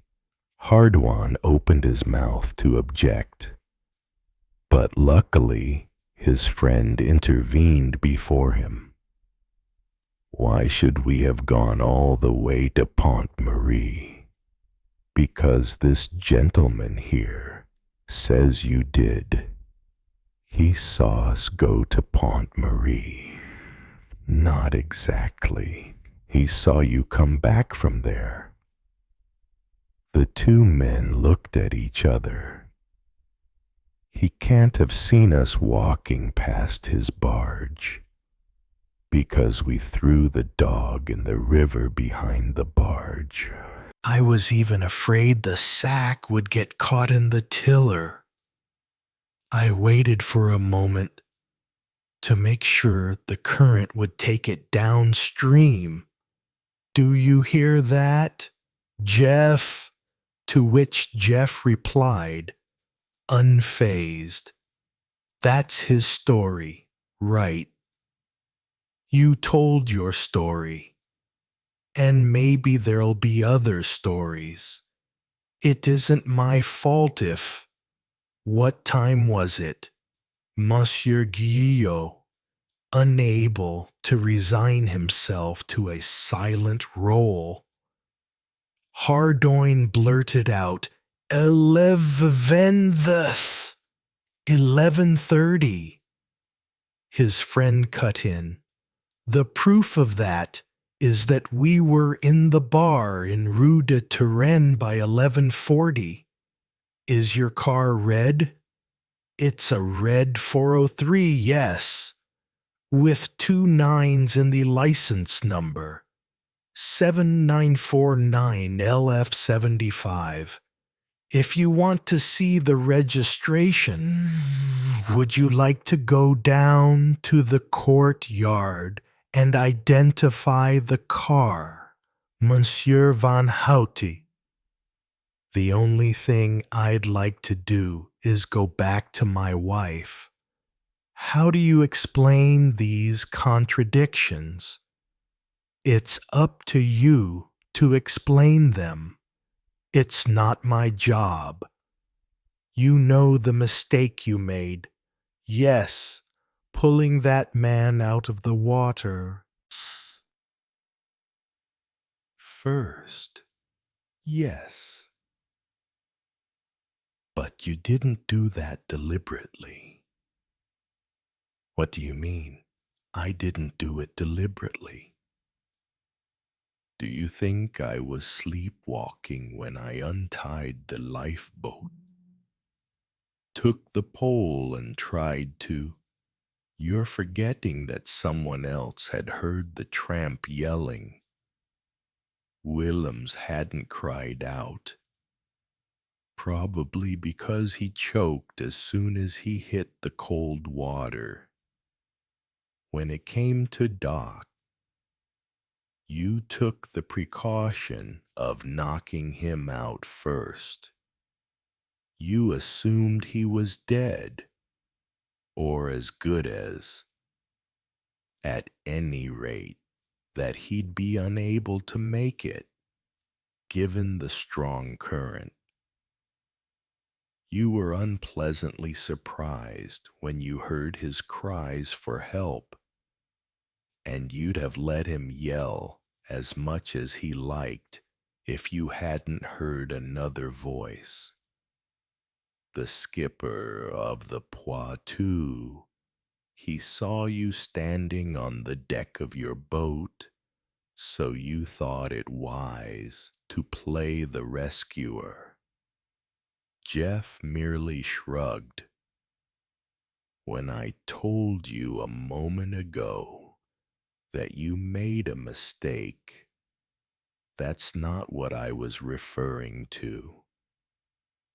I was thinking of your story. Because you saw fit to tell a story in order to divert suspicion. It was a clever story you put together. The insurance agent and his friend looked in awe at Maigret and the bargee in turn, realizing at last that a man's head was at stake. At 11:30, you weren't busy working on your engine, as you claimed. You were in a place from which you could see the river bank.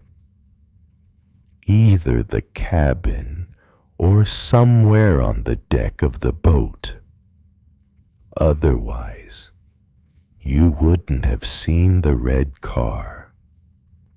You were watching when the dog was thrown in the river. You remembered it when the police asked you what had happened. You assumed the car wouldn't be traced, so you mentioned two men coming back from under Pont Marie.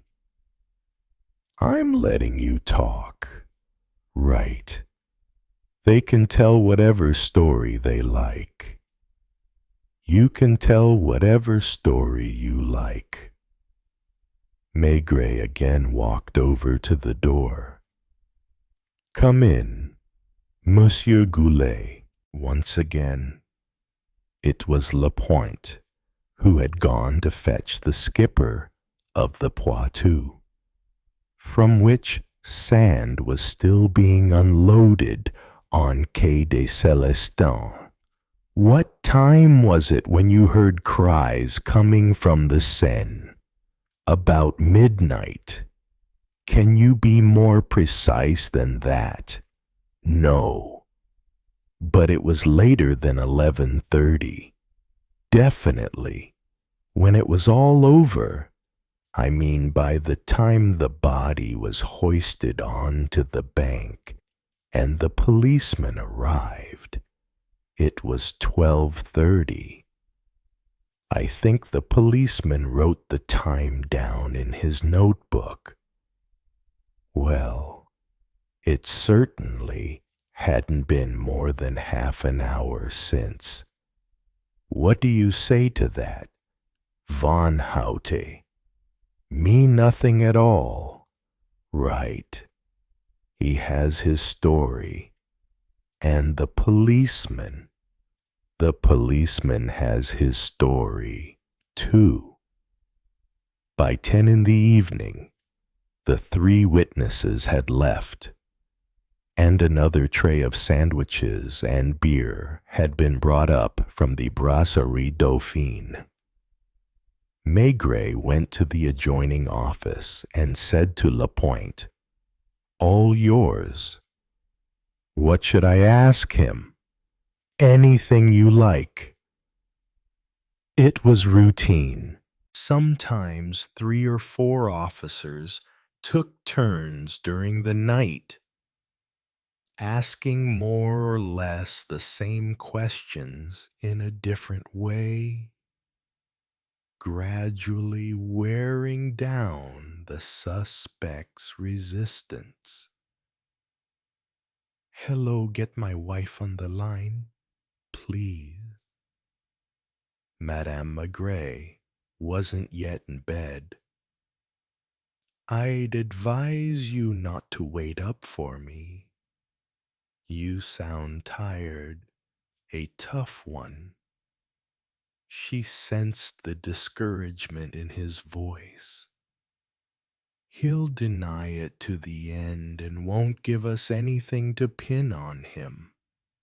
He's the finest specimen of a stubborn idiot I've ever dealt with. What about Doc? I'm going to inquire after him now. His next call was indeed to the Hotel Dieu. He was put through to the night nurse from surgery. He's asleep. No, he's in no pain. The professor dropped by to see him after dinner and says he's out of danger. Has he said anything? Before going to sleep, he asked me for a drink. Did he say anything else? No. He took his sedative and closed his eyes. Maigret walked up and down the corridor for half an hour, letting Lapointe have a go. He could hear the murmur of the young inspector's voice from behind the door. Then he went back into his office and found Jeff Van Hout at last sitting on a chair, his big hands folded on his lap. Lapointe's expression was clear evidence that he had got nowhere, while Jeff's was one of mockery. "How long is this going on for?" he asked, watching Maigret resume his seat. "Don't forget you promised to get hold of the consul. I'll tell him everything you've done, and it'll be in the Belgian newspapers.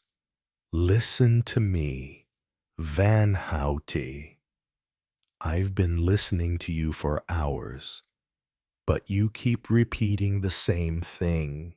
He pointed to Lapointe. "And this one, too. Do you have others waiting behind the door to come in and ask me questions? Maybe I'll give them the same answers.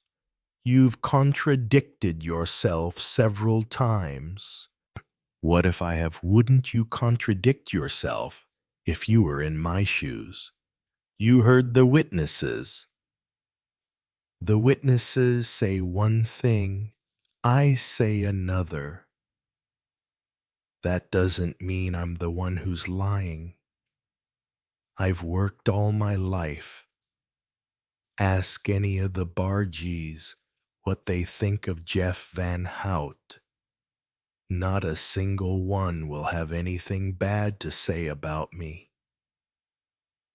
And Maigret started all over again, determined not to let go, recalling the case of a man as tough as Jeff, who had suddenly caved in at the 16th hour, just when he was about to give up. Tonight was one of his most exhausting nights. Twice. He went into the next office, and Lapointe took his place. By the end, there were no more sandwiches, no more beer, and they had the impression there were only the three of them left, like ghosts, in the deserted premises of the police judiciaire, where the cleaning women were sweeping the corridors. It's impossible for you to have seen the two men walk past your barge. The difference between us is that I was there and you weren't. You heard them. Everyone talks. Not that I'm accusing you of premeditation. What does that mean? I'm not claiming you knew in advance that you were going to kill him. Who Willems, or the fellow I pulled out of the water, because now there are two of them, right, and tomorrow maybe there'll be three, or four, or five. It's easy enough for you to add more. At 3 o'clock, an exhausted Maigret decided to give up. For once, it was he, and not the suspect, who was at the end of his tether. Let's call it a day, he grunted, getting to his feet. So, can I go back to my wife? Not yet. Are you going to make me sleep in a cell? You'll sleep here, on a camp bed in one of the offices, while Lapointe led him there. Maigret left headquarters and walked the deserted streets with his hands in his pockets. He didn't find a taxi until he got to Châtelet. He crept into the bedroom. Madame Maigret shifted in bed and mumbled in a sleepy voice, "Is that you?" As if it might have been someone else. "What time is it?" 4 o'clock. Has he confessed? No. Do you think it's him? In all conscience, I'm sure it is. But you've had to let him go. Not yet. Would you like me to make you something to eat? He wasn't hungry, but he poured himself a glass of brandy before going to bed, despite which it took him a good half-hour to get to sleep. He wouldn't forget the Belgian bargee in a hurry. Chapter 8. It was Torrance who went with them that morning, because Lapointe had spent the rest of the night at Quai des Orfèvres. Previously, Maigret had had quite a long telephone conversation with Professor Magnan. I'm certain he's been fully conscious since last night, the professor declared. The only thing I ask is that you don't tire him. Don't forget, he's had a serious shock and will take some weeks to recover completely. The three of them walked by the river in the sun.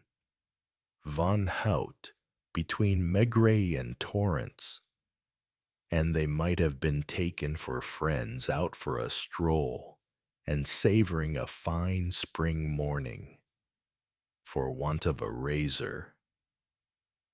Van Hout hadn't shaved, and his face was covered in blonde hairs that glistened in the sun. Opposite the Palais de Justice, they had stopped in a bar for coffee and croissants. Jeff had scoffed 7 of these as calmly as could be. He must have thought they were taking him to Pont Marie for some kind of reconstruction, and was surprised to be led into the gray courtyard of the Hôtel Dieu. Then, along the corridors of the hospital, although he frowned from time to time, he seemed unperturbed. Can we go in? Maigret asked the head nurse, who looked his companion up and down, and eventually shrugged her shoulders. This was all too much for her, and she had given up trying to understand. For Maigret, It was the last chance. He was the first to walk into the ward where, as had happened the previous day, the patients watched him. He was followed by Jeff, whom he was partly hiding, while Torrance brought up the rear. Doc watched him coming without any evident curiosity. When he saw Jeff, there was no change in his demeanor. As for Jeff, he was no more flustered than he had been during the night. He stood there, looking with indifference at the sight of a hospital ward, which must have been unusual to him. The expected shock did not materialize. "Come forwards, Jeff. What do you want me to do now? Come here." "All right. And now, do you recognize him?" "I suppose he's the one who was in the water, right? Only that night he had a beard, but you recognize him anyway." "I think so. What about you, Monsieur Keller?" Maigret was almost holding his breath, his eyes fixed on the tramp, who was looking at him and only slowly made up his mind to turn to the bargee. "Do you recognize him?" Did Keller hesitate? Maigret would have sworn he did. There was a long moment of expectation until the former doctor from Mulhouse again looked at Maigret without showing any emotion. "Do you recognize him?" He contained himself, almost furious suddenly with this man who, he knew now, had decided to say nothing. The proof of this was that there was something like the shadow of a smile on the tramp's face, a wicked gleam in his eyes. His lips half opened, and he muttered, "No. He's one of the two bargees who took you out of the Seine." "Thank you," he uttered in a barely audible voice. "I'm almost sure he was also the one who hit you on the head and threw you in the water." Silence. Doc remained motionless, life only in his eyes. "Do you still not recognize him?" It was all the more impressive in that this exchange was being conducted in low voices, with 2 rows of patients in their beds, spying on them and pricking up their ears. "You don't want to talk?" Keller had still not moved. "You know, though, why he attacked you?" There was a touch more curiosity in the eyes now. The tramp seemed surprised that Maigret had learned as much as he had. "It goes back to 2 years ago, when you were still sleeping under Pont de Bercy. One night, can you hear me?" He made a sign that he could hear. "One night in December, you witnessed a scene in which this man was involved. Keller seemed to be wondering again what decision to take. Another man, the skipper of the barge near which you were lying, was pushed into the river. That one wasn't saved. Silence still, followed finally by complete indifference on the tramp's face. Is that true? Seeing you again on Monday on Quai des Célestins, the killer was afraid you would talk. The head moved slightly with effort, just enough for Keller to be able to see Jeff Van Houte.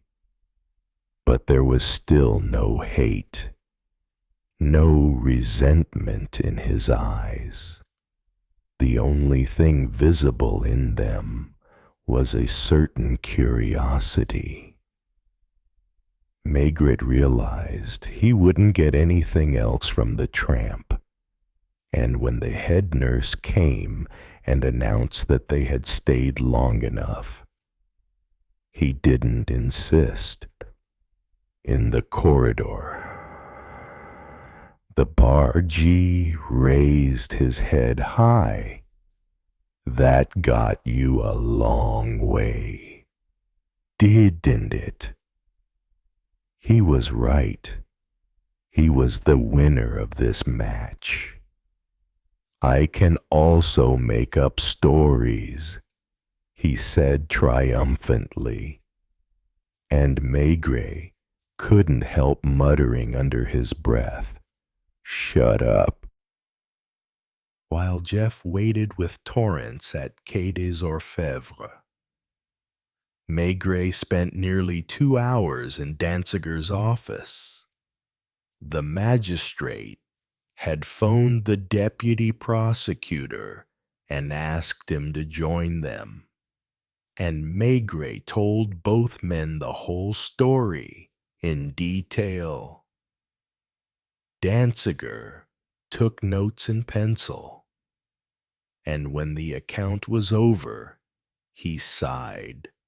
To sum up, we don't have a single shred of evidence against him. No, we don't. Apart from the matter of the times not matching, any good lawyer would wipe the floor with that argument. I know.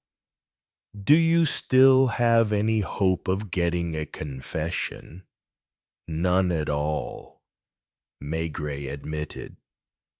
The tramp will maintain his silence. I'm convinced he will. Why do you think he's chosen to react in this way? That was harder to explain, especially to people who had never known the small world of those who live under bridges. Yes. For what reason? The deputy prosecutor cut in. I mean, he almost died. In my opinion, he ought to. In the opinion of a deputy prosecutor who probably lived in an apartment in Passy with his wife and children, organized weekly bridge parties, and was concerned about his own advancement and how much he earned compared with the others. Not in the opinion of a tramp. After all, there is something called justice. Indeed, there was. But those who are not afraid to sleep under bridges in the middle of winter, wrapped in old newspapers to keep warm, didn't bother with that kind of justice. Do you understand him? Maigret hesitated to answer yes, because they would probably have given him funny looks.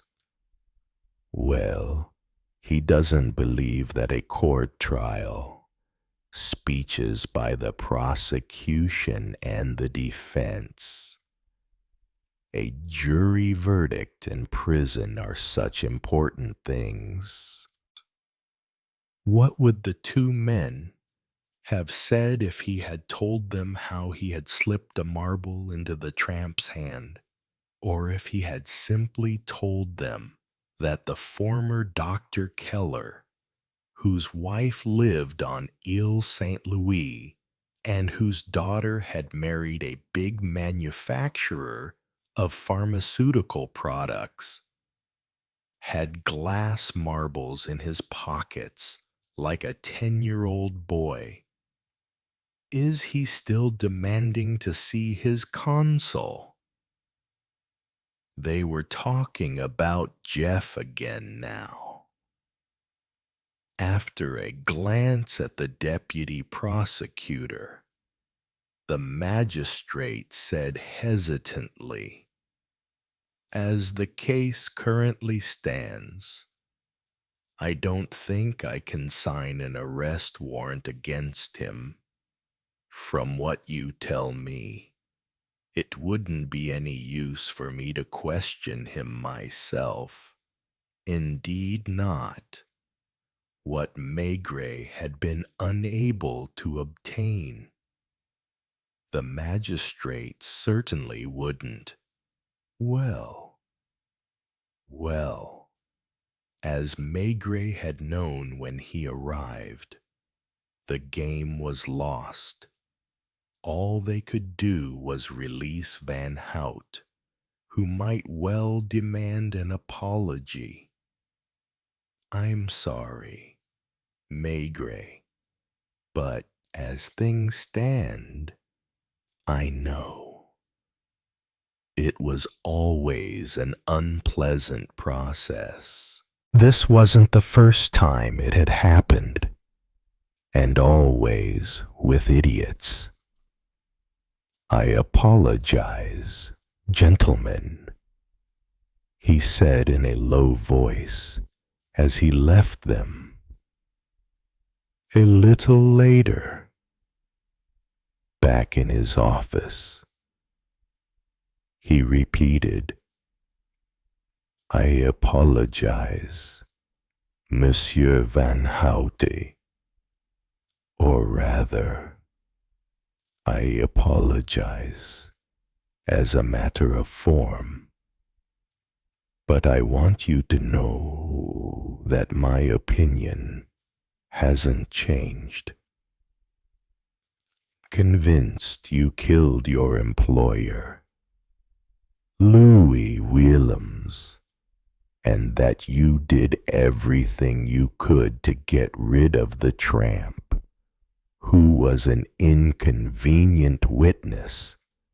That said, there's nothing to stop you from going back to your barge, your wife and your baby.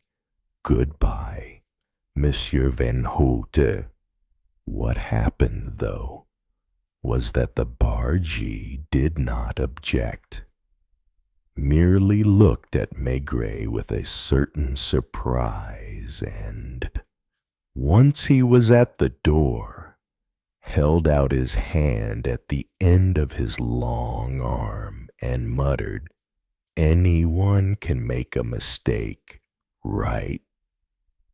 Maigret ignored the hand.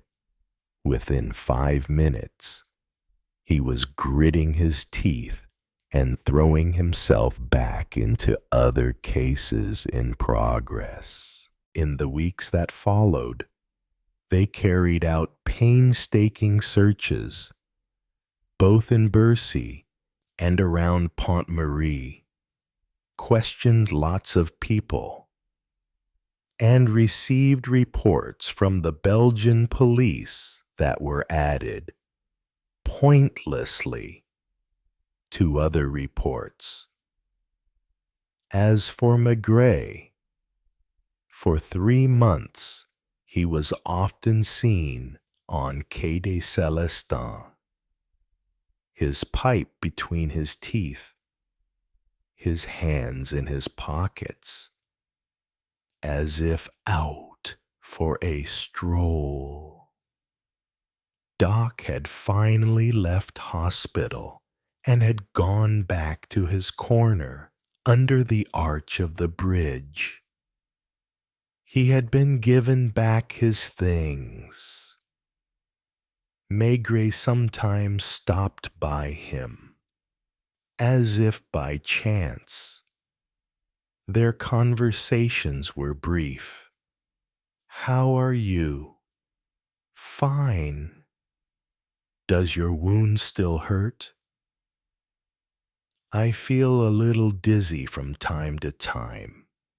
Even though they avoided talking about the case, Keller knew perfectly well what Maigret had come for. And Maigret knew. He knew. It had become a kind of game between them. A little game that lasted until the height of summer, when, one morning, Maigret stopped in front of the tramp, who was eating a crust of bread and drinking red wine. "How are you?" "Fine." Did Francois Keller decide that Maigret had waited long enough? He was looking in the direction of a moored barge, a Belgian barge that wasn't the Zwarte Zwan, but looked like it. "Those people have a nice life," he remarked, and pointing at two fair-haired children playing on deck, he added, "Especially them." Maigret looked him in the eyes, gravely, sensing that something was to follow. "Life isn't easy for anybody," the tramp went on, "nor is death. What's impossible is to judge." They understood each other. "Thank you," Maigret murmured. At last he knew. "Don't mention it. I haven't said anything." And Doc added, "Like Jeff." Right. Indeed, he hadn't said anything. He refused to judge. He wouldn't testify. All the same, Maigret was able to announce to his wife, casually, in the middle of lunch, "You remember the barge and the tramp?" "Yes." "Are there any developments?" "I wasn't wrong." "So you've arrested him?" He shook his head. "Oh, no. Unless he does something careless. Which would surprise me. We'll never arrest him." "Did Doc talk to you?" "In a way, yes." With his eyes, much more than with words. They had understood one another, and Maigret smiled at the memory of the complicity that had been established between them for a moment. Under Pont Marie, it was 12:15 when Maigret went through the permanently cool archway and out of the gate flanked by two uniformed policemen who were hugging the walls to get a little shade. He waved to them, then stood for a moment motionless and undecided, looking towards the courtyard, then towards Place Dauphine, then back towards the courtyard. Under the pretense of relighting his pipe, he had stopped several times in the corridor upstairs. Then, on the dusty stairs, in the hope that one of his colleagues or inspectors would suddenly appear from somewhere. It was unusual for the stairs to be deserted at that time. But this year, on 12 June, a holiday atmosphere already prevailed at police headquarters. Some people had gone away at the start of the month to avoid the crush of July and August, while others were getting ready for the annual exodus. After a dismal spring, it had suddenly turned hot that morning, and Maigret had worked in his shirt sleeves with the windows open.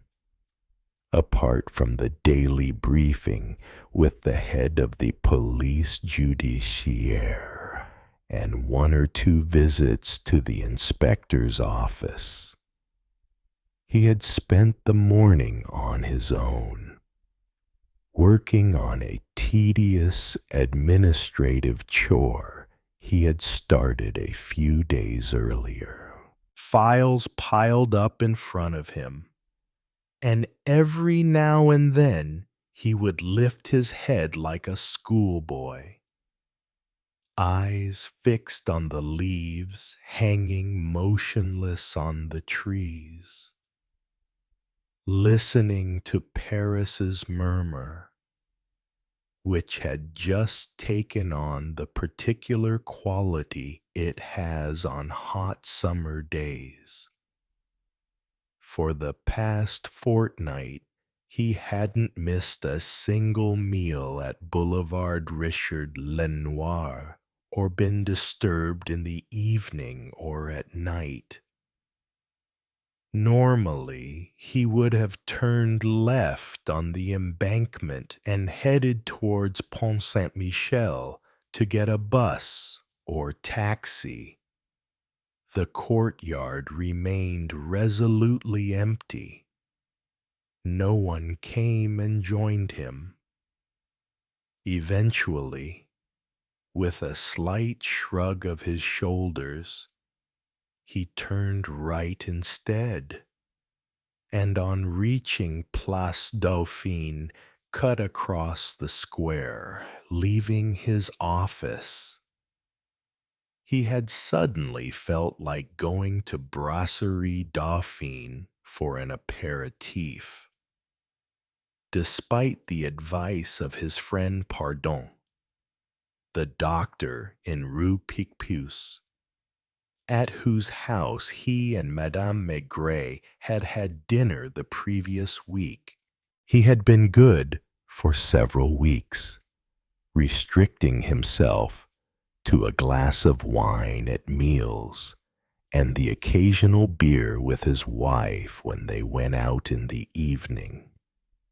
Now suddenly he missed the smell of the bistro on Place Dauphine, the aniseed taste of its aperitifs that went down so well on days like this.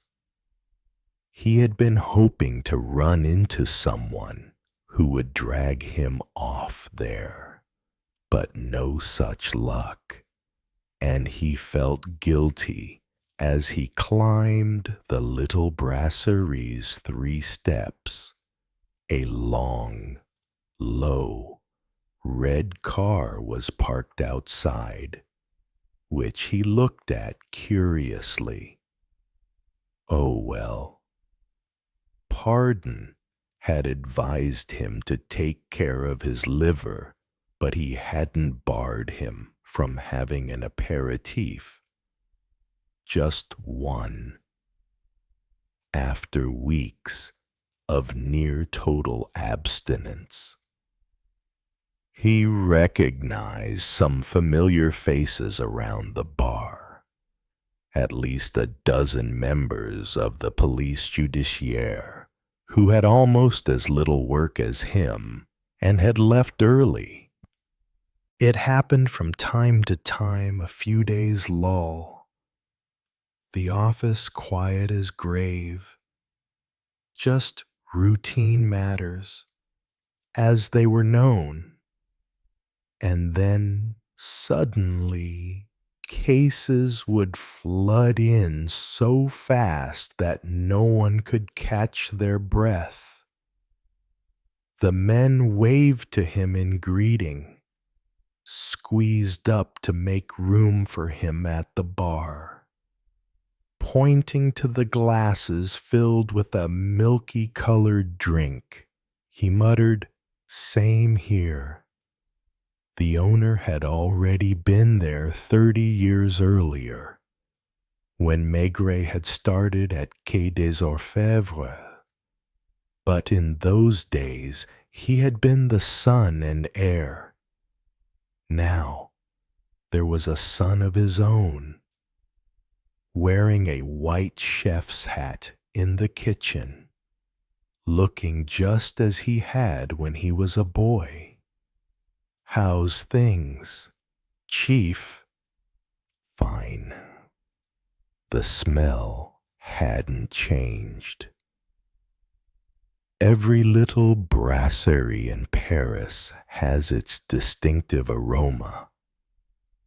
In this one, for instance, against a background of apéritifs and liqueurs, a connoisseur would have discerned the slightly sharp bouquet of the ordinary wines of the Loire, and a preference for tarragon and chives in the cooking. Maigret automatically read the menu on the slate baby whiting from Brittany and veal liver on papillotes.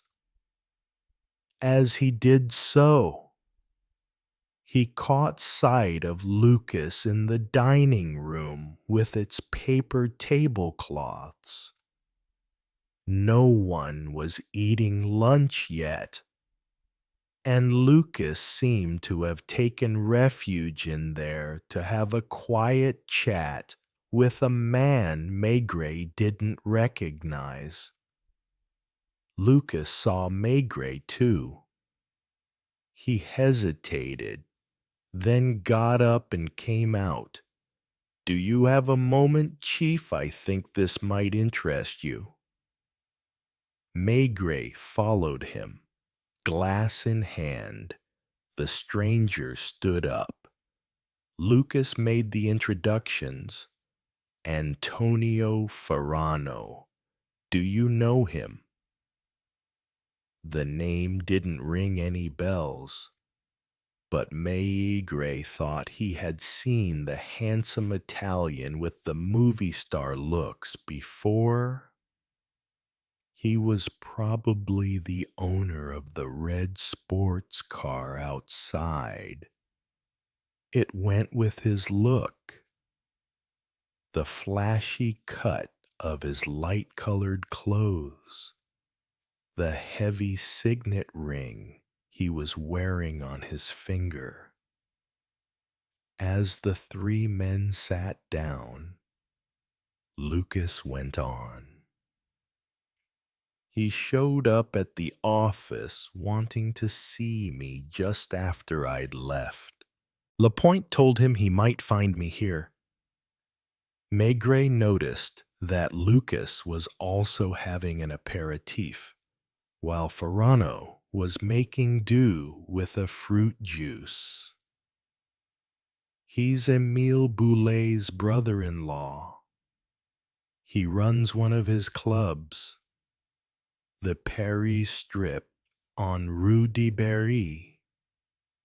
Lucas winked discreetly at his boss. "Say what you just told me. Ferrano. Well, my brother-in-law has disappeared." He still had his native accent. "When?" asked Lucas. "Last night, probably. We don't know exactly." He was overawed by Maigret.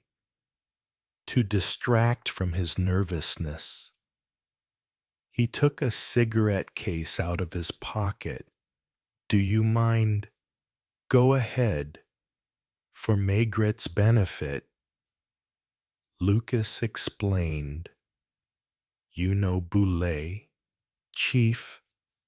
He's the little guy who turned up from Le Havre 4 or 5 years ago.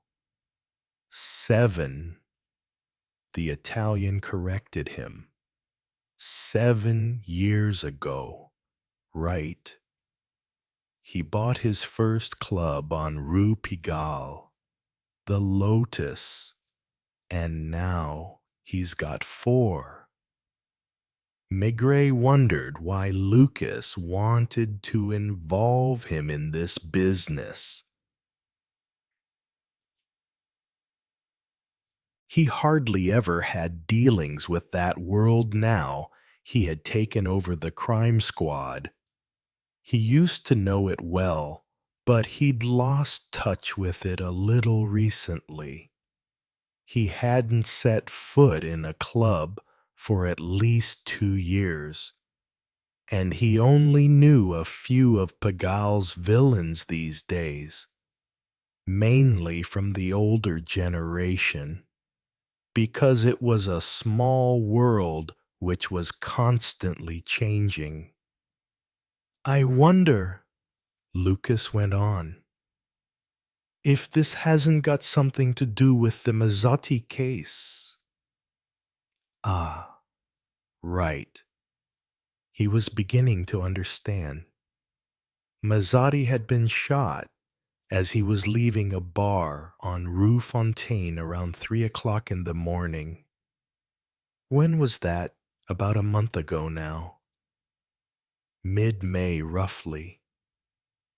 Maigret remembered a report from the 9th arrondissement, which he had passed on to Lucas, saying, probably a settling of old scores. Do your best. Mazzotti wasn't an Italian like Ferrano, but a Corsican who had started out on the Côte d'Azur before coming up to Paris with a little gang he had put together. My brother-in-law didn't kill Mazzotti, Ferrano insisted with feeling. You know he's not that kind of person, Monsieur Lucas. Besides, you questioned him twice in your office. I never accused him of killing Mazzotti. He was just one of the people I called in because Mazzotti had gone after them. Quite a crowd, in other words. Turning to Maigret, he explained, I'd actually called him in for questioning at 11 this morning, so I was surprised not to see him. Doesn't he ever spend the night elsewhere? Maigret asked ingenuously. Never. You obviously don't know him. That's just not his way. He loves my sister. Family life. He'd never come home later than 4 in the morning. And last night he didn't come home at all. Is that it? Yes, that's it. Where were you? At the Paris Strip. We didn't shut until at least 5. It's high season for us because Paris is already swarming with tourists. When I was cashing up, Marina rang to ask if I'd seen Emile. Marina's my sister. I hadn't seen my brother-in-law all night. He hardly ever came down to the Champs-Élysées. Where are his other clubs? They're all in Montmartre, a few 100 meters from each other. It was his idea to do it like that, and it worked out well. When you have clubs virtually next door to each other, you can shuffle performers around between them and keep overheads down. The Lotus is right at the top of Rue Pigalle. The Train Bleu's just around the corner in Rue Victor Massé, and the Saint-Tro is down the hill a bit on Rue Notre-Dame de Lorette. Emile was unsure about opening a club in another part of town, and it was really the only one he didn't take care of himself. He let me run it for him. So your sister rang you a little after 5 o'clock. Yes. She's so used to being woken up by her husband. What did you do? I called the Lotus first, where they said he'd left at around 11 in the evening. He also went by the Tramp, but the cashier couldn't say exactly when. And the Saint-Tro was closed when I tried to call. Your brother wasn't meeting anyone last night as far as you know, was he? No. I told you he was a quiet man, very much a creature of habit. He'd have dinner at home. What's his address? Rue Victor Massé, in the same building as the Train Bleu. No, 3 doors along.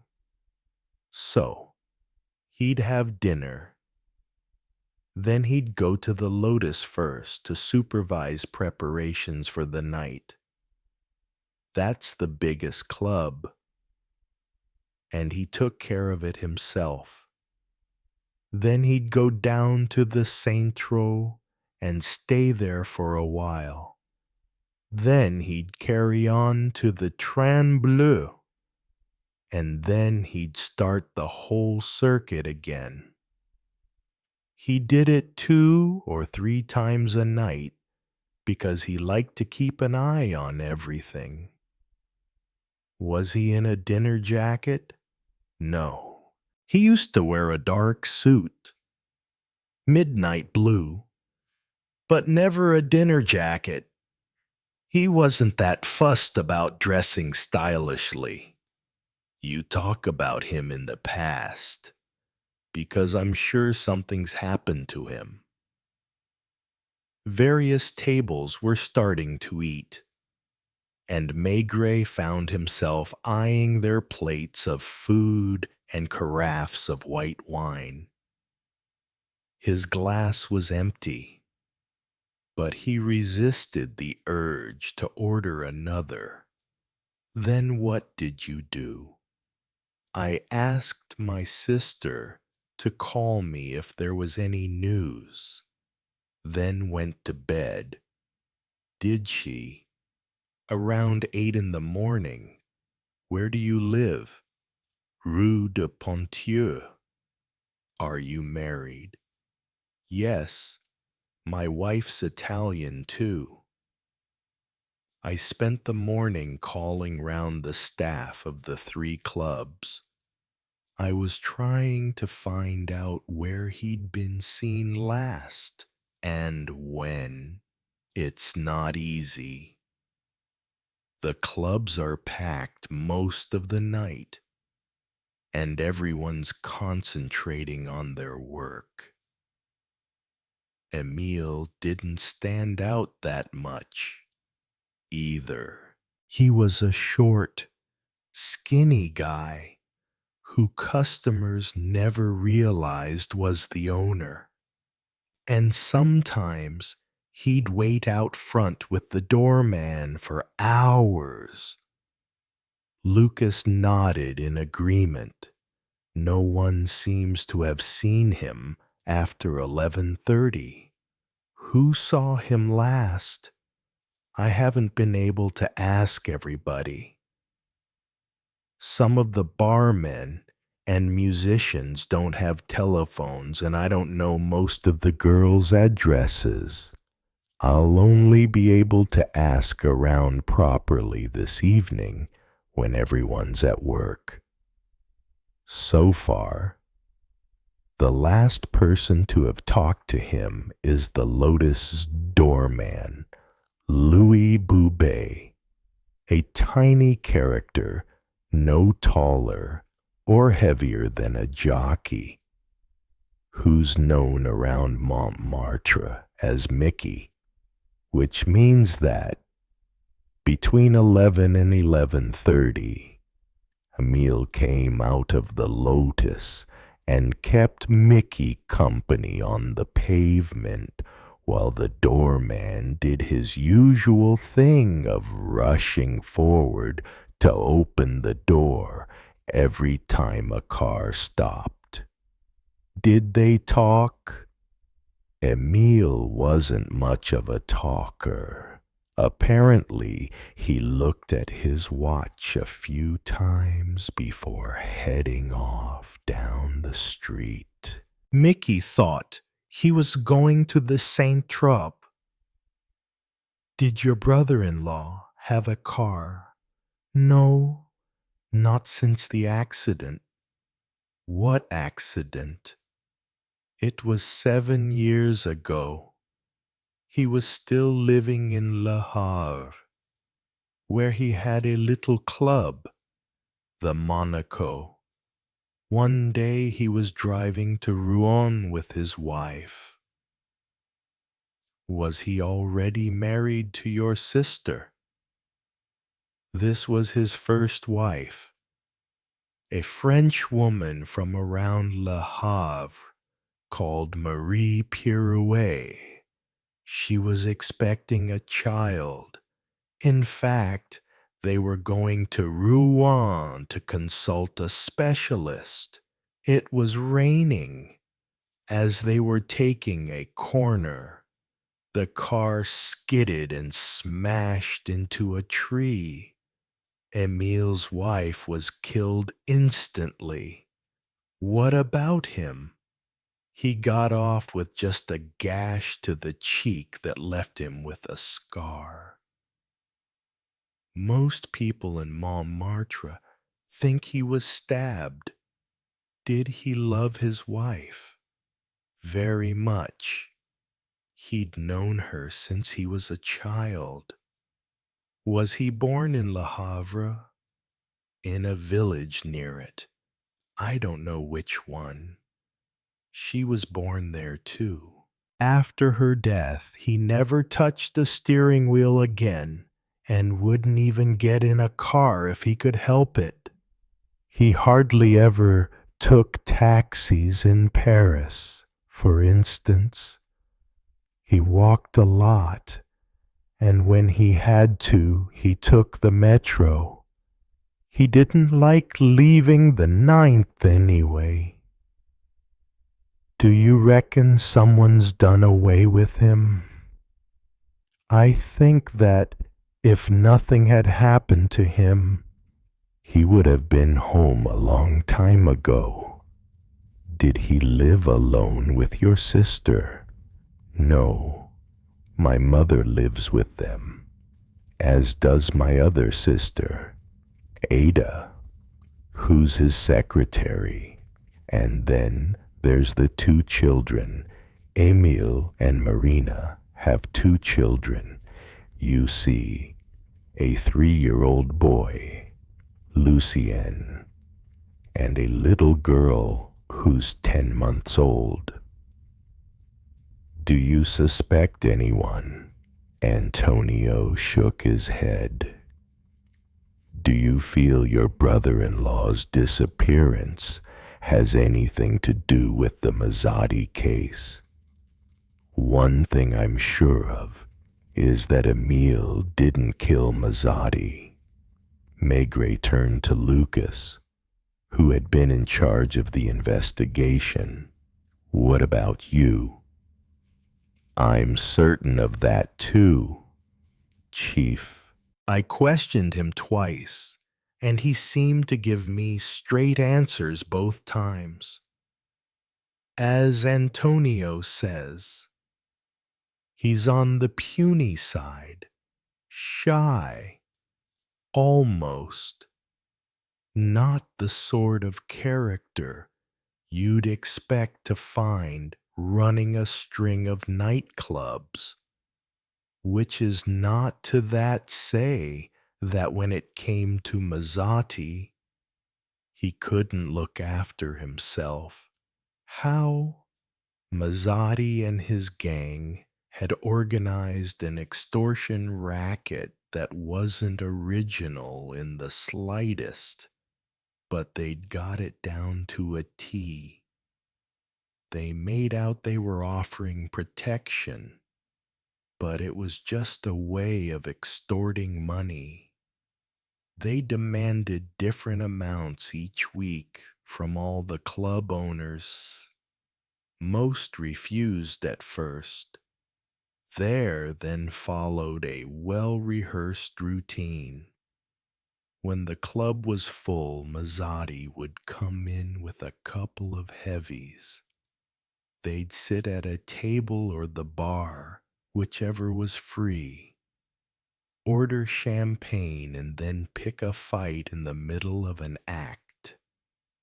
There'd be muttering first. Then they'd start shouting, going after the barman or maitre d', calling him a thief. Glasses would be smashed, and it would end up in a free-for-all, more or less. Naturally, most of the customers would leave, swearing they'd never come back. Next time Mazzotti visited, the owners preferred to pay up. But Emile didn't. No, he didn't send for the heavies either, like some of his colleagues. Not that it worked anyway, because Mazzotti always bought them off in the end. His idea was to call in some dockers from Le Havre who were given the job of bringing Mazzotti and his men into line. When was the last set to? The night Mazzotti died. He had gone to the Lotus around 1 a.m. with 2 of his regular sidekicks. Emile Boulet's dockers threw them out. It turned violent. Was Emile there? He hid behind the bar because he can't stand fighting. Afterwards, Mazzotti went to lick his wounds in a bar on Rue Fontaine, chez Joe, which was sort of his headquarters. There were 4 or 5 of them drinking at the back.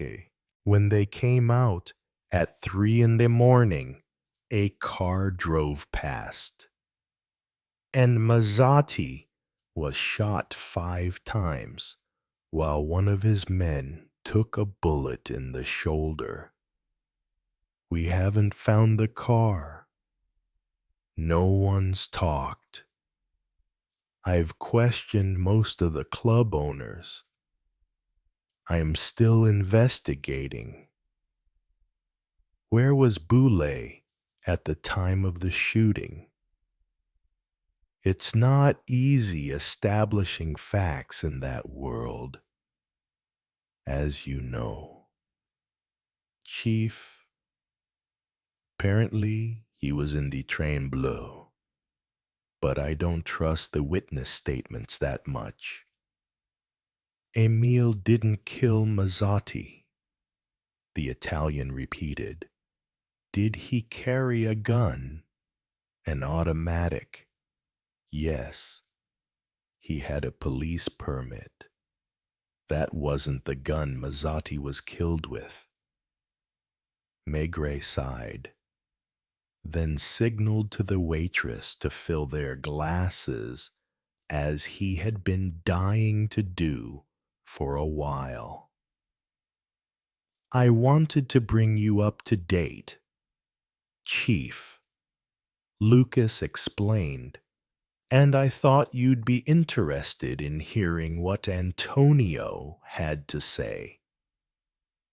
Everything I said was true.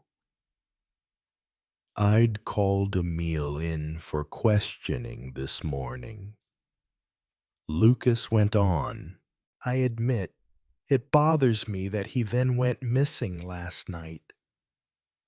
What did you want to ask him? It was just routine. I was going to ask him the same questions one last time, to check his answers against those he gave me the first time round and the other witness statements. Did he seem scared either of the times he was in your office? No, annoyed.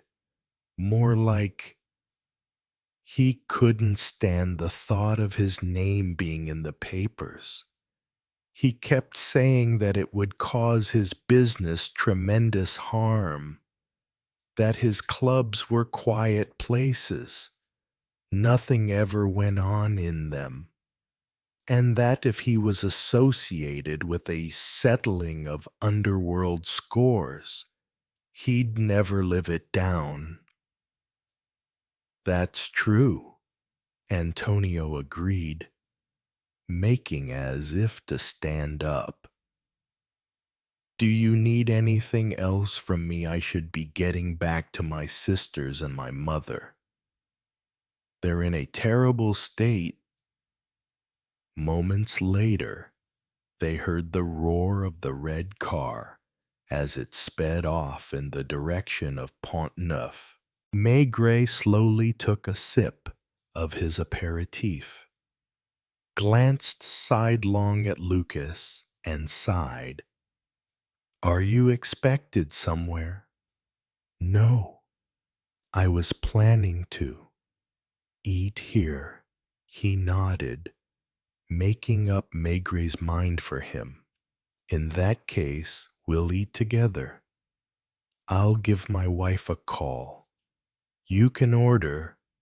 Are you going to have the mackerel and the veal liver en papillotes?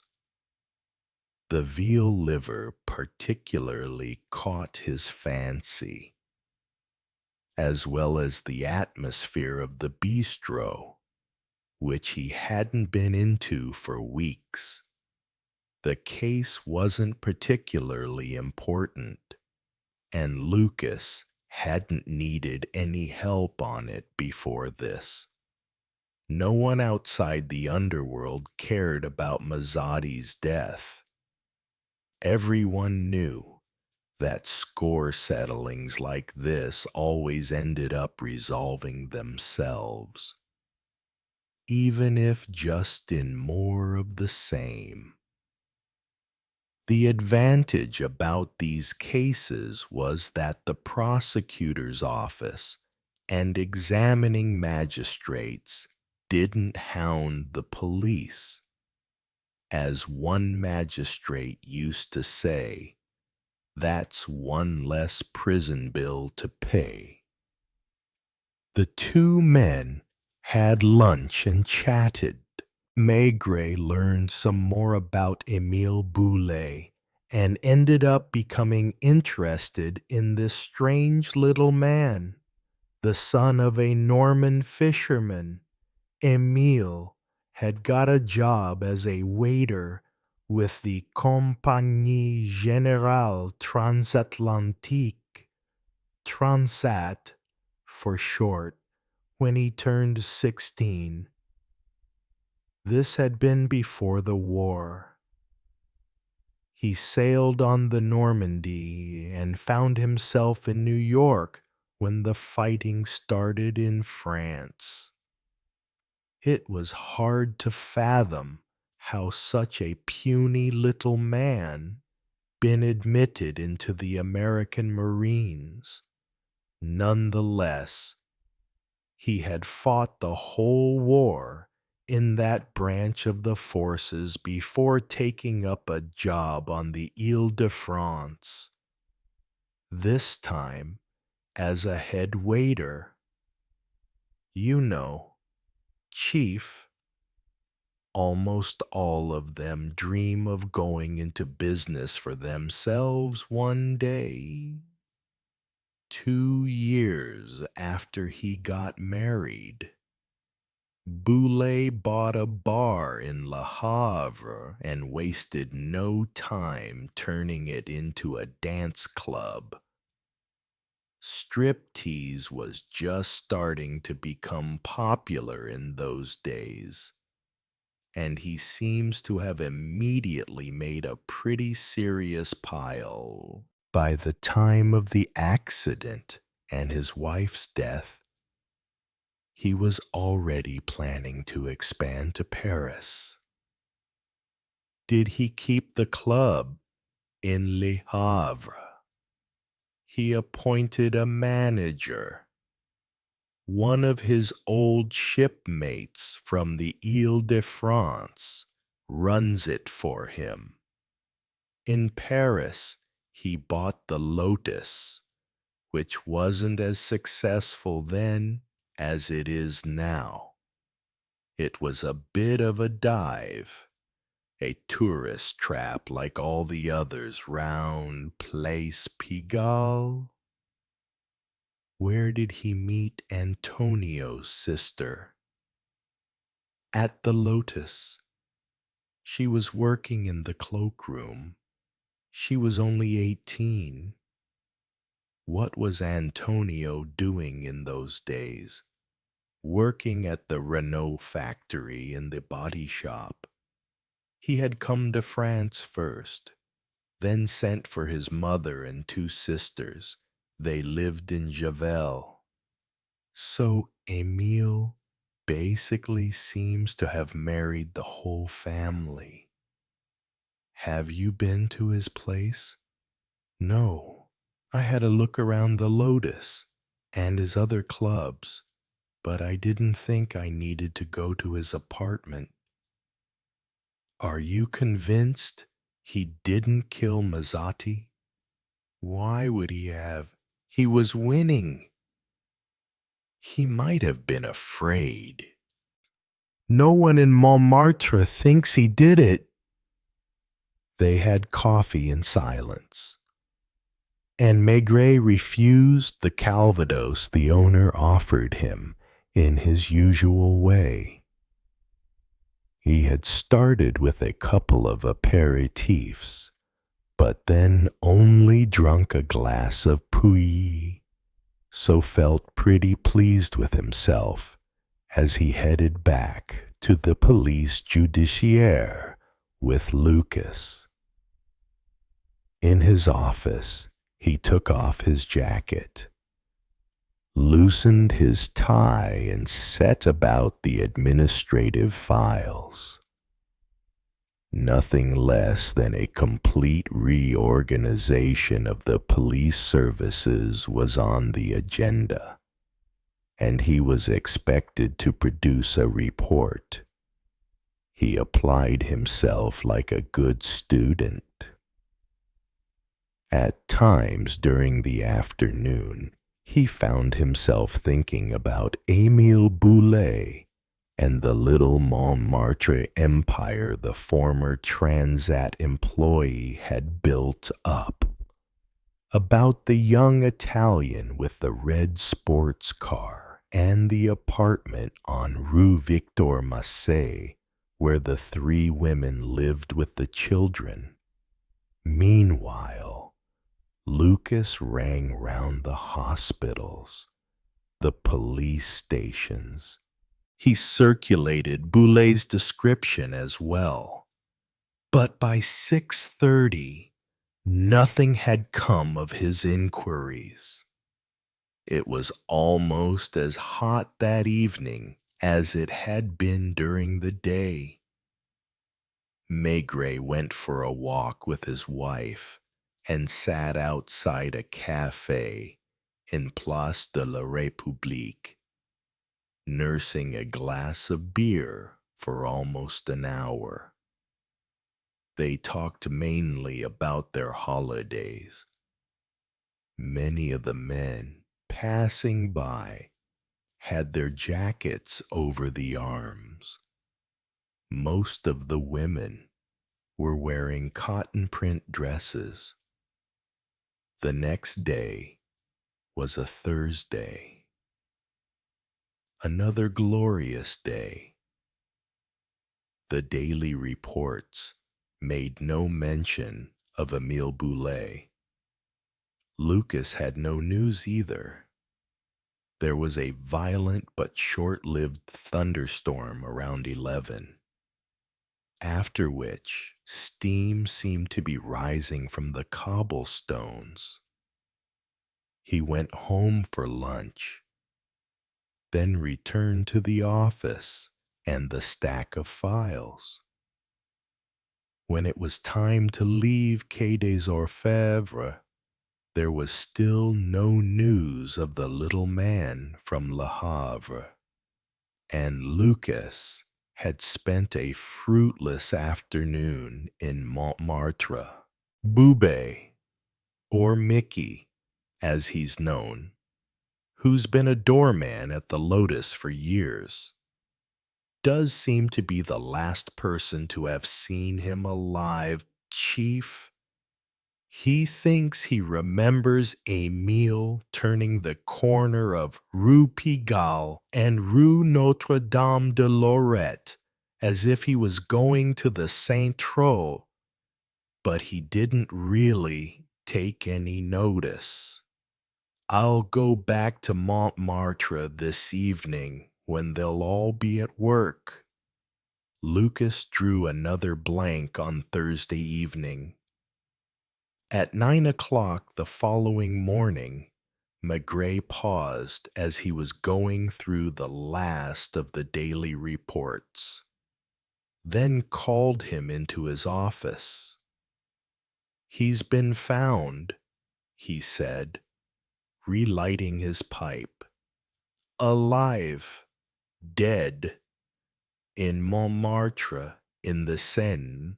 Maigret handed him a report from the 20th arrondissement. It stated that a man's dead body had been found at daybreak in Rue des Rondeaux, next to Père Lachaise. The man was lying across the pavement, not far from the railway cutting.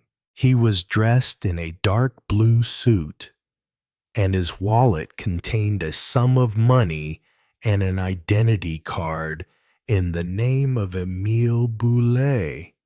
Lucas looked up, frowning. "I wonder," he began. "Go on reading." The inspector was even more surprised by what followed. The report specified that the body, which had been taken to the Forensic Institute, was in an advanced state of decomposition. It was true that Rue des Rondeaux was a cul-de-sac and not very busy, but still, a body couldn't have lain on the pavement there for 2 days, or even 2 hours, without being discovered. What do you reckon? It's strange. Have you read the whole thing? Not the end. Émile Boulet had disappeared on Tuesday night. Given the state of the body, It was likely that he had been killed that same night. 2 full days had elapsed since then. 2 swelteringly hot days. It was hard to think why the murderer, or murderers, would have kept hold of the body all that time. That's even stranger, Lucas exclaimed, putting the report on the desk. The strangest thing of all was the fact that, according to initial findings, the murder hadn't been committed with a gun or a knife. As far as could be discerned pending the autopsy, Emile Boulet had been strangled. Despite their many years on the force, neither Maigret nor Lucas could remember a single underworld strangling. Every neighborhood of Paris, every social class, has its way of killing, so to speak, as it does its preferred method of committing suicide. There are streets where people throw themselves out of the window, others where they put their heads in charcoal or gas ovens, others where they take barbiturates.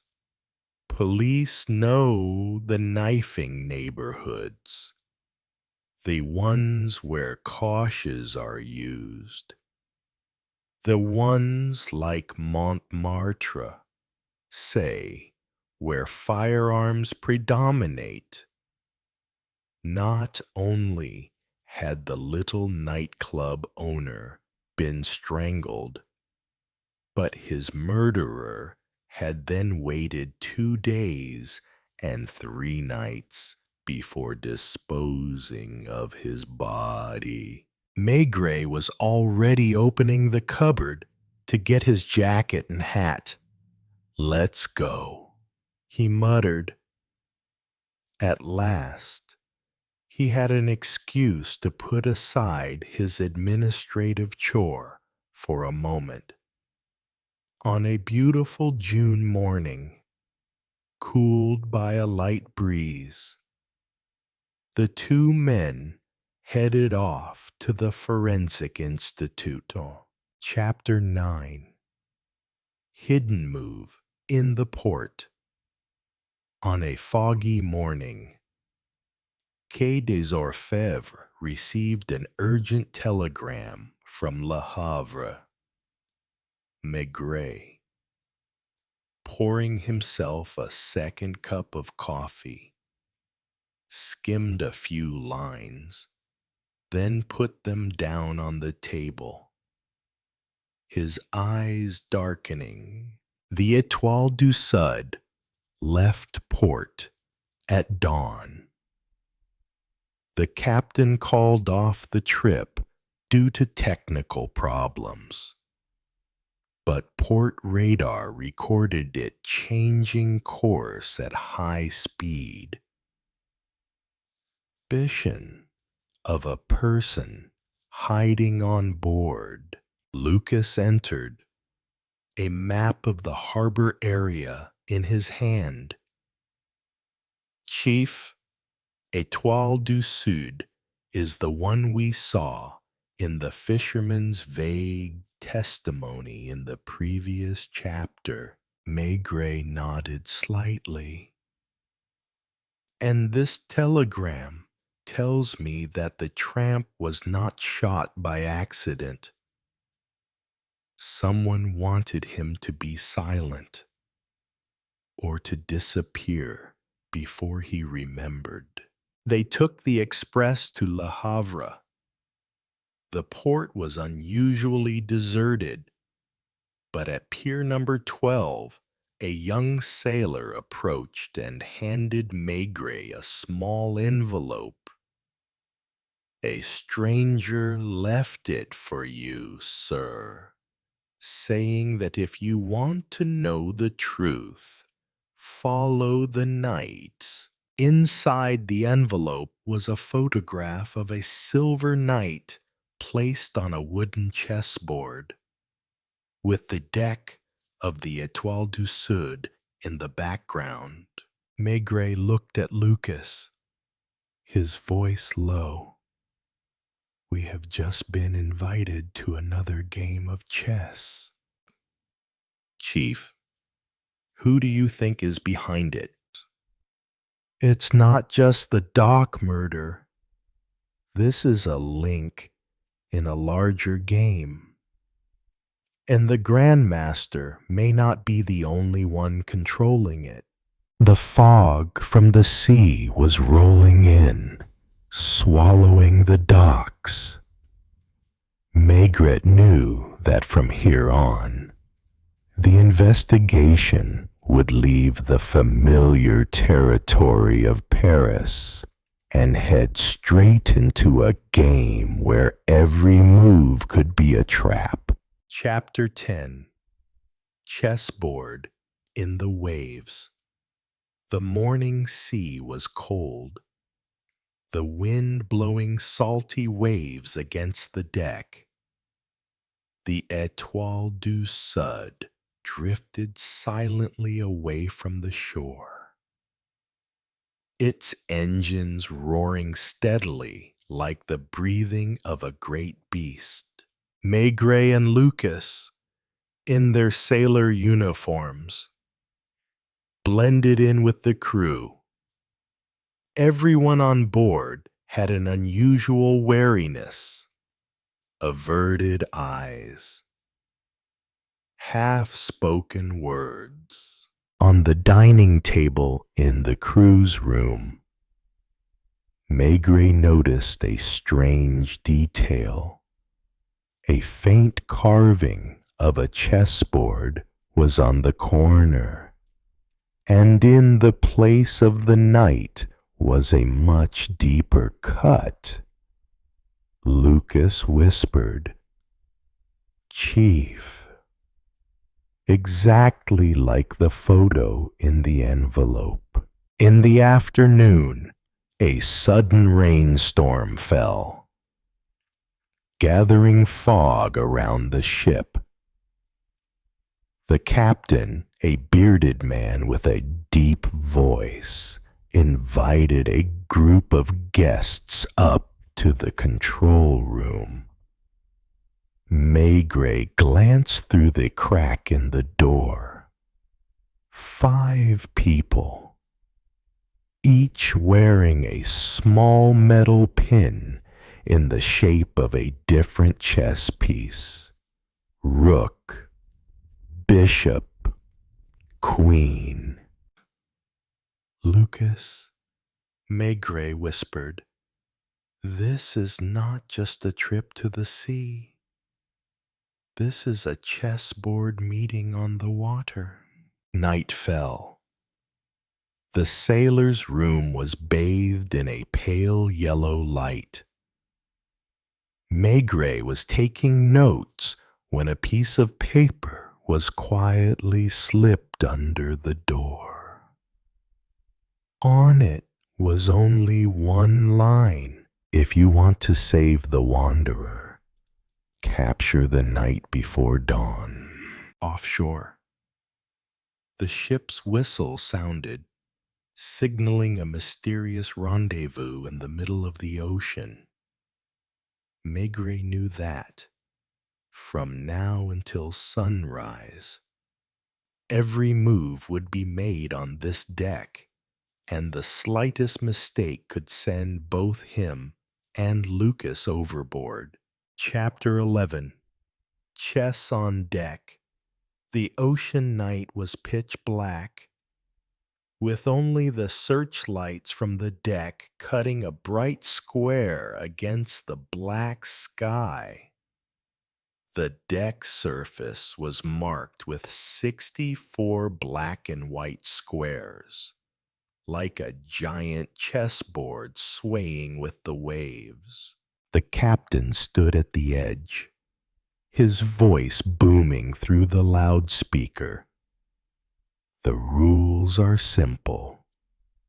Each person is a chess piece, moving according to the real rules. Whoever is eaten will leave the deck immediately. The winner gets the most valuable cargo on board. Lucas tilted his head and whispered, "Chief, the most valuable commodity is the wanderer." Maigret nodded, his eyes sweeping over the other chess pieces, the huge black rook, the blonde white queen, the black bishop with the sly eyes. All were real and seemed not to hesitate to use force to capture their opponents. The whistle blew to start the game. Maigret, the white knight, followed the familiar L-diagonal path, calculating each step to reach the middle of the deck, where Lucas, the white pawn, was advancing. The sea breeze blew in his face, but Maigret focused on only one target, the Black Knight, a thin man in a long coat, holding a small golden key looming in his pocket. It was undoubtedly the knight the note mentioned. To catch him, Maigret had to get past the black rook blocking his path. He feigned carelessness, leading the black rook into a trap square. Lucas understood the idea and moved to block the rook's escape route. The captain's voice rang out. Black car captured, leave deck. The moment the road was clear, Maigret rushed forward, eating the black horse with a decisive move. The man was escorted out, but before leaving, he managed to throw the golden key towards Maigret. In the yellow light, Maigret clasped the key in his hand, knowing that it would unlock the door that held the wanderer and perhaps the real secret of this game. Chapter 12. The door under the waves. The waves were pounding against the ship's side, and the wind carried the strong smell of salt and engine oil. Maigret and Lucas squeezed through the narrow corridor below deck, the flickering oil lamp casting long shadows on the steel walls. The golden key jingled softly in Maigret's hand as he stopped in front of a black steel door.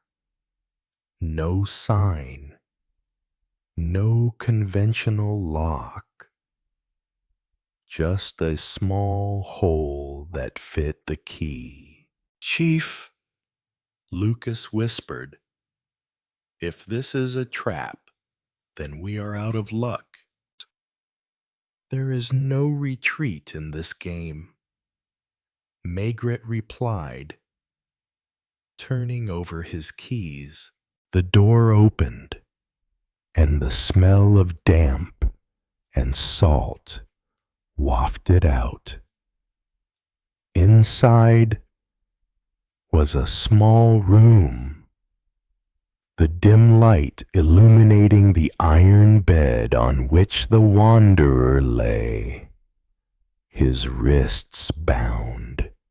his eyes dazed. Beside the bed was a heavy safe. Maigret signaled Lucas to untie the man, then turned to the safe. The gold key wouldn't fit, but the lid was already ajar.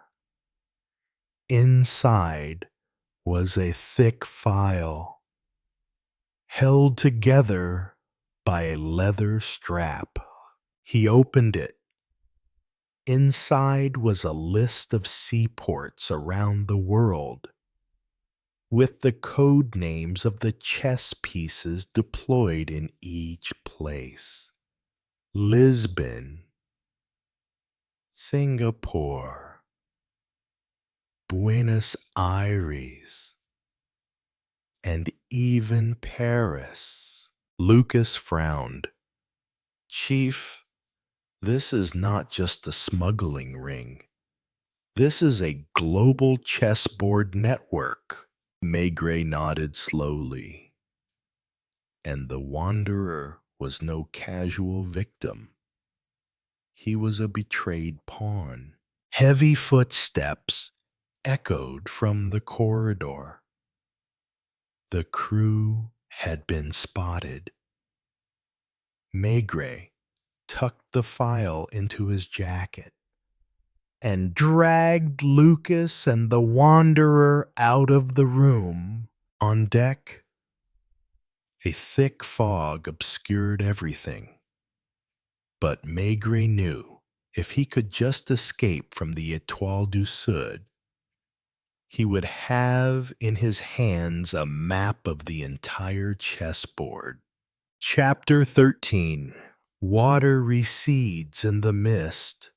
The ship's whistle blew long and loud, mixing with the sound of the waves crashing against the side, creating a sound as urgent as a war drum. The fog surrounded the deck, so thick that even a few steps away, no one could be seen. Maigret pulled Lucas and the tramp close to the wall, away from the sweeping spotlights. He knew the crew had noticed the open hatch, and the Queen would not let them off easily. The rapid clicking of high heels on the deck came from ahead. A figure emerged from the mist. The White Queen from last night's game. Female, with platinum hair tied up high, her eyes cold as steel. In her hand was a silver pistol, the barrel pointed straight at Maigret. Commissaire, her voice was even. The game is not over. The knight cannot leave until the checkmate bell has rung. Maigret took a step back, raised his arms across his chest, trying to buy time. But if the knight disappears, the game will be lost. Your master will not like it. Hao's eyes flashed, but his finger remained on the trigger. Suddenly, Lucas threw a coil of anchor rope at a nearby light.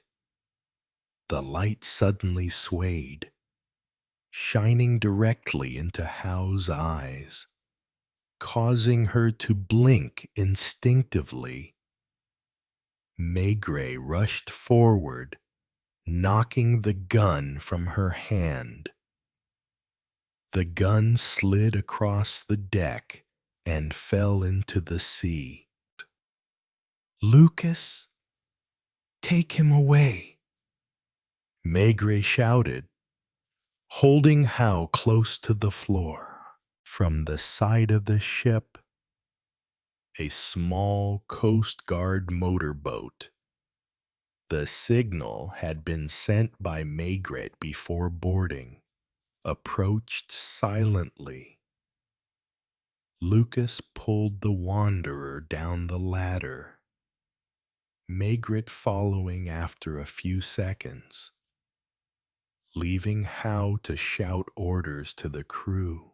As the motorboat plunged into the mist, the lights of the Étoile du Sud slowly disappeared behind it.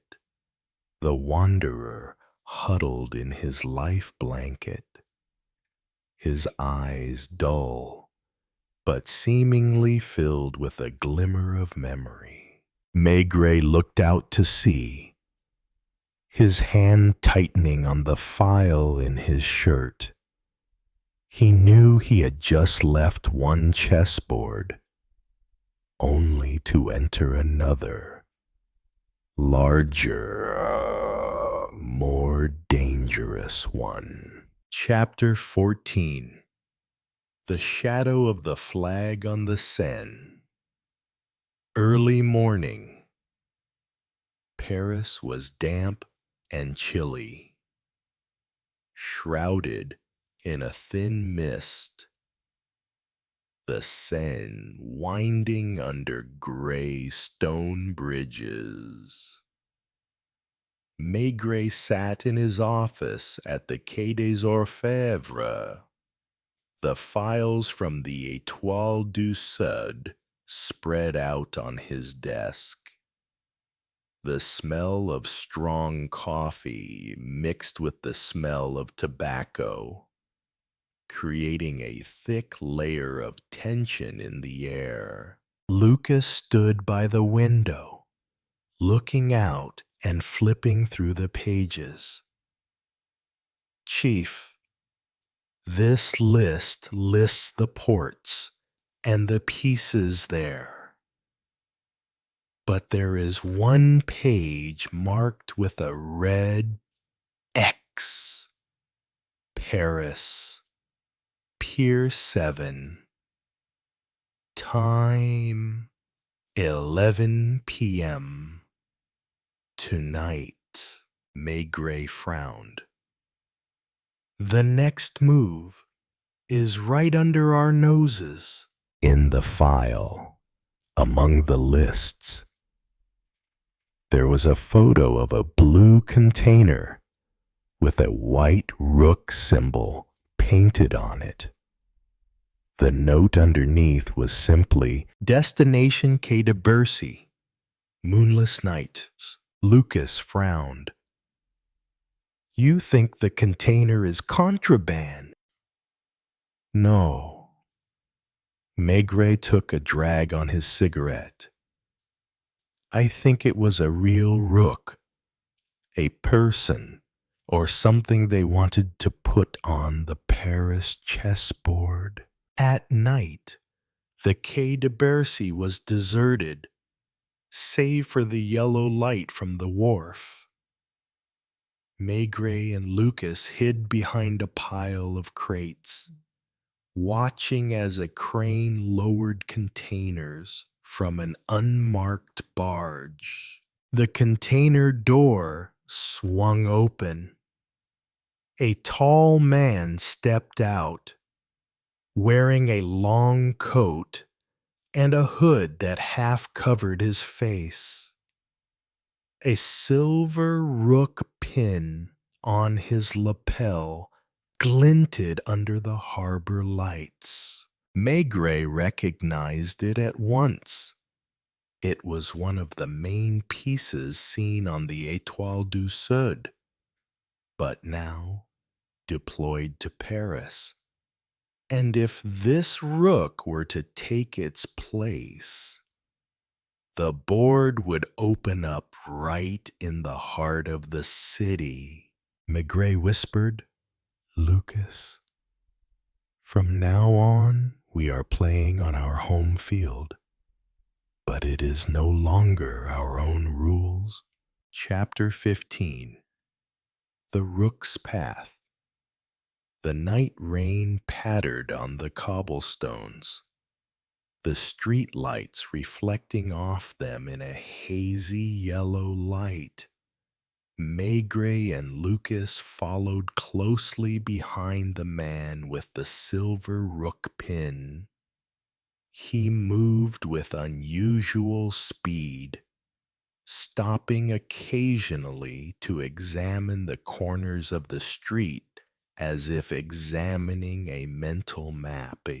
From Quai de Bercy, he crossed the small alleys, then suddenly turned towards Ile de la Cité, the heart of Paris, where Notre Dame Cathedral and the Central Police Headquarters are located. Lucas whispered, "Chief, he's heading straight for Quai des Orfèvres." They followed him to a late-night cafe on the Rue de Harlay. He sat at a secluded table across from a woman in a dark red coat, her black hair neatly curled. She held a thin leather briefcase and a black queen pin. Maigret realized at once this was no longer a single move. Rook and queen were working together to occupy a square right in his own territory. Through the frosted glass window, Maigret saw Miss Howe slide her leather briefcase to Z. He opened it, and inside was a detailed plan of the Quai des Orfèvres basement, including the underground passage and the secret archive room. Lucas gritted his teeth. "Chief, if they control the basement, they will have the right to all our evidence." Maigret nodded slowly. Not only the evidence, Lucas, but the whole Paris chessboard. They left the tavern at the same time as the Rook and the Queen, keeping a safe distance. On the Pont Neuf, the rain was falling harder, the wind blowing papers. Maigret knew that before the Rook could take position, he had to think of a counter move, and that move would shake the whole board. Chapter 16. The Waters at the Quai des Orfèvres. The next morning, the sky over Paris was gray and drizzling. Inside the Quai des Orfèvres, Maigret stood before a map of the city, its red and blue pins forming a miniature checkerboard pattern. Lucas stood beside him, holding the file from the Étoile du Sud. "Chief, if we let the Rook into the basement, we will lose everything." "No," Maigret slowly, "we will let him in, but the way I want." The plan was simple, but risky. Create a fake security breach in the basement, leading Zigzag and Howe into what was supposed to be a secret archive room. In reality, it was an old warehouse, already equipped with recording devices, hidden cameras, and a special forces team waiting at the only exit. Maigret personally directed the moving of important files to another room.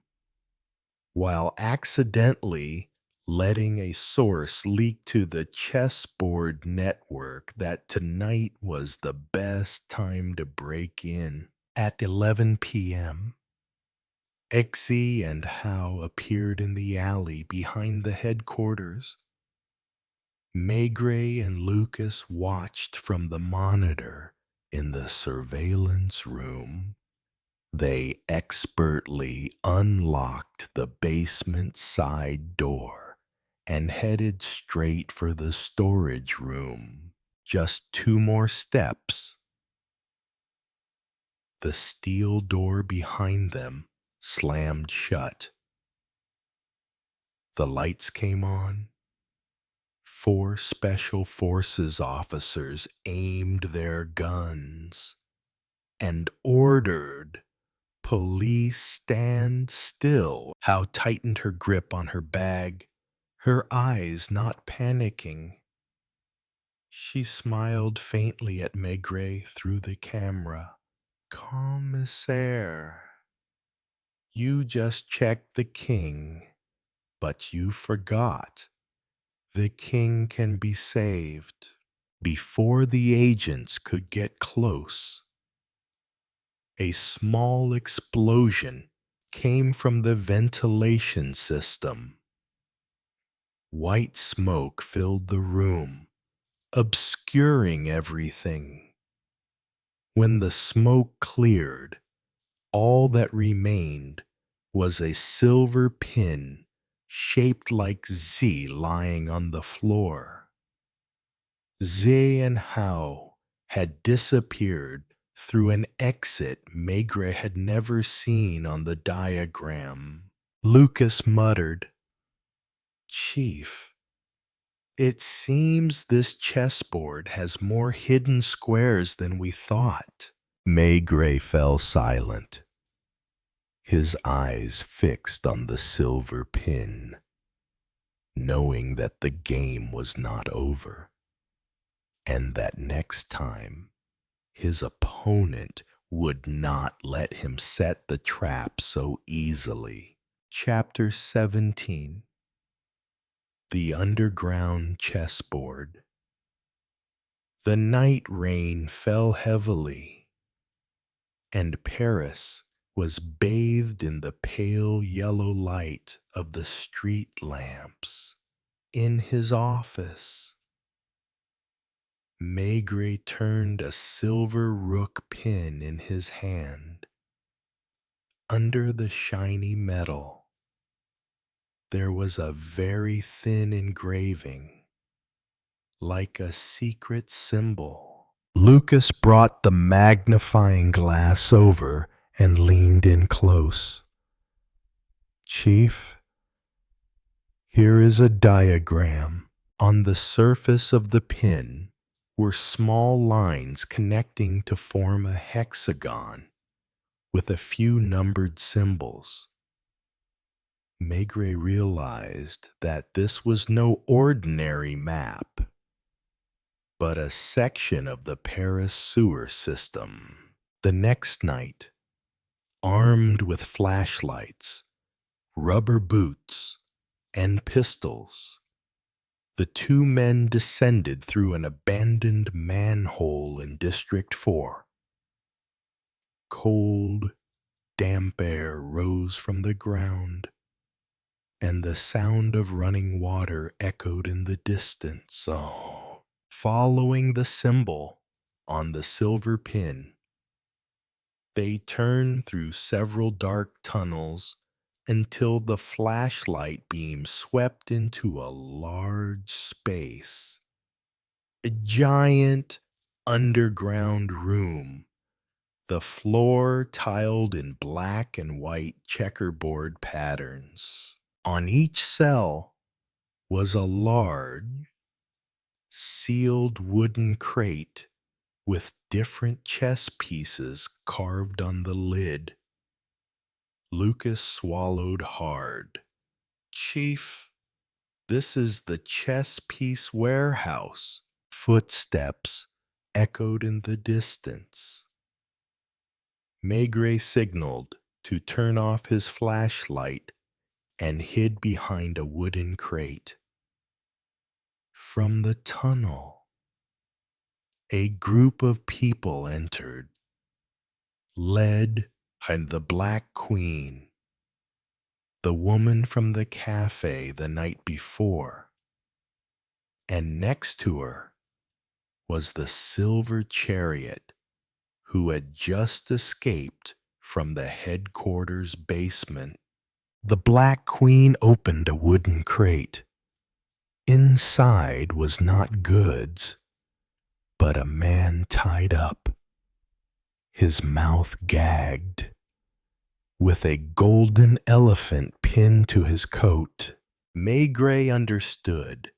This was where they deployed new pieces to the table, and Paris was just one of many fronts.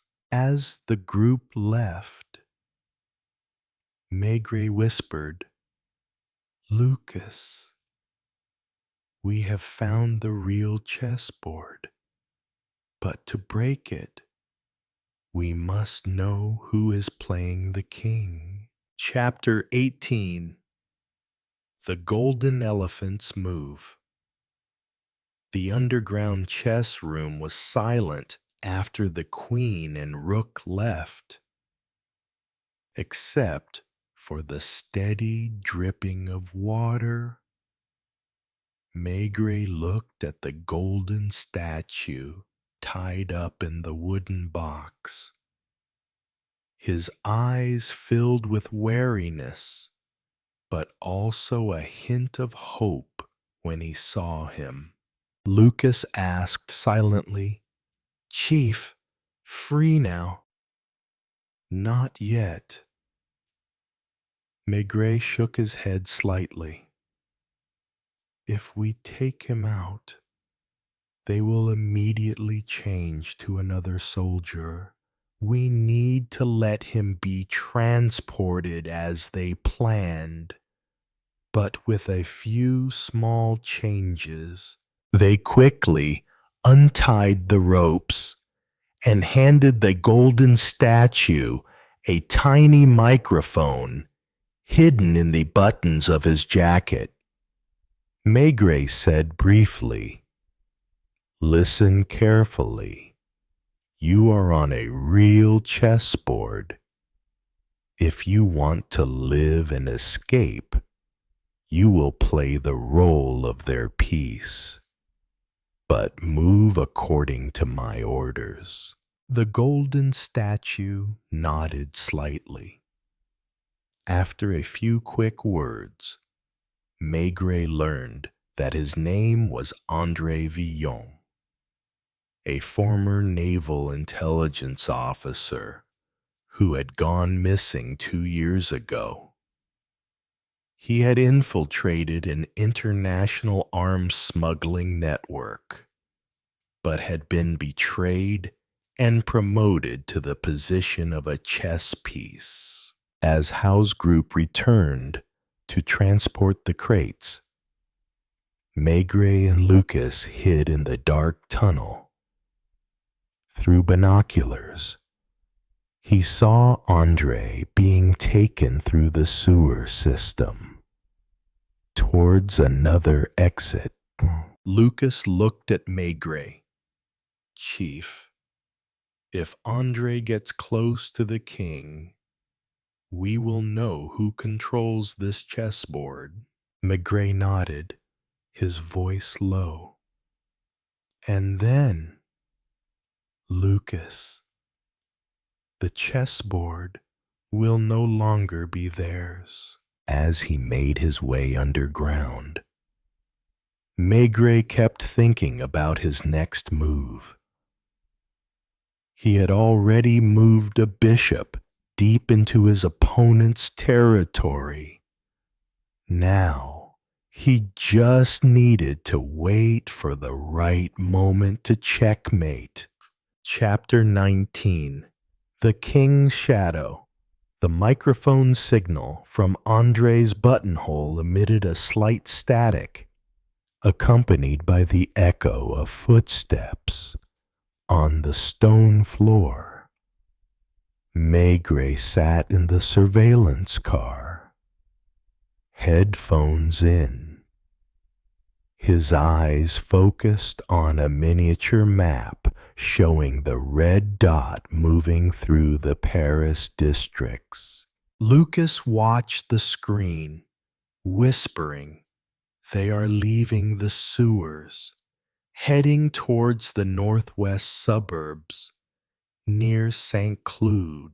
The signal showed that Andre was being led into an old mansion with high walls and heavy black iron gates. The door opened, then the sound of footsteps entering the large room. A deep, authoritative male voice rang out, the voice of the king. "Welcome back to the board, new bishop." Maigret listened carefully, analyzing the tone. This voice had appeared in Interpol's secret files. A notorious arms dealer with the alias Leroy. "What do you want me to do?" Andre asked, his voice even. "Move to Marseille.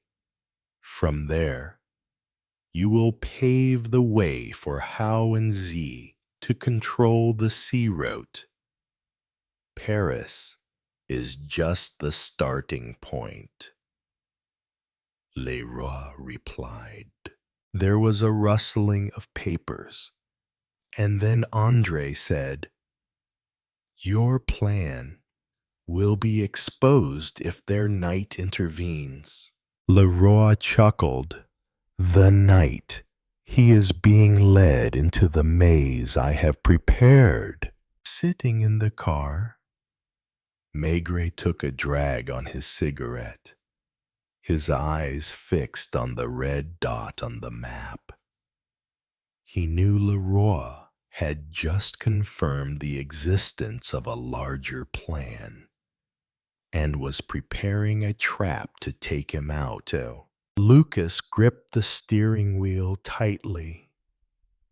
"Chief, if we want to catch Leroy, we have to go to the villa now." Maigret nodded slowly, but not in the way they expected. "We will enter from a move they did not anticipate." Chapter 20. Water counterattacks on the riverbank. The St. Cloud night was quiet, except for the gentle lapping of the Seine against the shore.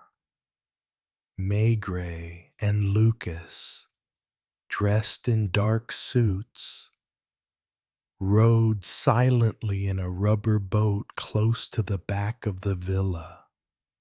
On an old map of the city, Maigret had spotted an access through a sewer that led directly into the back garden, a route Leroy had certainly not considered.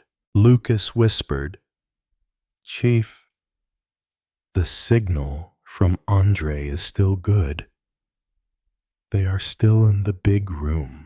Maigret nodded, drew his pistol, and stepped into the cold, damp sewer. The sound of dripping water mingling with the pounding of his heart.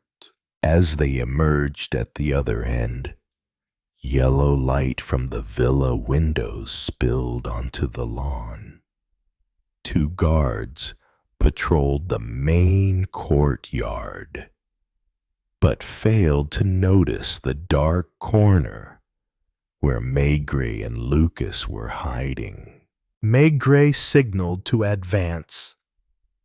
They followed the wall to the side door. From inside came Leroy's voice. "When you arrive in Marseille, you will receive a package." Inside are fake kings to distract any intruders. Andre replied, "What about the knight?" Leroy laughed contemptuously. "He will never find the real king." Maigret pushed open the side door. His gun pointed straight into the room. Leroy, a tall man with salt and pepper hair and a gray vest, stood up. The Black Queen and the Silver Rook immediately drew their guns, but Lucas rushed in and knocked the weapons from their hands. Le Roi, Maigret said in a low voice, "Your chessboard is empty." "You think you've won, Commissaire?" Leroy smirked. "Take a closer look." From the corner of the room, a map of Europe covered with checkered pins appeared. Paris was just one of dozens of red dots. Maigret kept his eyes on Leroy as the task force moved in to handcuff him. He knew that capturing Leroy tonight was only a small victory. The chessboard was still there, and other pieces were waiting to be moved. Lucas looked at the map and asked softly, "Chief, what is our next step?" Maigret lit a cigarette, the smoke blending with the room light. "Let's continue. But this time, I will be the one to open the show." Chapter 21. Maigret's opening move. In the interrogation room, Leroy sat silently, his eyes cold, as if he had calculated every move. But Maigret was no longer interested in psychological games. He had something more important, a map of the European chessboard with all the positions of the network's pieces. Lucas spread out the map on the desk of the Quai des Orfèvres. The red pins, the attackers, were scattered around the major ports and cities: Hamburg, Barcelona, Naples. The blue pins, the defenders, held the strategic trading posts. Maigret pointed to 3 red dots close together. "These are the pieces that can move fastest. If we checkmate one of these 3 points, their entire board will be in disarray." His plan was to strike before they could react. He would not wait for his opponent to make a move.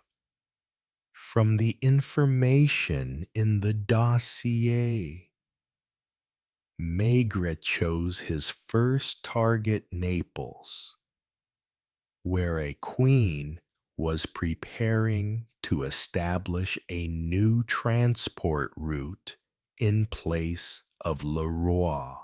"Lucas, get the team ready. We leave tonight," Maigret said firmly. Lucas smiled. "Chief, this time I'm one step ahead." That night, a military plane took off from Orly, carrying Maigret and his small group to Italy. As he flew, Maigret looked out at the window, the cigarette smoke mingling with the night lights outside. He knew that when he touched down in Naples, a new game would begin. But this time, he was the one holding the pieces, and the king was actually in sight. Chapter 22. The counterattack at Naples. The plane landed at Capodichino Airport at dawn. Naples awoke to the smell of espresso and the sound of scooters echoing through the narrow streets. Maigret and Lucas disguised themselves as French businessmen, rented an old Fiat, and drove towards the port. According to Leroy's map, the queen here is Isabella Conti, a female smuggler with a network spanning the Mediterranean. Her rendezvous point is an abandoned warehouse near Porto di Napoli. That night, they approached the warehouse through a dark alley. Lucas carefully checked the lock on the side door, then nodded to Maigret. They entered and immediately noticed how quiet it was inside. No sound of machinery, no shadow of a guard. A female voice rang out from the darkness. "Commissaire Maigret, you came earlier than I expected."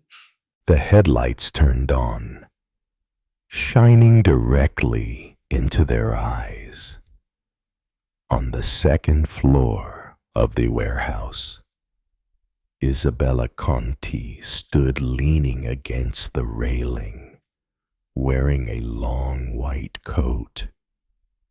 Next to Silver Cart, a former Paris fugitive, Isabella smiled coldly. Leroy guessed correctly. You will come here. So I prepared a new chessboard. And this time, you are the king. The back door slammed shut, the lock clicking. From dark corners, figures emerged, guns pointed at Maigret and Lucas. Lucas whispered, "Chief, this is a trap." Maigret glanced around, his mind calculating. He knew that if he were caught here, his entire counterattack plan would collapse, and the network would regain the upper hand. Isabella walked down the stairs, her high heels clicking loudly on the concrete floor. "You have two choices: join my board or disappear from it."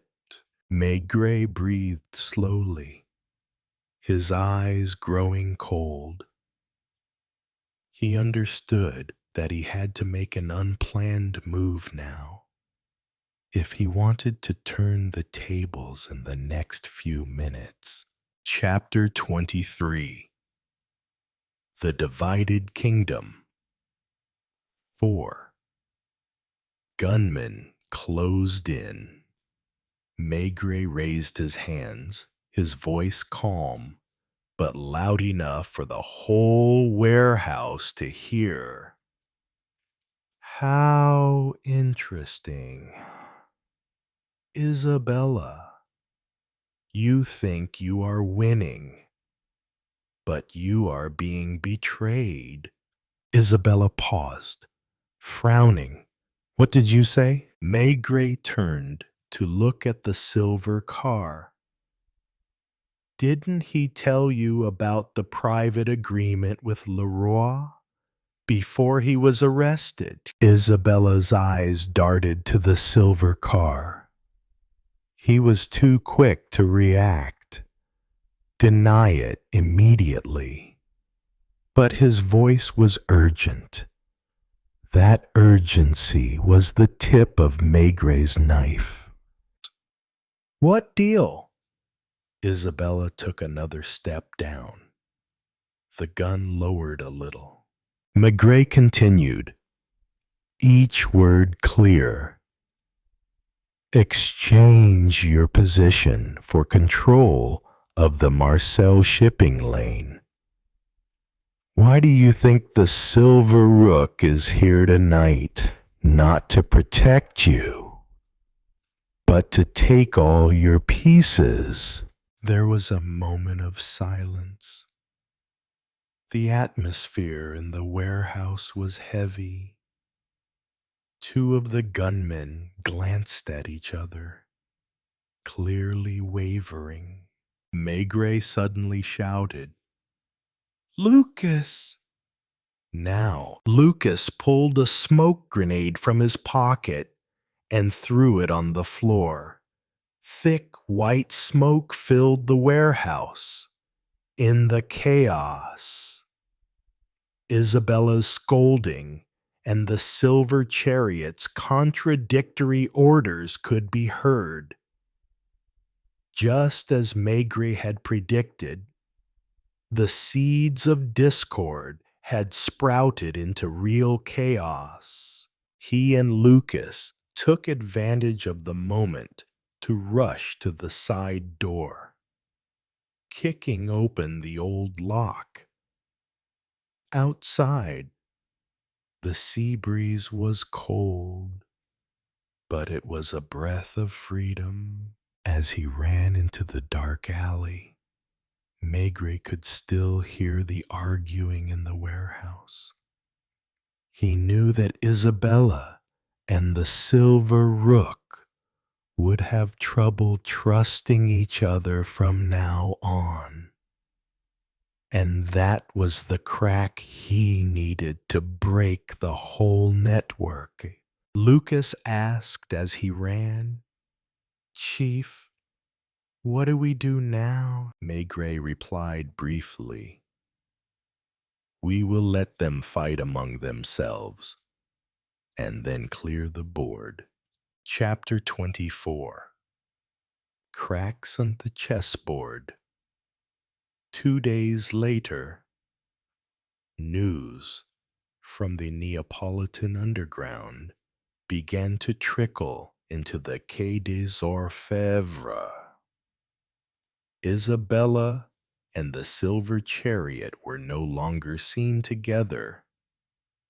Those loyal to Isabella vowed to purge the traitor, and the silver chariot faction began to leave the docks and head toward Genoa. Lucas spread out Leroy's map of Europe on the table, adding new pins at the 2 places where the conflict had just appeared. Chief, just as he had guessed, they were tearing up the board. Maigret nodded slowly, his eyes fixed on the space between the 2 sides. And it is in that space that the hidden pieces will be revealed. He put someone in touch with a small arms dealer who had worked for both sides.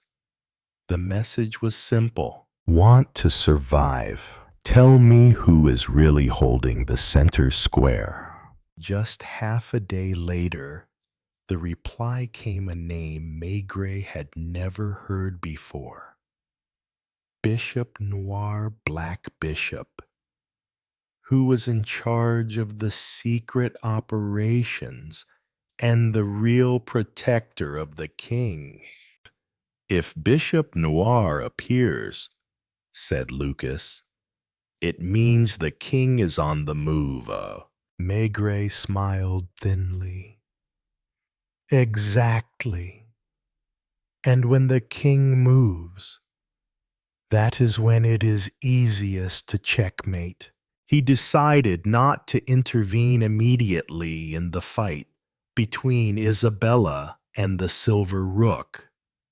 Instead, he would track Bishop Noir and force him to lead him to the king, who had so far remained unseen. Before leaving the office, Maigret lit a cigarette, the smoke drifting in the golden light.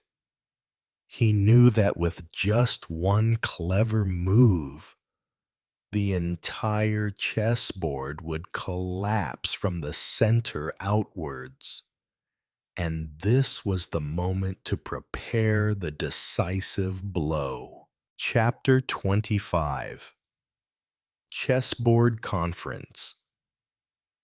Information from a secret source leads Maigret to Zurich, a peaceful Swiss city by the lake. But behind the old streets is a financial network of money laundering for underground forces. Here, a secret conference will take place, gathering high-ranking chess players from all over Europe, chaired by Bishop Noir. Lucas looked at the guest list they had just obtained through intelligence. All nicknames: Rook, How, Ma, and an empty seat marked King. Maigret said in a low voice, "So the king is coming, and we must enter before that seat is filled." They disguised themselves as French wine exporters and used fake invitations to slip past the security of the luxury lakeside hotel. In the lobby, men and women dressed elegantly, but with cold eyes, walked around like chess pieces examining each other. Maigret recognized Bishop Noir immediately, a thin man in a black suit, wearing silver-rimmed glasses, always flanked by two bodyguards. He moved little, standing in the center as if controlling the entire room with his eyes. Lucas whispered, "Chief, if we follow Bishop Noir, we will definitely reach the king." "No," Maigret replied. "He will go to the king, but I must make him believe that I am a valuable new piece to be led into the next round." As the party began, Maigret deliberately approached a group that was discussing the power vacuum between Isabella and the Silver Rook. He dropped some prepared secret information, just enough to impress, just enough to get Bishop Noir's attention. Sure enough, Bishop Noir glanced at him for a long moment, then nodded slightly to the bodyguard. One of the two men approached and whispered, "You are invited to a private meeting room." Maigret knew that behind that door, there could be a decisive move or a deadly trap. Chapter 26. Facing the King. The heavy wooden door closed behind Maigret. The room was small, dimly lit, with only a round table in the middle. Bishop Noir stood to the side, silent as a statue, and in the only chair at the head of the table sat a white-haired man, sitting upright, with deep, cold eyes. The king.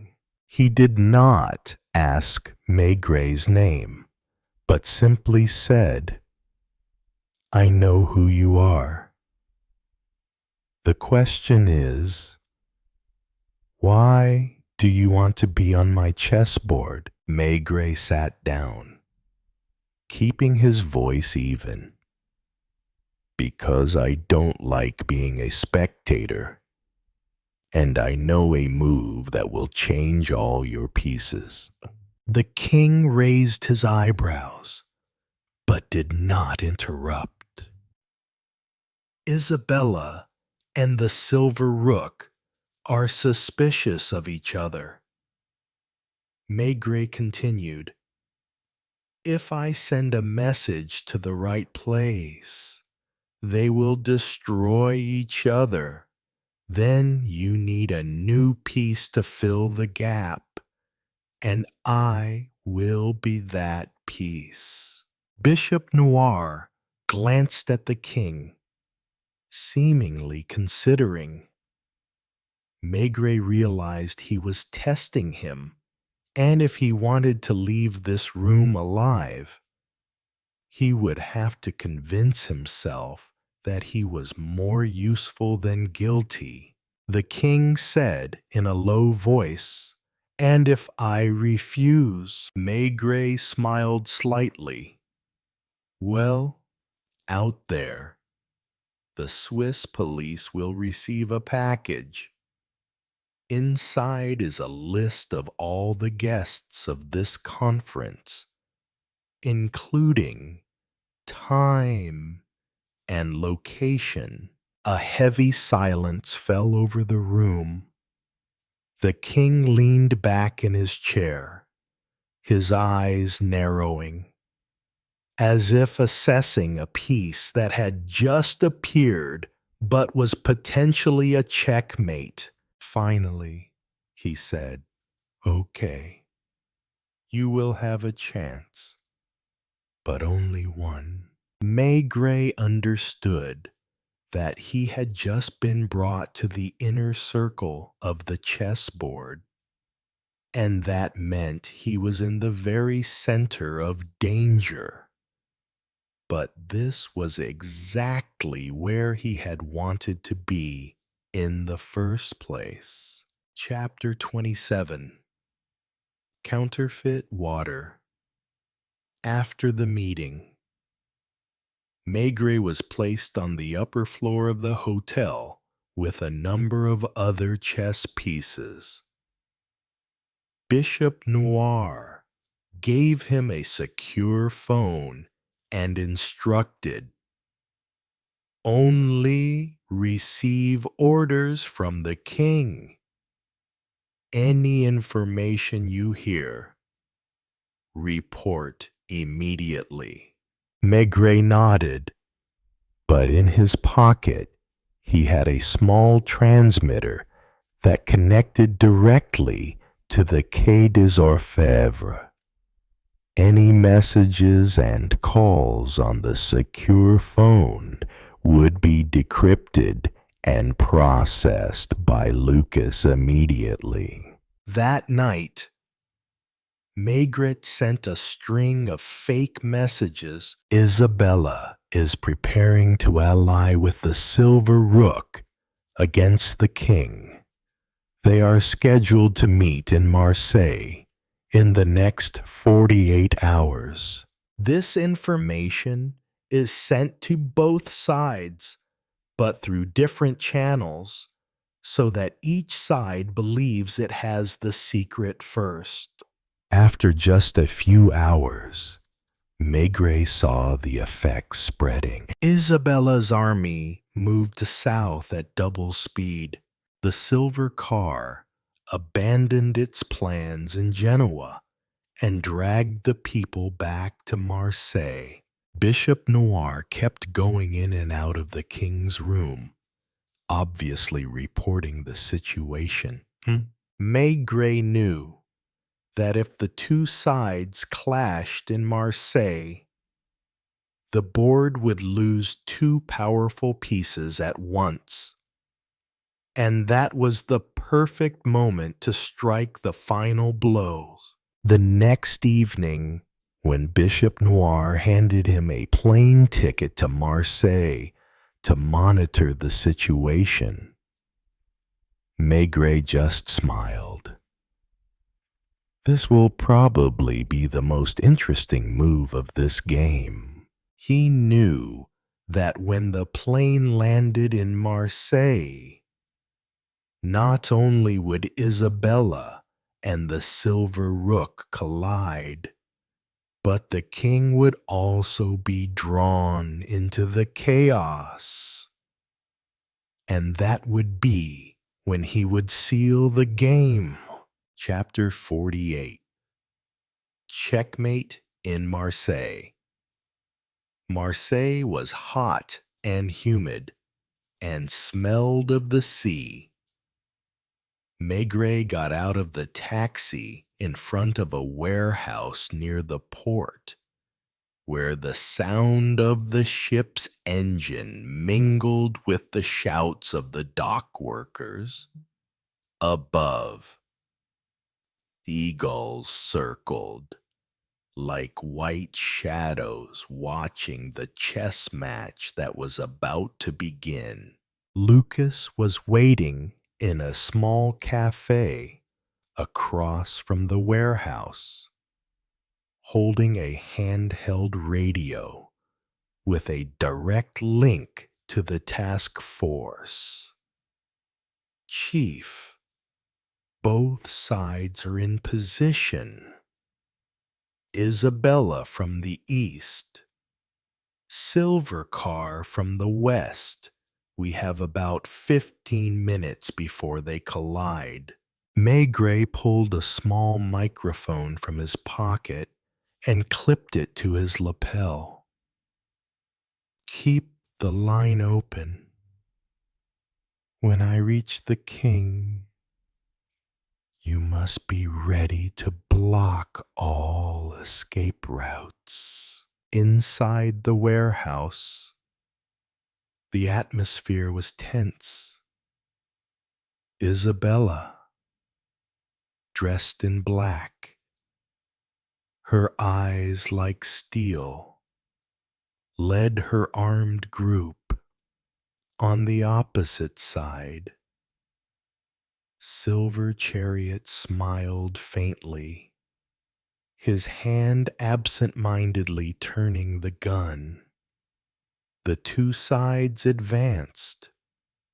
The guns began to rise. Then a deep voice interrupted the chaos. Stop. From the shadows behind, the king appeared, Bishop Noir close by. Both sides stopped in their tracks, like chess pieces held back by an invisible hand. Maigret stepped out from the goods, his eyes locked on the king. The game ends here. The king smiled faintly. Do you think a few policemen will be able to check me? Maigret replied, pulling out his phone and pressing send. I let your own chess pieces do it. In the next moment, Isabella and the Silver Rook's phones rang simultaneously. They looked at the screen and saw photos of documents proving that the king had secretly arranged to remove both of them, replacing them with a new soldier named Maigret. The shouts rang out. Isabella turned her gun on the king, So did the silver carriage. Bishop Noir drew his weapon, but it was too late. The commandos were pouring in from every door. Flashlights and shouts of police drowning out the chaos of gunfire. When the smoke cleared, the king was handcuffed. Bishop Noir lay unconscious, and Isabella and the Silver Rook were escorted out. Lucas stepped back, breathing a sigh of relief. Chief, you really won this game. Maigret watched the king being led away and replied softly, Just one win, Lucas. But the chessboard is still there. Chapter 49. The chessboard is not closed. Paris. A cold gray morning. Quai des Orfèvres returns to its usual rhythm. The telephone rings, and footsteps tap on the familiar corridor. Maigret sits by the office window, his coffee cooling in his hand, his cigarette burning slowly in the ashtray. Lucas placed a thick file on the table. Here are the full statements of the king. Bishop Noir, Isabella, and the Silver Chariot, combined with the documents collected in Zurich. Interpol will handle the rest. Maigret nodded, turned a few pages. Everything fit his expectations: arms smuggling, money laundering, and chess pieces spread across Europe. But what made him pause longer was a photo taken from the secret archives of another chessboard, another map, not of Europe, but of Southeast Asia. Chief, what do you see? Lucas asked. Maigret pointed to the photo. This is not the king's chessboard. This is another chessboard, maybe even bigger. And someone tried to hide it from the records. Lucas frowned. Meaning, another game. Maybe. Maigret lit a new cigarette, white smoke curling in the pale light. The problem is, this time, we'll have to start from scratch. And on another continent. Outside, the Seine continued to flow, as if oblivious to the hidden games taking place. Maigret stood up, buttoned his coat, his eyes distant. Lucas, prepare your passports. If the next board really exists, we won't sit here waiting for their move. Lucas smiled tiredly, but determinedly. This time, Chief, we will be the ones to open the game.